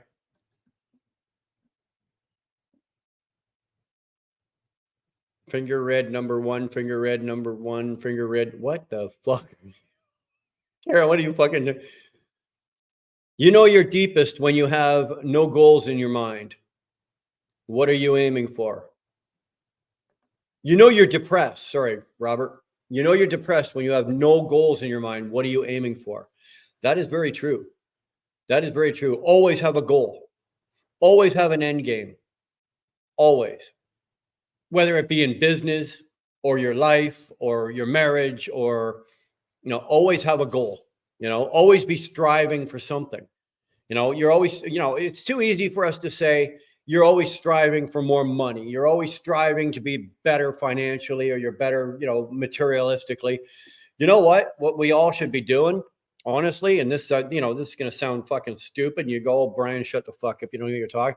What we should all be striving for is just to be better people. You know, if I and I'm as guilty as any of you guys. You know, I'm not saying that, you know, it's at the top of my list every day. I wake up every day striving to be a better person, but at some point during my day, I do find myself doing the Jesus Christ, I'm an asshole. I can do better. You know, it doesn't matter. At least once a day, something in my life is going on where I'm going, dude, man, you handled that wrong. You know, and I've had to say to myself, Brian, you need to do better. You know, and that falls in like, you need to be a better man. You need to be a better husband. You need to be a better father or a better friend, or everything down the line. You need to do better, you know, and that as me as a man, I take that seriously. Right. I have fallen down in my responsibilities as a husband. I've fallen down in my responsibilities as a man or as a father or as a friend. But how do I rectify that? Or am I willing to rectify that? I think is what makes us, and that's how you build character, right? Character building. You know, a person with good character and good standing is somebody that I will trust. You can make mistakes. I got no problem with anybody making a mistake. Mistakes build character and make you a better man. And I say man, but I'm talking person, okay? Man, woman, whatever. I don't want to insult anybody. I think the only lady in here right now is Karen. So I know she knows I'm not excluding her when I'm using the word man, right? I'm just talking about people in general. Be a better man. Do better, Brian. And I've had to say it, like I said, at least once a day. I've had to say that to myself in my life. You can do better. And then, you know what? Courage and character makes you do better. Houdini's out. Jay is out. All right. We lost 2. We're up to 90. All the time, Brian. Yeah. Go back up. I mentioned it because of short. We see straight in front of your front yard. I mentioned it because of a short where you could see a street sign in your front yard. Alvin, I'm not worried about anybody knowing where I live. I'm not. I used to be a little more concerned about it, but I'm not concerned about it now. I'll be honest with you. If you guys, because I've done enough driving lives where I've pulled out of my driveway and driven out of here and gone up to work. So you guys, anybody that's that's paid attention could probably just look at the signs and route themselves and find out where I live. So I got no problem with that. If you know where I live, you know where I live. You're welcome to come and try to break into my house, or you're welcome to try something and whatever. You might make it in the front door. Good for you. I promise you're not going out. The only way you're going out is on a stretcher. So I'm not too concerned about that. I appreciate you caring about me doing that, but cool. Let me fill my wine. Cheers from now. Hope that we don't lose the signal because of the solar storms. We are supposed to actually be able to we're supposed to have a really, really good shot at seeing the solar storm tonight. I know Dara's got her alarm set. She's got the time. But right now we're overcast. Like we're really heavily over. If it was just a light overcast, you should still be able to see it. But we're heavily overcast right now, but we're going to get up and we're going to go take a look at it.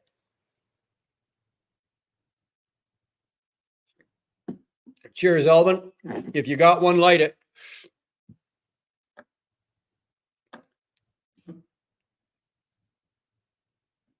You want me to keep it going, Red Lady? Okay, we'll keep it going. I'll give you, like I said, I'll give you at least another hour and a bit. Whatever this cigar lasts, that's as long as we're going here.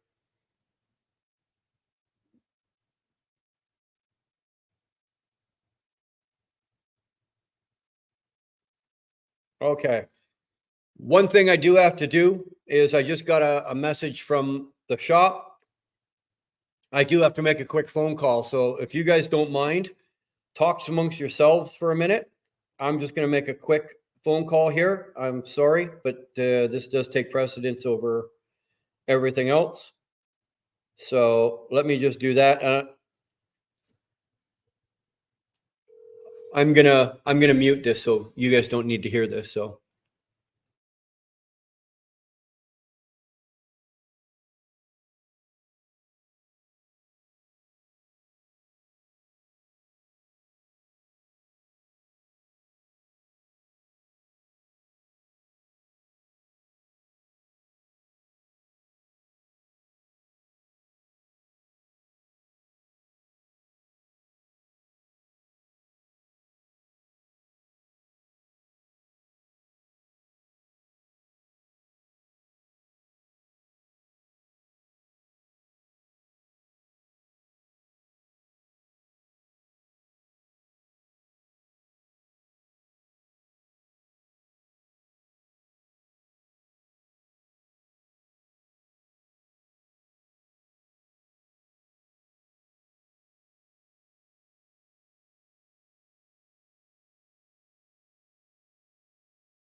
Yeah, as soon as we're done.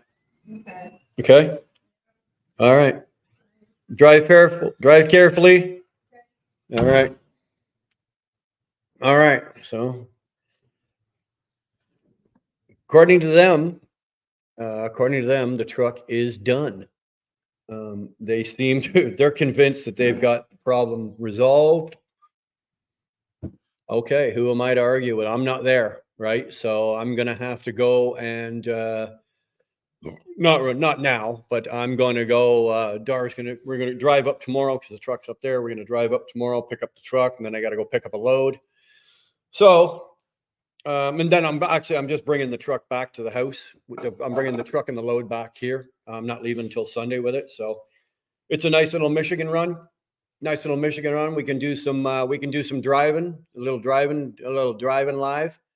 And we're going to go out to Michigan, do 3 drops through Michigan, do 2 drops in Indiana. Then we got to reload in Lafayette, Indiana.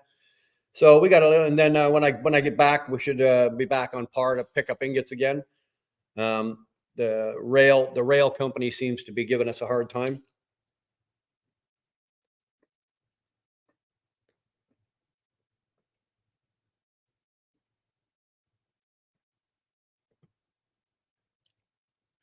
So it looks like my my 10th. I was expecting about a $12,000 loss on the week, so it looks like we're down to about 8. So that's not bad.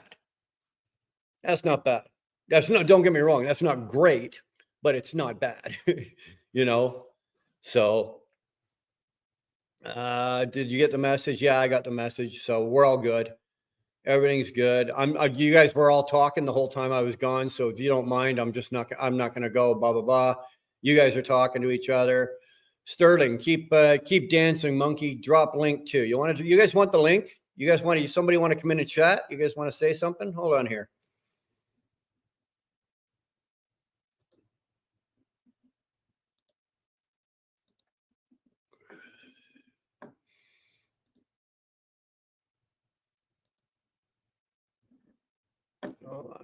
Hold on here.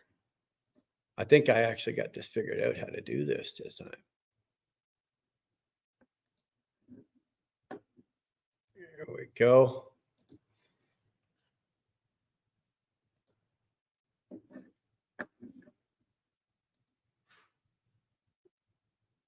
There you go. Holy shit, were you guys talking? Look at all the chit chat you guys were doing here. Good lordy, people. Yeah. Before I went live today, before Dar left, I'm like, please, you got to come outside and show me. Now, what I was doing last live to drop the link was correct. There's something here that's not working properly. So what I was doing was correct. Ask Dar, she will confirm. Now she had to show me another way to do it, which I just did. So, okay, we're good.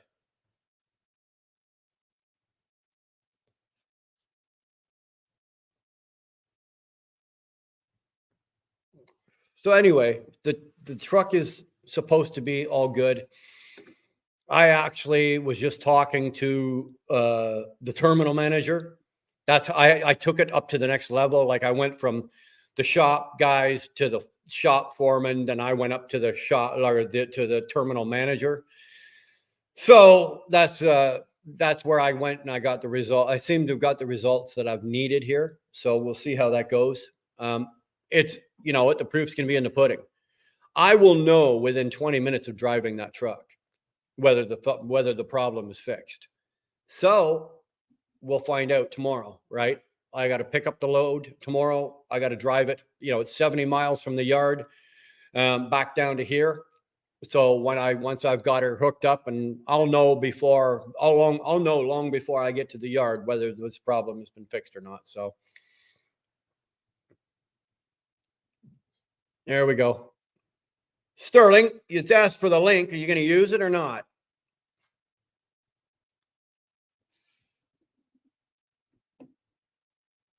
Hmm. 2-4. I hope to God it's fixed. I really do. Because if I had to guess, Like if I had to take a guesstimate on how much money I've lost in just fuel, like that's dripped and lost and fucking having to put fuel in my truck when I didn't really need to, but only because I had to keep that tank full. I'm probably looking at like fucking $4,000 or $5,000 over the last year. Maybe not that much, no, about that. Probably about, let's say $4,000, $4,000. So it's, well,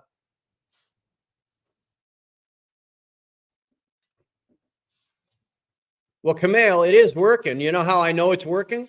I can be honest with you and tell you I know that it's working because I just found Sterling Wheel wandering around a truck stop. Looks like a fuel island. So yeah, what's going fuel on? island. Are you in a fuel island? Yep. I got hoses spending money. Yeah, well, it's not your money. Isn't that a nice feeling? Dude, I'm so glad that I can top off every trash can near me. I can pour it down drains. I don't even like click the hose off. I just let it fly out of the truck when I pull it out. I'm so glad you don't work for me. I really am. If you worked for me, I'd have to fucking kill you, man. Just even joking and uttering that statement, I'd have to fucking kill you. Oh, trust me, if you need a manager of chaos, I'm your guy. Yeah. So what are you doing besides fueling your truck and making a nuisance of yourself in a fuel island? No, I don't have people behind me waiting. This is my fuel island. Oh, is it? Yeah, we're done for the day. I brought the good weather up from California. I can step away here and kind of show you where I'm at. So right behind me, over there is the Truckee River. Up there, there's a bunch of wild horses and stuff. You won't be able to see it, but I was in Southern California yesterday. I brought the good weather with me, so we're going to be in the 70s today up here around Reno. Oh, that's all right. And I'm getting home early, and I'll be able to spend some time with Red Lady before going back to work for the weekend. Well, just so you know, she's hanging out in the chat here. She's in here right now, so she's not paying any attention to what you're doing, eh? Oh no. And if you get home and she's still in here, that's going to tell us a whole lot. Well, you know why women like men that are in prison? It's because they know where they are all the time. That's why our women love us on YouTube, because they know where we're at all the time. Well, that's true. I can honestly say that's the truth. If Dar can't get hold of me, chances are it's because this is where I'm at, right? Yeah, just turn on the YouTube channel and oh yeah, he's hanging out with the boys. Yeah. Just causing shit. But actually, I'm not out here causing shit. Most of the time, I'm out here for my own entertainment pleasure. You know, you guys. I'm usually responding to shit. I never cause it. No, yeah. Well, or I'm putting a fire out somewhere. Right. You know. So what was the repairs on your truck? What'd you get done? So what they did. Okay, this is the whole quick. I'll give you the quick version of it. Right. I got fuel dripping out of the driver's side tank. Right. And it looked like it looked like the leak was coming from behind the rear strap closest on the tank. So it looked like it was coming from underneath the strap. So I turned around and went, okay, well, obviously I got a hole in this tank because fuel's coming out of there. So I told them I need them to take the tank off, pressure test it, and then patch it, right? Yes. They said, yeah, no problem. I handed over the truck. They took the fucking passenger side tank off. They said they found a hole in it. They sent it out and they patched it. I didn't ask him to take the passenger side. I asked him to take the driver's side. So now, this was yesterday. They sent it back to me yesterday, and Sterling, I blew a gasket. I mean, I fucking lost it, right? So then, yesterday afternoon, after I exploded, they turned around and ripped the driver's side tank off, and they did a full inspection and a full fucking pressure test on it, and apparently there's no leak in it. Now, so what you're talking about is right here, right? This strap on the back of the tank, Yeah. it's got the real rubber gasket and all that stuff. You're saying it was Yep. leaking like down there? No, it was actually leaking right around where, if you were looking at the strap, it would probably be right about where 10 o'clock was. So go where 10 o'clock, if the top of the strap is 12, go down to where 10 o'clock would be, and that's where the leak was. Right in, exactly, right in there. And the reason I knew that is because the tank at one point from the rail yard gotten totally encased in mud, and it solidified. And then within 3 hours, I looked at it, and there was a big wet spot right there coming through the hardened. So that told me that there was fuel coming from underneath. Right. And then we washed it off. And then again, we washed the tank and everything like that. And then I drove it again. And then the steps on the driver's side, the mud flap, all this shit down the whole from the tank all the way to the back of the drive line on the driver's side of the tank was covered in fuel. Okay, so I got a fucking leak. Right? I obviously got a leak. They're telling me now that they took off the driver's side tank yesterday after they've repaired the passenger side. They said they found a hole in it. So they did that. Now they took the driver's side tank off yesterday. They pressure tested it. And that's what I was just talking to the terminal manager about. He said he pressure tested it and there's no hole. Well, now when they said the term pressure testing, was it just a fancy term to get you to hang up the phone? No, because they do. They've got the ability at that shop to do that kind of thing. They've got the proper equipment to do it. And right. I know because another friend of mine, she just got her tanks done. So I know when they say they pressure tested it, they didn't just fucking, put a piece of saran wrap over the cap and fill it with a little air, Okay. And they didn't just do it to shut you up? Well, there's no sense in doing that, because if I drive the truck 9 miles down the road and it's still leaking, I'm turning around and bringing it back to them, and then they're going to be dealing with me in person. Right. So it's not in their best interest to do that. Right. They're not going to do it just to appease me, if that's what you mean. Right. Okay. So does your truck still have the tank settlement issue where it draws from one tank more than the other? Yeah, and they're saying that this is what the problem is, right? Because a hole in the tank would unpressurize one tank, leaving the air to leave that tank and the fuel to fill that tank. That's right. But if that would be the case, then the tank that has the hole in it, which then would be the passenger tank, would be the one that stays full. And it's not. It's my driver's side. Right. So, you know what, dude? I'm at a fucking loss here. So all they've said is now the tank is not leaking. The passenger side had a hole. It's now been patched. They pressurized it before they put it back on the truck yesterday. It's fine. The driver's side tank has no hole in it. They pressurized it, blah, blah, blah. Come and get your truck. Oh, okay. I can't argue. What was this hole? Was it a crack or a hole? What was it? It was a small crack. It was like somebody took an X-Acto knife, right, and just put a small little slit. Basically, it was from the vibration, right? Enough pebbles and shit got underneath the rubber. Yep. So you know what I'm talking about. It happened. It's not like it's an isolated thing. It's happened lots of times. Yeah. Well, that and ice road trucking don't help either.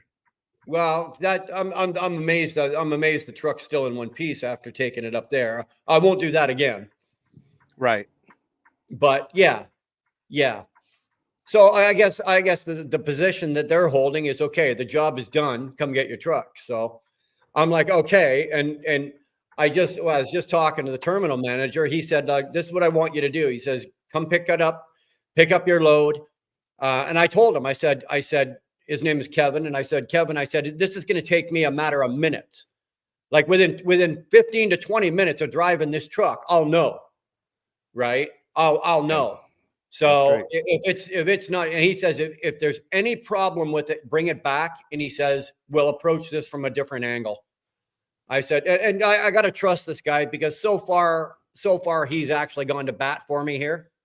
Now, And, is that and different angle the possibility they can lend you a truck because you're already booked on a load? no, there's no trucks to lend. Every one of their company trucks is fucking filled, and they're not going to rent one. Okay. Right. That's my biggest beef here, Sterling. My biggest Yeah. beef is not the $1,800 to get the tank fixed. It's the fucking, now I'm down, I've been off since last Saturday. Right. You're not down just the repair, you're down the revenue that would have Well, gotten you this far in the week. well, the $1,500 or $1,800 tank repair, that's the cost you pay for doing business. Yes. Right. That's just business. You're going to take hits like that. As you own a truck. It's the thousands of dollars that you lose in revenue sitting here with, like, see this thumb? It's been well planted, you know what I mean? Yeah. Yeah. So, and now I'm going to go pick up the load and go run with it. And if there's anything wrong with it, the truck and the load are going right back. And I'm going to be down whatever that amount of time is. So, Right. what can you do, right? What can you do? You like to sit there and think, okay, I'm going to trust this shop. I'm going to trust these people. They're all professional. They know what they're doing. But you and I both know that's not always the case, dude. Yeah.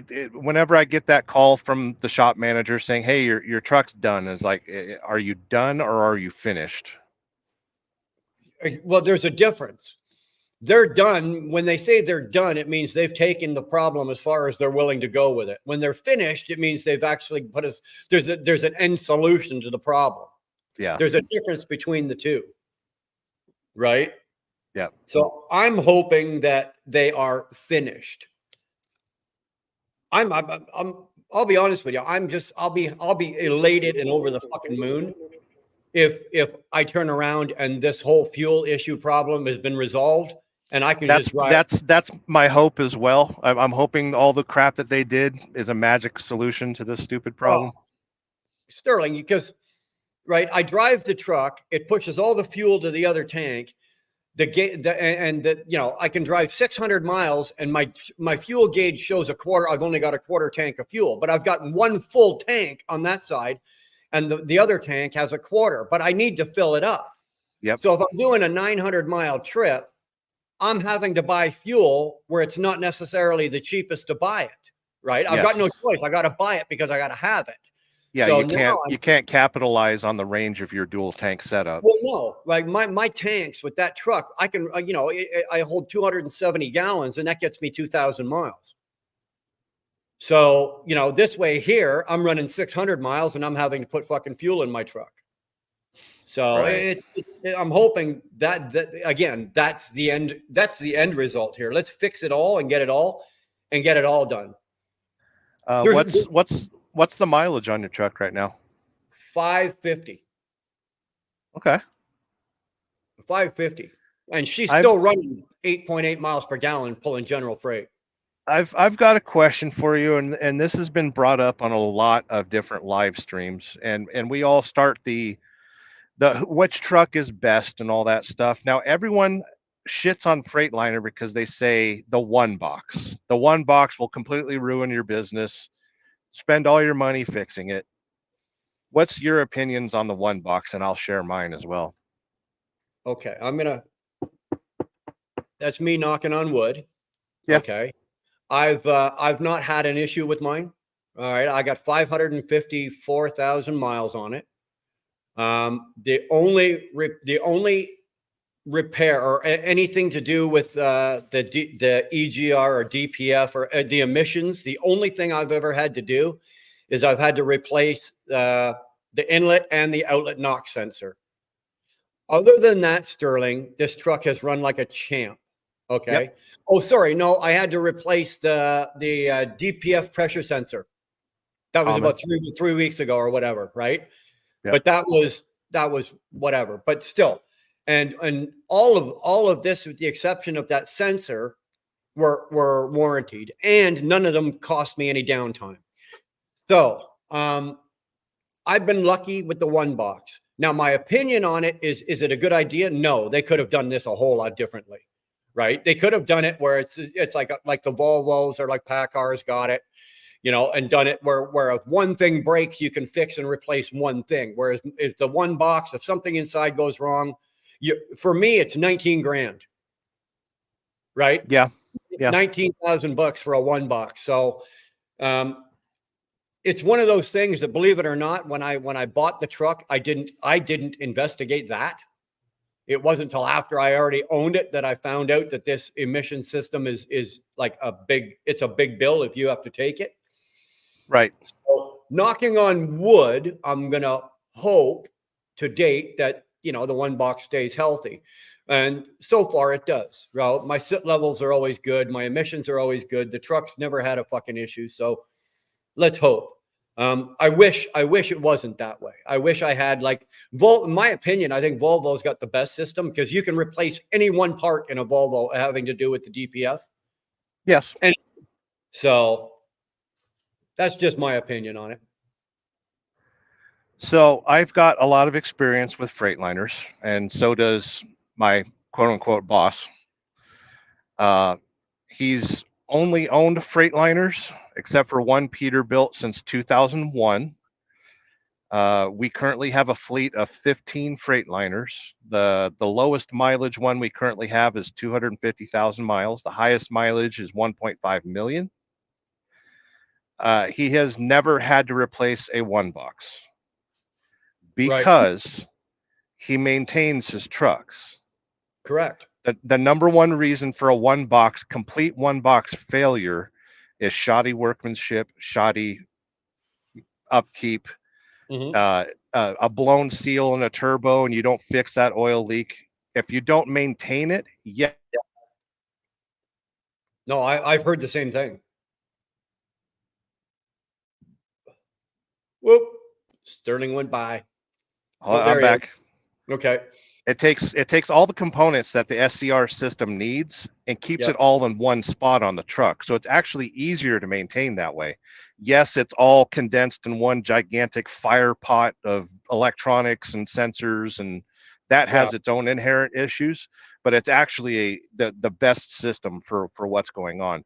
Proof of that is the Freightliner is the number one selling truck in the world. I agree. I do agree. But I also, everything that you just said there, I think the biggest killer for the one box, for all of the people that I do know, and I say all of the people, I don't mean there's been lots of them. I don't. Okay. But the ones that have had the one box failure, check your idling hours. Every time. These goddamn trucks do not want to idle. Right? They're the best resource is a YouTube channel called Francisco Amaya. And he digs into these Freightliners and does everything. It's the best channel to learn everything about these Freightliners. And he's got videos also in Spanish dedicated to what the one box is, how you maintain it, what goes wrong. Yeah. There's no scary science with these trucks. No. Well, there was when they first came out, when all this kind of shit comes out. Well, when it first came out, we were the test subjects. We were, and believe me, I was one of those guys that, I was an owner operator when these came out. And at that time we had multiple trucks and we were dealing with this on multiple different trucks. It's like, Jesus Christ, look at how many people left the industry between 2008 and 2010 because they bought an International. Well, yeah, well, that almost sank International, right? Yeah. That Navstar engine almost sank. But who cares about International? What about us? What about all of our brothers and sisters that were owner operators thinking, hey, let's buy a $110,000 truck and put it on the road? Yeah. Well, maybe we were a little foolish to think that when International said to us, oh, we can do the same thing, but we don't need all of that. We can meet all the emissions and we can do all this, and you don't need the DEF and you don't need all that. Well, guess what? Didn't work out for us. Well, the only reason International did that was because they were already buddies with the U.S. government, making Internationals for military use. Correct. But guess what? The other side of the government, the EPA, will still get you. Well, and they went after Cummins. International also bought the rights for the cat block. Right? Yes. If you look at those Navstar engines, the blocks themselves are cats. Yeah, right? the Max Force. Yeah. And they thought that they could build off of that and get away with, okay, we can do this and we don't have to do that and da da da. It didn't, and again, like I said, it didn't work out for them. So Yep. International learned a very hard lesson. And it's funny though, International now is owned by Volkswagen. Yeah. Well, It's funny. it's like Man Diesel or something like that. Yeah. Mm-hmm. So yeah, your 13-letter shit spreader is now a Krautwagen. I'll sign off on it. Well, you know what? I'll be honest with you.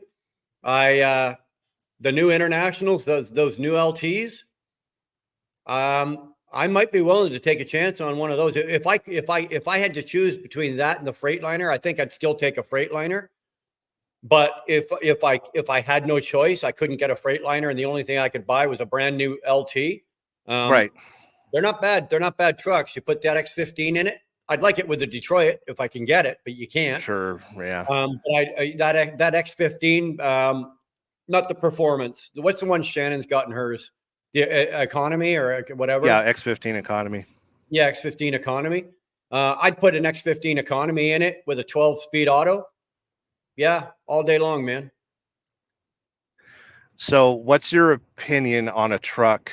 Would you be more comfortable with a brand new truck that might have issues, or a used truck that has a good service history and you trust? Would you trust a new International with a great warranty and a good deal, or a slightly used Freightliner? That's a good question, because I would take a chance on either. Yeah, I would. Give me the LT, a brand new LT with that 6-year warranty that Shannon's got. That it includes everything from light bulbs to fucking tires, right? Yeah, that's a hell of a warranty that Jeff got there. But if it was anything else, say it was a PACCAR or a Volvo, I would not take it if it was more than a year old. I would want it to be a year old. That way, any of the bugs that are going to arise will probably will have been worked out by then. But I hate to say this, and people are not going to say it's popular, but I stand behind the Freightliners. I do. I'm not saying that just because I drive one, but you know what? I know other guys that are driving them. A friend of mine, he's got a fleet of them. He's got a fucking 114 of them, right? Yeah. Best trucks on the road right now. Trust me, the reason my boss is a millionaire and races speedboats is because I don't drive a KW. Well, exactly. Okay, exactly. And the reason this friend of mine is a millionaire and is because he has fucking a whole fleet full of Freightliners. Right. Are they the nicest truck on the road? No. Are they the most comfortable truck on the road? No. But if you're looking for bang for buck, you can't do better than a Cascadia. Okay. I can take a 2024 Cascadia and put it up against these 579 Peterbilts that the company I'm with right now. They bought 2024s of each of them. And you know what? Those Peterbilts, they're beautiful. They look good. The insides are comfy and blah, blah, blah, blah, blah. But you know what? Bang for buck, those Freightliners came in at $38,000 a piece cheaper. And they're kicking the shit out of those Peterbilts for fuel mileage. That's what not only fuel mileage, but uptime. Well, that's the other thing. And that's what I'm looking for. Right. I don't need to have the cushiest truck in the world to do my business. I've said it before, Sterling, it's a tool. I don't have to have the nicest hammer in the toolbox. I just need one that's going to work and work well, and it's going to be reliable. And so far, this truck has done all of. Dar will be the first one to tell you. Okay, this truck, we've had this truck for 3 years now. This truck has cost us less in 3 years than any one of the other model trucks that I've ever had did in the last year that I owned each one of them.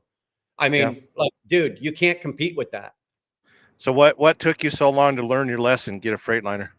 Ignorance and hard-headedness. Ignorance and hard-headedness and just fucking being stubborn. You know, I wanted I bought the Volvo, and I bought a new Volvo in 14. But I ordered it heavy, right? So it had the 46 rears, the 14.6 steers, and it was double framed. but I bought that for a reason, right? You don't buy a truck like that to pull general freight. So I bought that for a reason. But all of the other trucks, you know, I was along the lines like my Peterbilt. Hey, I wanted a Peterbilt. Hey, I've had three Kenworths. Hey, I wanted a Kenworth. You know what? Yeah. Sometimes some people take a little longer. It took me a little longer. You know what? But no, I mean, vanity is wasted on the young, right? Well, it is. And it's also wasted on the people with big pocketbooks, because you can afford it if you got a big pocketbook. I don't have a big pocketbook, so I can't afford the vanity. Well, it's the difference between purchasing and buying, right? Exactly. Like I could go out right now and buy a Honda, but I could purchase a Hellcat. The difference is the money in the bank versus telling the bank, yeah, I'll do sexual favors for you for the next 7 years so I can have a freaking Hellcat. Well, I don't know about you, but the price of a Hellcat right now, you're going to be paying more than 7 years on it. You'll be doing sexual favors for more than a couple of years. Yeah, on a car that's worth 40 grand in 5 years. Mm-hmm. Yeah, exactly. Well, at the end of the day, like I said, I'll stick with the Freightliners. I would gamble on an LT, but I'll stick with the Freightliner. You'll never see me drive anything that has PACCAR in it. I think if I won the lottery, and it just money didn't make a difference and I didn't give a rat's ass, I wouldn't mind one of the Volvo 860s with the Globetrotter package, like the top of the line Volvo with the 860 big bunk in it. I would probably go out and buy that, because I just don't because that's effortless trucking. You're right. But if I'm here to, I'm here. It doesn't matter that I've been doing this as long as I have. I'm still here to make money. At the end of the day, and you've at this stage in your career, you've proved yourself. Oh, that's good. You know, do you need chrome? Do you need a hood? No. Do you have to shift your own gears? I don't need a big, beautiful, shiny truck with a shit ton of chrome on it to, I don't need, I use this terminology a lot. Like, I don't need to drive into the truck stop and have the biggest dick. Yeah. I'll pull in with my blue Freightliner Cascadia and be just as happy. Right. Yeah. So you're not interested in the attention of other men then? No, I'm quite pleased to pass on the attention of other men, except for this one right here. What's going on, Fate? What's going on, man? How are you guys? Oh, we're Good just to see you, Fate. Nice to see you too, Sterling. We're experimenting with the high cost of low living, man. That's all we're doing. I'm enjoying it at home. So when the rates aren't good, you stay home. Yeah. Attaboy. You look at the sunshine behind you. You're doing well up there? Yeah, it's nice. We got some nice weather rolling in. Good. How about you? Same thing. I guess we're about 60 degrees here today. It's overcast, but it's bearable. Like, you can live through it. The reason I wanted to join is I heard you talking a little bit about the different, man, my neighbor dogs are going crazy. You were talking about looking at, that you wouldn't be opposed to getting an LT and stuff like that versus a Cascadia. And I'm not saying one's better than the other. I will say this. I have an LT with the Cummins X15 efficiency series in it. Yeah. Since I have gotten that truck, the life mileage on the last 211,000 miles is 8.4 miles per gallon. That is better than all the Cascadias that are leased on to the carrier that I'm with. It is the most fuel efficient truck in our fleet. No kidding, eh? Yep. No kidding. Because on our fleet, they've got all brand new 24 Peterbilt 579s. And then they've got a bunch of owner operators that are running various equipment, Pete's, Kenny's, Volvos, and everything like that. And my Freightliner and the 6 or 7 new 2024 Freightliners that we've all got, or that the fleet bought, are kicking the crap out of everything. The Freightliners, they're literally, they're kicking the crap out of everything. So, we're talking like, my truck is 3.5. My truck's 3.5 years old, and I'm still doing 8.5 to 8.8 with 550,000 miles on it. These new Cascadias, the 24s, these things are running 9.5 to 10 miles per gallon. The peaks, Holy the cow. best these Peterbilts are turning out is like a high 7s and maybe an 8. So I'm going on that, but I'm also going on my personal experience with my truck, right? Because it's my truck and I know what it's doing. Dude, I'm pulling ingots right now, right? With this dedicated job, that contract that I have, I'm maxing out anywhere at 105, 107,000 pounds. And this truck is still getting me 6.9 to 7 miles per gallon. Oh, that's good. That's good, especially when you're that heavy. That's fuel, right? That's fuel money in your pocket, you know? And if you're doing 8.5 on an LT, good for you, man. That's a good deal. But it also has to do with how you're driving it, right? It's how you're driving it. Like, I don't drive it. Now, yes, my truck will do 90 miles an hour, but I don't do 90 miles an hour, right? Yeah, no. I know that my truck, between the way my truck is geared, with the automated transmission, with the gear ratios, with the horsepower and torque settings, I set all that up myself. You know, I'm geared to run 63 miles an hour, and at 63 miles an hour, pulling general freight. So let's say you're maxed out for 80,000 pounds. That truck is an 8.8 mile per gallon truck. And I'm good with that. I'm quite happy with that. Well, yeah, no, I'm actually a little depressed today because fishing opener is this weekend in Minnesota, and I am not out on the lake. I made Mother's Day a priority this year. Well, good for you. You got to. Yeah. You gotta. I unfortunately won't be able to see my mom this weekend, but of course we'll call down to talk to her. But my mother-in-law and my father-in-law will be coming to our place, so I will get to at least see one of my moms this weekend. So yeah, it's a priority. You're right. You gotta make that choice along the lines we talked about a while ago. You know, you can make money or you can be with your family. Well, you have to make that choice, right? Well, So, yeah. Well, and when the brokers cancel loads on you 2 hours before you're supposed to pick them up, it makes that decision a whole hell of a lot easier. You know what I'm tired of? And Sterling can probably attest to this too. You can, Brian.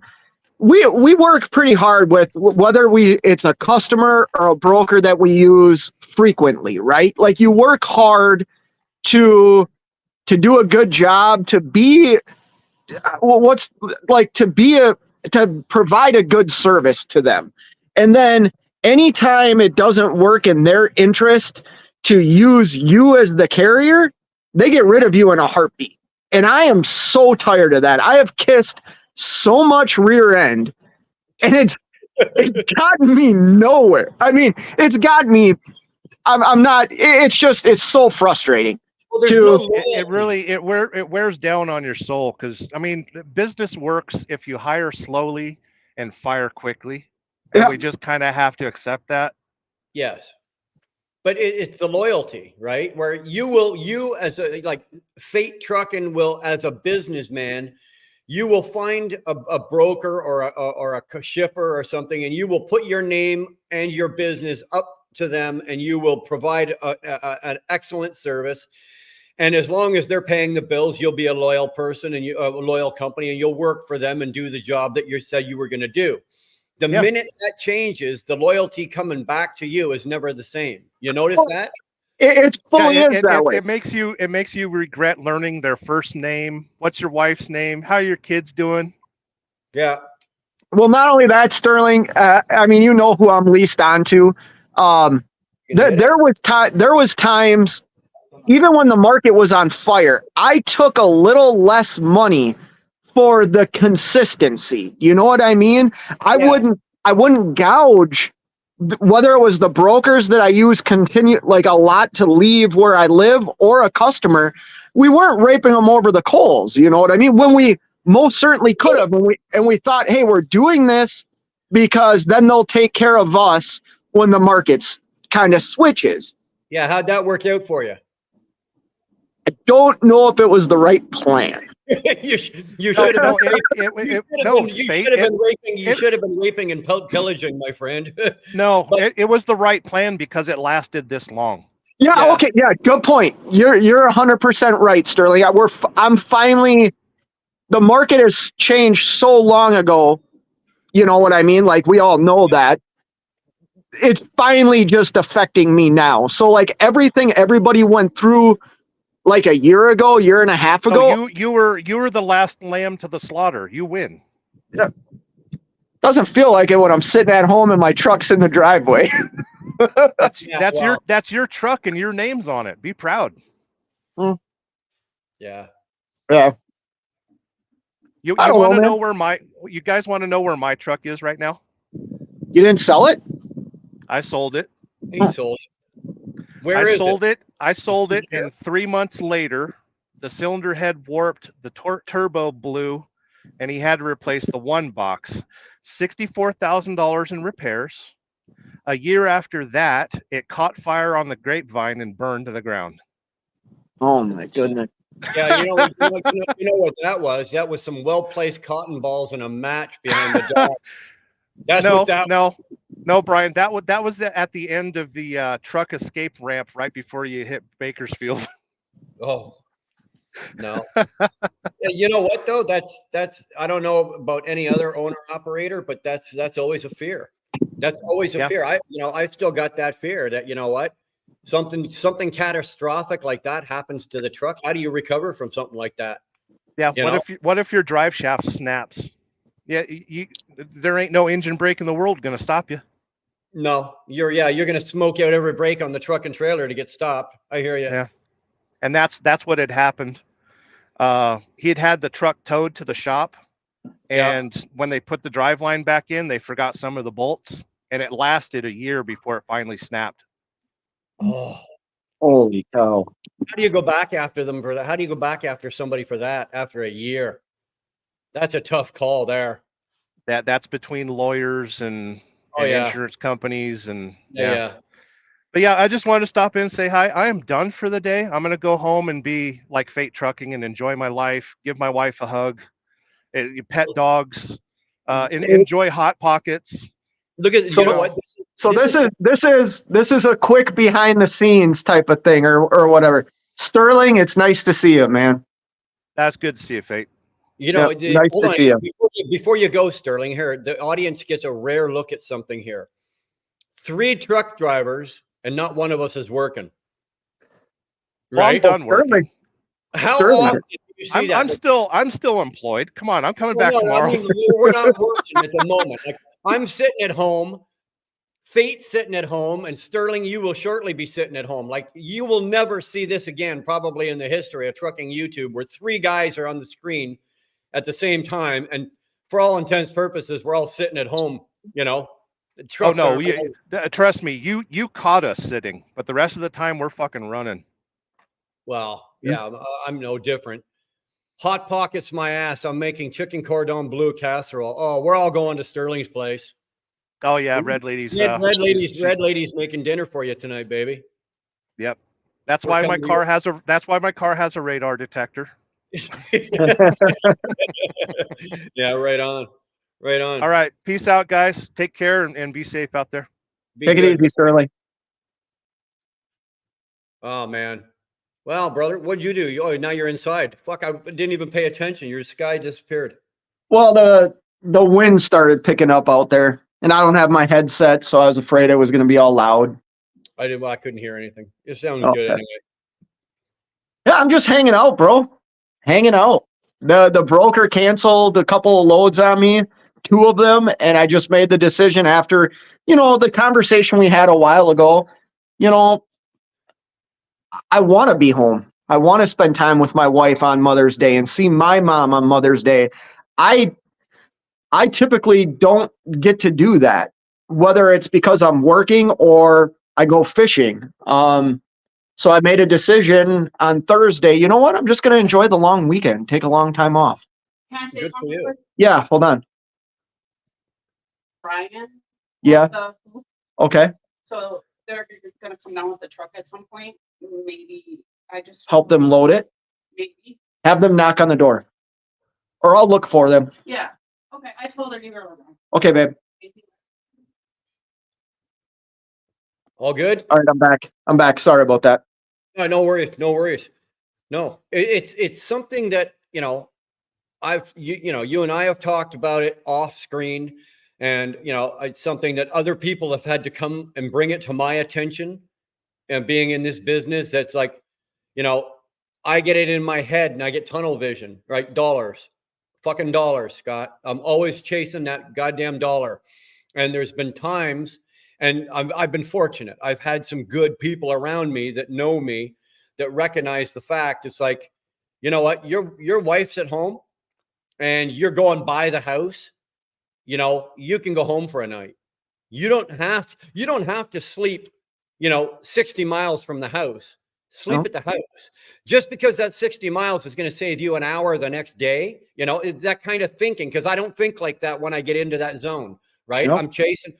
I've always been have the mentality that I've got a job to do, and when the work is done, then I'll come home. And I used to say that to Dar. She'd be like, "Well, when are you going to be home? When the work is done?" Well, no, that's not the case. The work is always going to be there. I can always make more money. I can't make up time with Dar or my kids, or I can't buy that time back. And I've been lucky. I've been very fortunate that I'm at a point where, you know what, I've been home for a week, right? With my truck being down, I've been home for a week. My wife's ready to throw me the fuck out of here. Trust me. Right. She's happy to see me go. Right. She's driving me up to the yard tomorrow to pick up the truck and the load, and then I'll be back home for another night, and then I'm leaving on Sunday. But, you know, she's happy to see me go. But at least I've been home, and I'm going to go to work. I'm going to go to Michigan. I'm going to go out to Indiana, and then I'll be back. And, you know, I'll spend a little more time. I don't have to miss those little things. One of the biggest regrets I have in my life is that I've missed almost all of my anniversaries.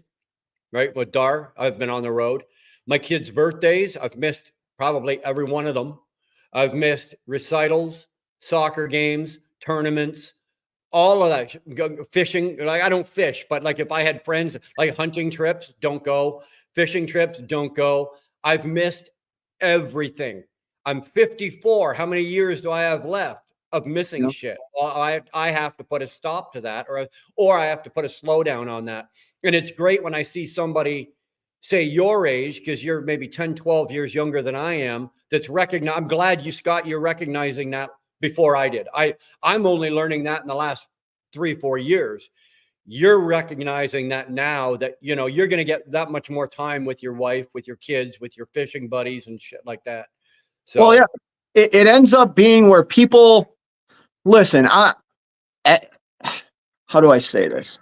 I like people to like kind of rely on me or count on me. You know what I mean? Like if I say I'm going to do something, 9 times out of 10, I do it because it's my reputation. That's, you know, I don't want to be known as somebody that says they'll do something and flakes out.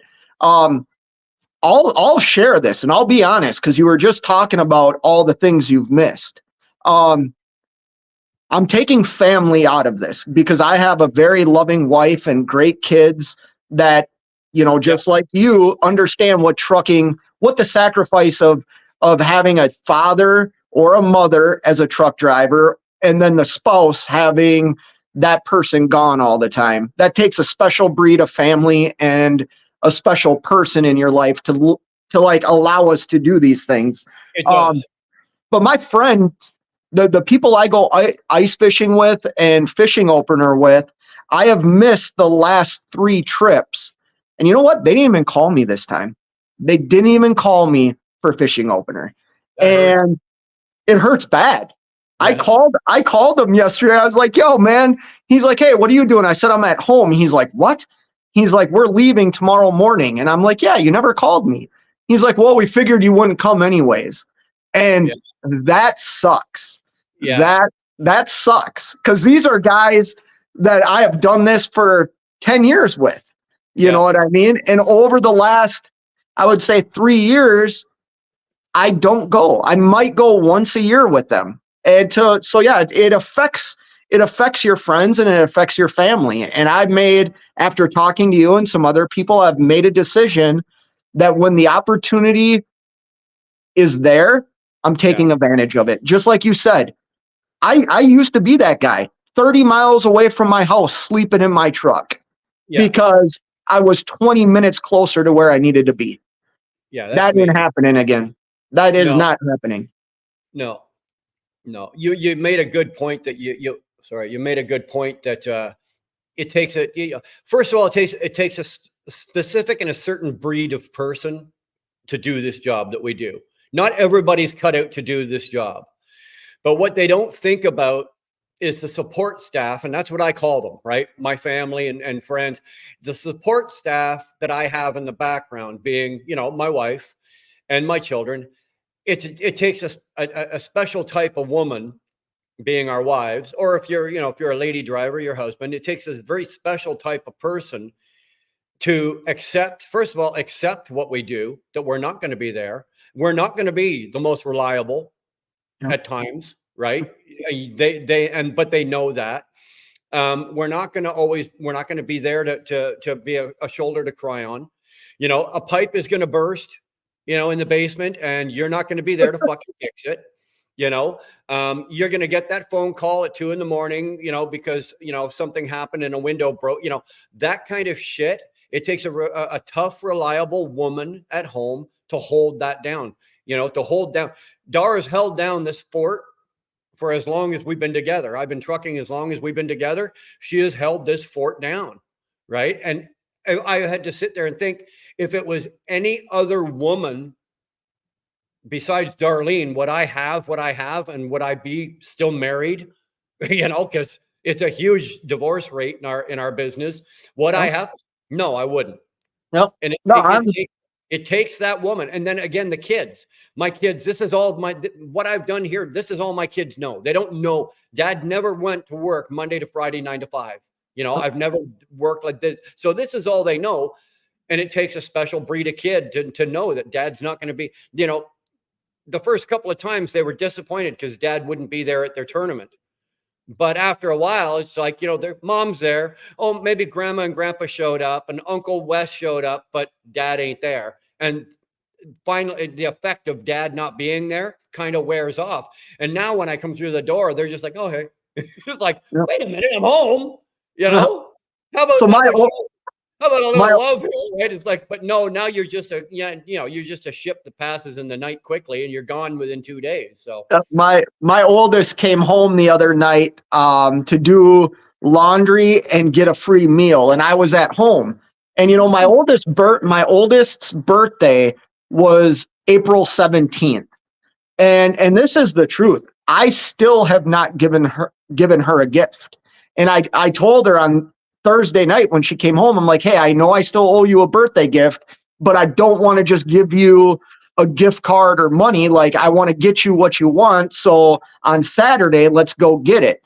But like, that's what my kids are used to. Like, oh, Dad's not going to be home for my birthday. I'll have some gifts, but I know my big gift might be a month from now, and I'm not saying that's the right way to raise kids. I'm just saying, when your kids grow up the way you just explained and the way that my children have grown up, like, it's almost expected, to where I had told my oldest, hey, I'm sorry, like, I've been working a lot. And my oldest said, Dad, you don't need to explain yourself to me. And I thought, wow, like that's a 20-year-old kid, young adult, college kid with nothing but like understanding and love for me. You know what I mean? Yeah. That's huge. Yeah. It's to the point now. My kids are all the same as yours. Like my oldest is 33 and my youngest is 23. And like I said, this is all they know. But as they're now adults, they're not kids anymore. I call them kids, of course, right? They're still my kids, but they are adults. Their way of thinking now is much more attuned to what I do and for a living. And they understand a little bit more of what I do and how I have to do it and why I have to do it. And the fact that I'm not there. So they appreciate, like they're at the age now where before they didn't appreciate the job that I do. Now they have a bit of more of an appreciation. So like you said, if I'm not there to give you your birthday present, or, well, Christmas is different. I've Yeah. never missed Christmas. I've never missed a Christmas. I've No, never missed a Christmas. I may have come rolling in the door at 11:59 on Christmas Eve, but I've always been there for Christmas morning. But aside from that, they are, I'm seeing now that, like, especially the younger ones are much more appreciative of the job that dad does. And the fact that, I'm trying the best I can. This is me doing the best I can with what I've got to make a living so that we all have a nice place to live. And, that's kind of nice that they feel that way now. Whereas a few years ago, like I said, I'd come rolling in the door and they're looking at me like, hey, yeah, whatever. Okay, go do Right. yeah. You're here. Okay, good to see you. When are you leaving? Okay, bye. It's like, yeah. Well, they learn the value too of seeing the hard work. Now I don't know other people's family dynamics, but my wife is a stay-at-home mom. You know what I mean? So like the kids, the older they've gotten, they see like what it took to get to where we are. Does that make sense? Oh yeah. Oh yeah. Like they understand it, you know.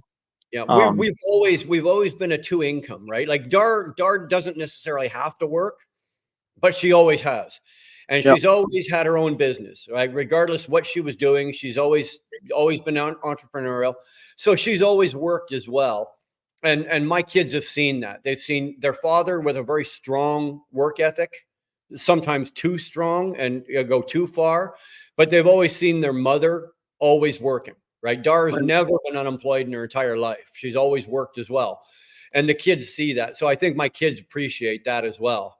Yeah, no, it's just, and every family's every family's different. It's just, I grew up in the 90s, you know what I mean? Like, and I was a complete latchkey kid. Both my parents worked. I had no real supervision, like after school until about 6:30, 7 o'clock at night. And the reality is I got into a lot of trouble. And it was because I didn't, my parents did the very best they could. Like, this isn't a knock on my parents, but when I got remarried and my kids were getting ready to go to school, her son was getting ready to go to school. It was like, I make enough money. Why don't you stay at home? That way, maybe our kids won't make the same mistakes I made. You know what I mean? Oh, absolutely. And the decision for us was sort of the same. When I first met Dar, she was working in an administration position for a company. And then we got together and we became a blended family. All of a sudden, Dar decided, okay, she still wants to work, but we're not gonna have latchkey kids. We're not gonna have that. Yeah. So Dar has always worked from home. All of her businesses were based out of the house that she could run from the house. So she was there. She put them out the door onto the bus in the morning, and she was there when they got home. Yep. And that's just, yes, she's worked, but we made the choice that if you are going to work, try to, come up with whatever job or whatever business you want to start. You can do it from the house or you can do it from home, so that, the kids are like I said, you putting them on the bus, you're taking them off the bus, and you're there while they got homework or this, or you can run them for that. And, we made that choice. We made that choice. She could not work in the office and do that because I'd be gone and she'd be coming in the door at 6:30 at night. Yeah. And that's just, then we've got kids. We got kids running rampant through the neighborhood, and we've got, like, where we used to live. Now we live out in the country, but when we used to live down in Waterdown, that was like a big community town. And, you could look up and down the street and you knew what kids had no parental supervision and what kids didn't, because at 6 o'clock at night, the kids are all running around on the street. Whereas my kids, or these other kids, they're doing their homework. They're eating their dinner. They're doing that kind of, and then if there was enough daylight left in the day, they could go out and fuck around for a few hours. But all of that got done first. No, all the other kids, no, they were running around causing problems, getting into shit, this and that and the other. So it It That's was a why decision we made. We consciously made that Dar was going to stay home, but she didn't want to stay home and not contribute to the financial part of the house. So she just started a business, right? In the beginning, she did a home daycare, right? And then after that, she did that for enough years. She decided to open her own company and do what she's doing now with the pet services. And she's done it doesn't matter. Where we were down there, she did well. She brought the business up here. She does very well. So, but the thing is, she's home. Even now, she's home, and she went out and she did a couple hours worth of work. She comes home for a couple of hours. Then she goes, she just took off like 20 minutes ago. She's gone out to do a couple more quick things, but she'll be back in a couple of hours. So Yeah. it works out well, but it was a choice and a conscious decision that we had to make for the benefit of our kids, and it paid off. I can honestly say that none of my kids were like me, right? Yeah. None of my kids. I'm not the havoc and chaos that me and my brother caused my parents. I've not had to go through. I wish I could say the same thing. My youngest has put me through kind of the ringer, you know what I mean? And not, but I look at it in the scope of how I was when I was 17 years old versus how she is, and some of the stupid decisions or mistakes that she's made. They're not even on. It's like comparing apples to oranges. Like, Yeah. I made a lot of dumb decisions and got into a lot of stupid trouble. This is just like, when you have a kid that, I don't want to call my kids spoiled, because I don't believe I spoiled my kids, but like, I do pretty well for an income. Like we have some certain things. The younger one takes some things for granted, and she's the baby of the family. So Yeah. stuff. Yeah. Like 17 years old and hasn't had a job yet. And it's like, I told her last night, like, this summer you're getting a job. Like, I'm done giving you 40, because I would ask my dad for $5 or $10 back in 1996, 97, and that was a lot of money. Kids ask for like $40 now or $60 to go to do a night out with their friends. And it's like, my goodness, like, you need a job, When they're asking for 50, they're asking for $50, and you go, what do you need it for? And they go, whatever. Yogurt, Really? Whatever. Like, if I had to bum $5 or $10 off my dad, I had to give a detailed description of where every single penny of that money was going, right? Or work from like 9 in the morning until 3 o'clock in the afternoon, cutting the grass, weed whipping, like doing odd jobs at the house to get that money, Exactly. It's funny what you said about the youngest. Okay. Now, you make certain mistakes with the oldest, because like I said, I've got 6, right? All daughters.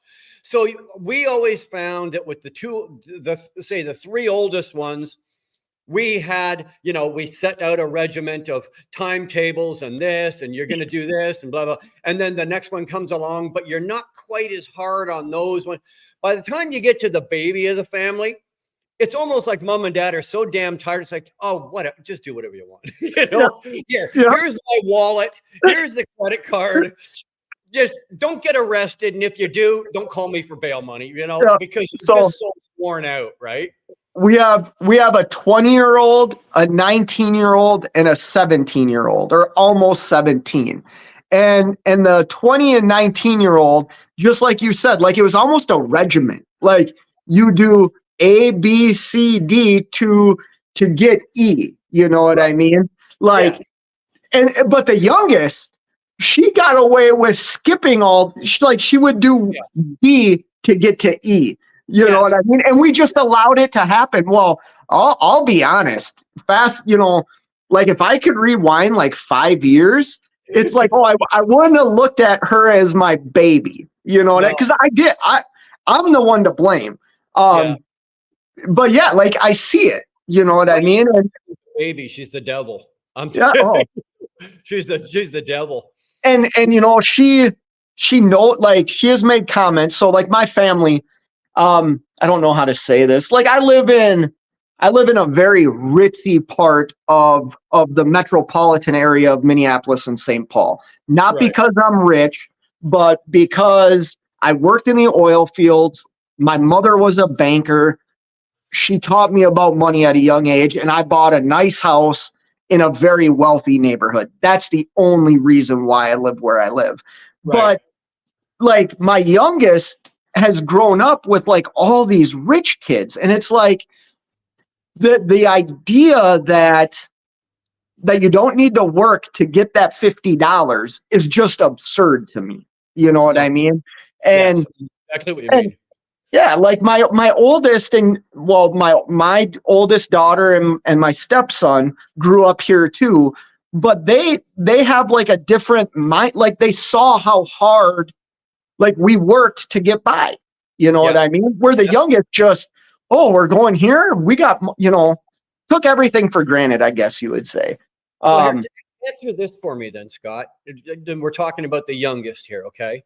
Now your youngest has 2 older siblings, Yes. right? Okay, so you were more regimented with the 2 older ones than say you were with the younger one. Now, Dar and I were the same with the older kids, right? Let's say the 2 oldest, say the 3, let's say the top 4, we were more regimented than we were, say, with the two youngest ones. And what we found and we talked about is that if we looked at what, say, we'll use the baby as an example, she very wisely sat there and watched all the mistakes that the older ones made and didn't do them. And then she was able to apply a lot of the bullshit factor to what she was doing, and she just got away. It slipped under my radar. It slipped under Dar's radar, and the kid got away with murder.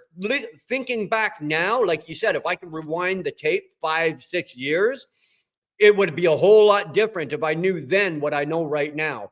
Because that kid got away with freaking murder, man. I mean, shit that the older kids would have never, ever, ever got away with.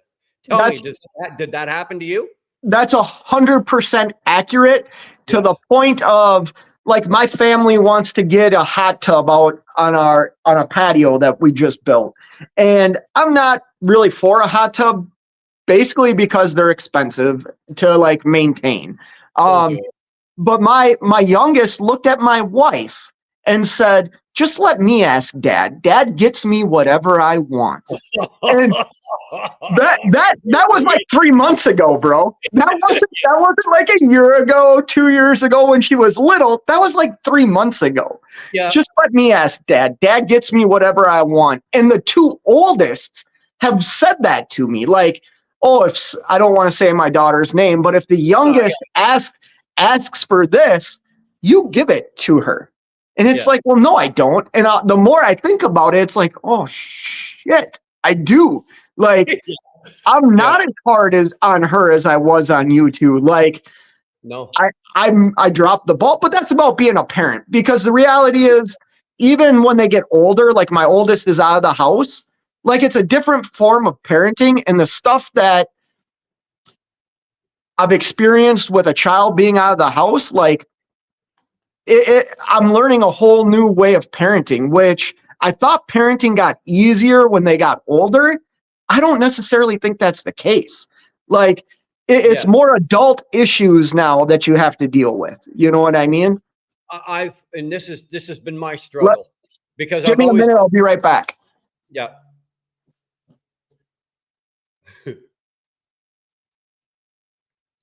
I'm glad I'm not the only one dealing with this. I'm telling you. The middle kid suffers for the most attention. Sterling, I agree with that. I do, because it's either the older ones hogging it up or the younger ones. I'm at home, so I'm enjoying some adult beverages. Hey, knock yourself out. Absolutely. Yeah. I totally I don't know. I had a mind thought there. I was going down a road. I was going to take us down a road, and I can't remember where the hell I was going. Damn I even saw it talking about I saw it growing up. I'm the oldest in my family, and the way that my parents treated me versus my siblings is like, I feel like it was different. You know what I mean? Like, Yeah. They made, What you know, where I was going was the relationship you were saying about the child that you have that's out of the house, you know, the parenting. And this is where I struggle even today with it, right? Because like I said, my two oldest they're obviously not in the house. They both live in Australia. Now, I've had to come to the conclusion that when they get into their 30s or even their late 20s or whatever, you stop being a parent and you have to, and this is just me, I have to stop being a parent because my opinions and everything as a father don't necessarily carry weight. What I have to do is I have to change the relationship or the dynamic of the relationship that, yes, I'm still your father, but now instead of being somebody that's going to parent you, I'm going to be your friend and I'm going to help guide you. There's a difference. almost Okay. like a mentor. Thank you. Like, I can't parent you and tell you, don't put your hand on the stove. You know, we're Yep. beyond that. Okay. Now I'm to the point where I'm still your father, but I'm your friend. Yep. You always hear the saying, when the kids are little, you tell them, the kid gets mad at you and goes, I hate you. It's like, well, that's fine, but I'm not here to be your friend. I'm your father. I'm your parent.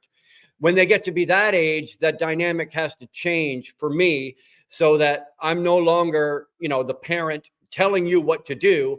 I'm the friend that you can lean on, you can cry on, you can come to me for advice.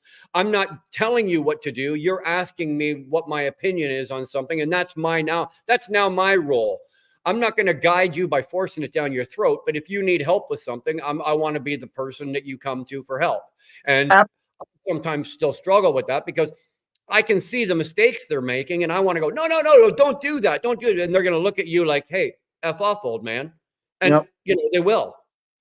So But I had a great like conversation, encounter, however you want to label it. When we went on, we went on a 15-day family vacation down to our place in Salt Padre Island, right? And my oldest came with, and college kid, we're in like a party atmosphere and everybody's drinking, and my oldest comes up to me and is like, hey, can I have a drink? And in my mind, I'm thinking like, no, you're not 21 yet, right? And all of a sudden I started thinking, well, you're in college, you don't live at home, like, I know you're drinking. So yeah, I would, I actually shared a beer with my oldest and thought this is the coolest thing that's happened in a long time.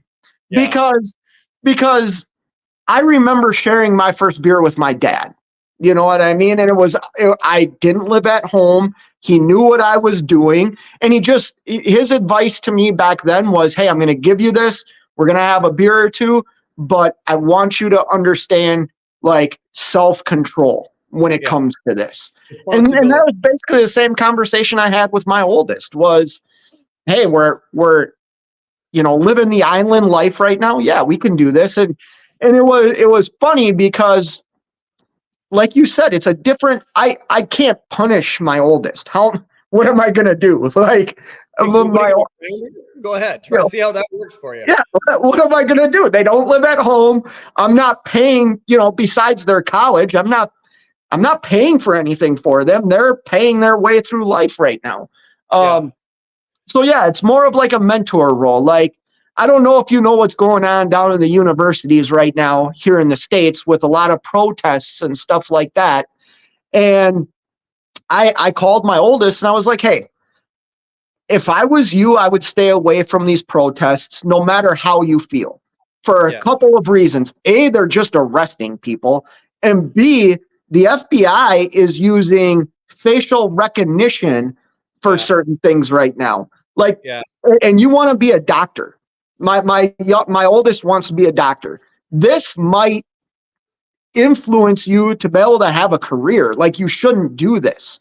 And that's what it was. And I got a message back saying, don't worry, Dad, I'm not doing that stuff. I'm in the apartment. And it's like, all right, cool.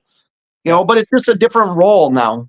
Dude, we've well, I'm going to say we, but it's not me. It's Darlene who's had the same talk with all of the kids having to do with social media. Yep. Right.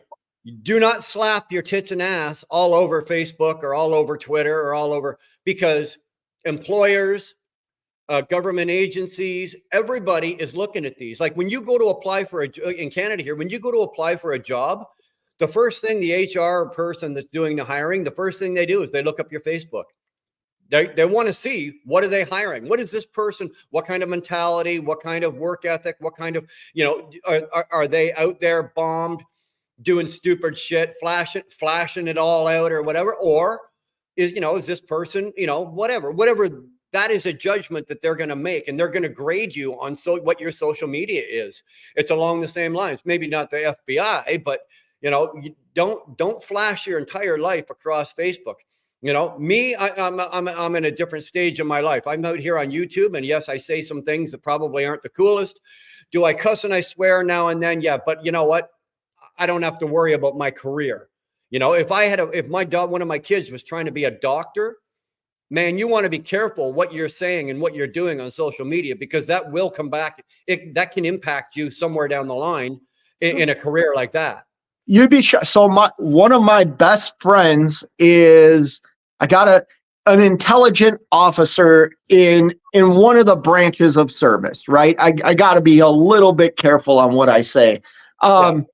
And part of the top secret clearance that he went through, part of the training that he went through, required him to basically get kidnapped and tortured by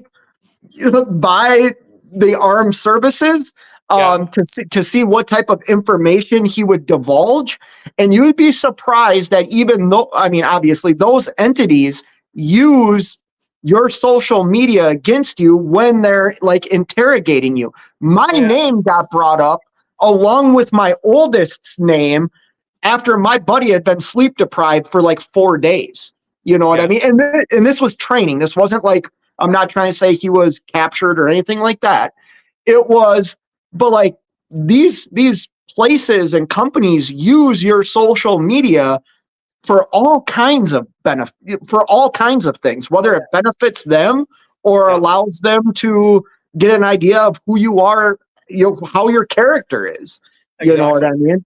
And our kids have grown up in a world that all they know is social media. I didn't know social media. Like Facebook came around when I was in my 20s, you know, or at least when I got it, you know what I mean? Like it wasn't an everyday thing, you know?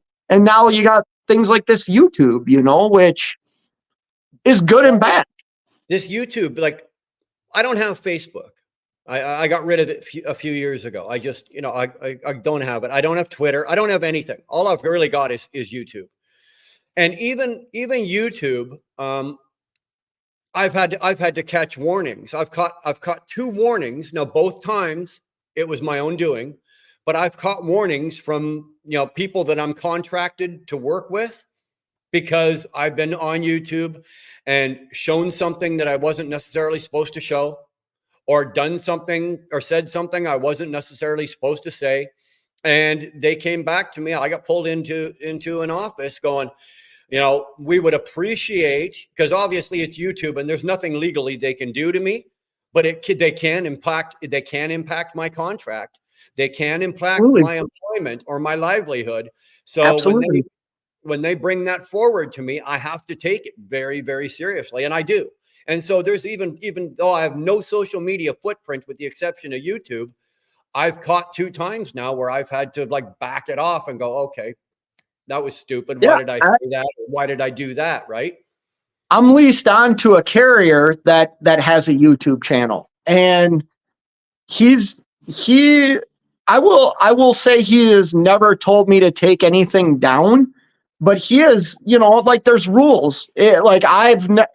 I don't talk about my carrier. I don't do certain things because it's out of respect for what I'm doing. Like this is my livelihood. YouTube's not my livelihood. And it's also respect for the people that I work with or work for. I'm not, call it what you want, but they have an image to maintain as well. You know what I mean? And And if somebody finds out you work for somebody and you're acting like a jackass on any type of social media, you better believe it's going to come back to you. And it should. Like if we're a business, we should, in all aspects, and I know I make the same mistakes too. I'll say stuff or go live when I probably shouldn't go live or things like that. And there's people that can get that might not want to work with you because of that. You know what I mean? And that's okay. I've been fortunate where I've never, excuse me, I've never pushed that boundary to that point where I've lost a contract or I've lost a deal, but I've had the bell rung for me, and it's an eye opener. It's like, okay, I kind of, so now I just don't. Now I just don't. Like I've made no secret of the company that I work for, right? I've said it many a times. That's only because I've shown my truck and the names right on the side of the freaking door. Right. Right. Hey, So but they Brian, were okay with that. They were okay with that. And that was something that obviously I had to clear beforehand. The only thing they've ever asked me is, when you get to certain customers, you can't show inside the compounds or security clearances and shit like that. And one time I broke that. hey, And I gotta run. I'm sorry, I gotta run. We're getting rid of our basketball hoop, and the people just showed up to pick it up, so I gotta go help them load it. All right. Well, you know what? I'm just about done. So I'm out of cigars and I'm out of Dr. Pepper. So, and I've been going for 6 hours here. So Damn, I'm just bro. about out. But it's always great. Wheel burner, real quick, or to anybody watching Wheel Burner, listen to what this man has to say. You might not agree with everything that he says, but the guy's got some wisdom and the guy's got some knowledge. And I'll tell you what, Brian, the few times I've talked to you on the phone, I've listened to you. And I want you to know that. Like, Thanks. I've listened to you, man.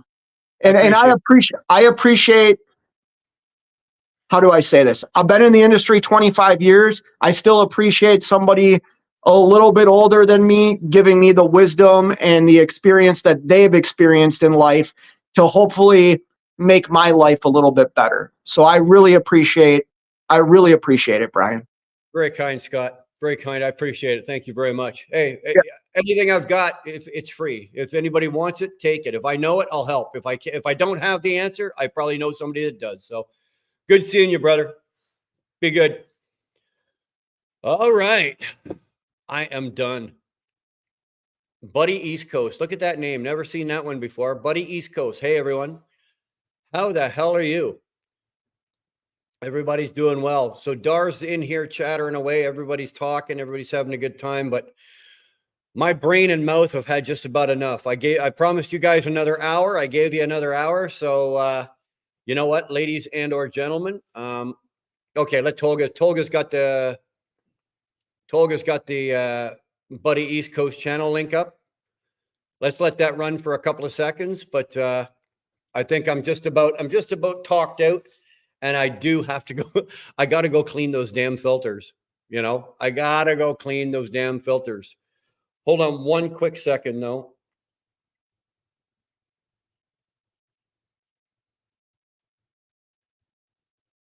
Let's just take a look at something here. Oh, right on. How come, Buddy East Coast, I've never seen you? I'm just looking at your channel. I'm going, damn.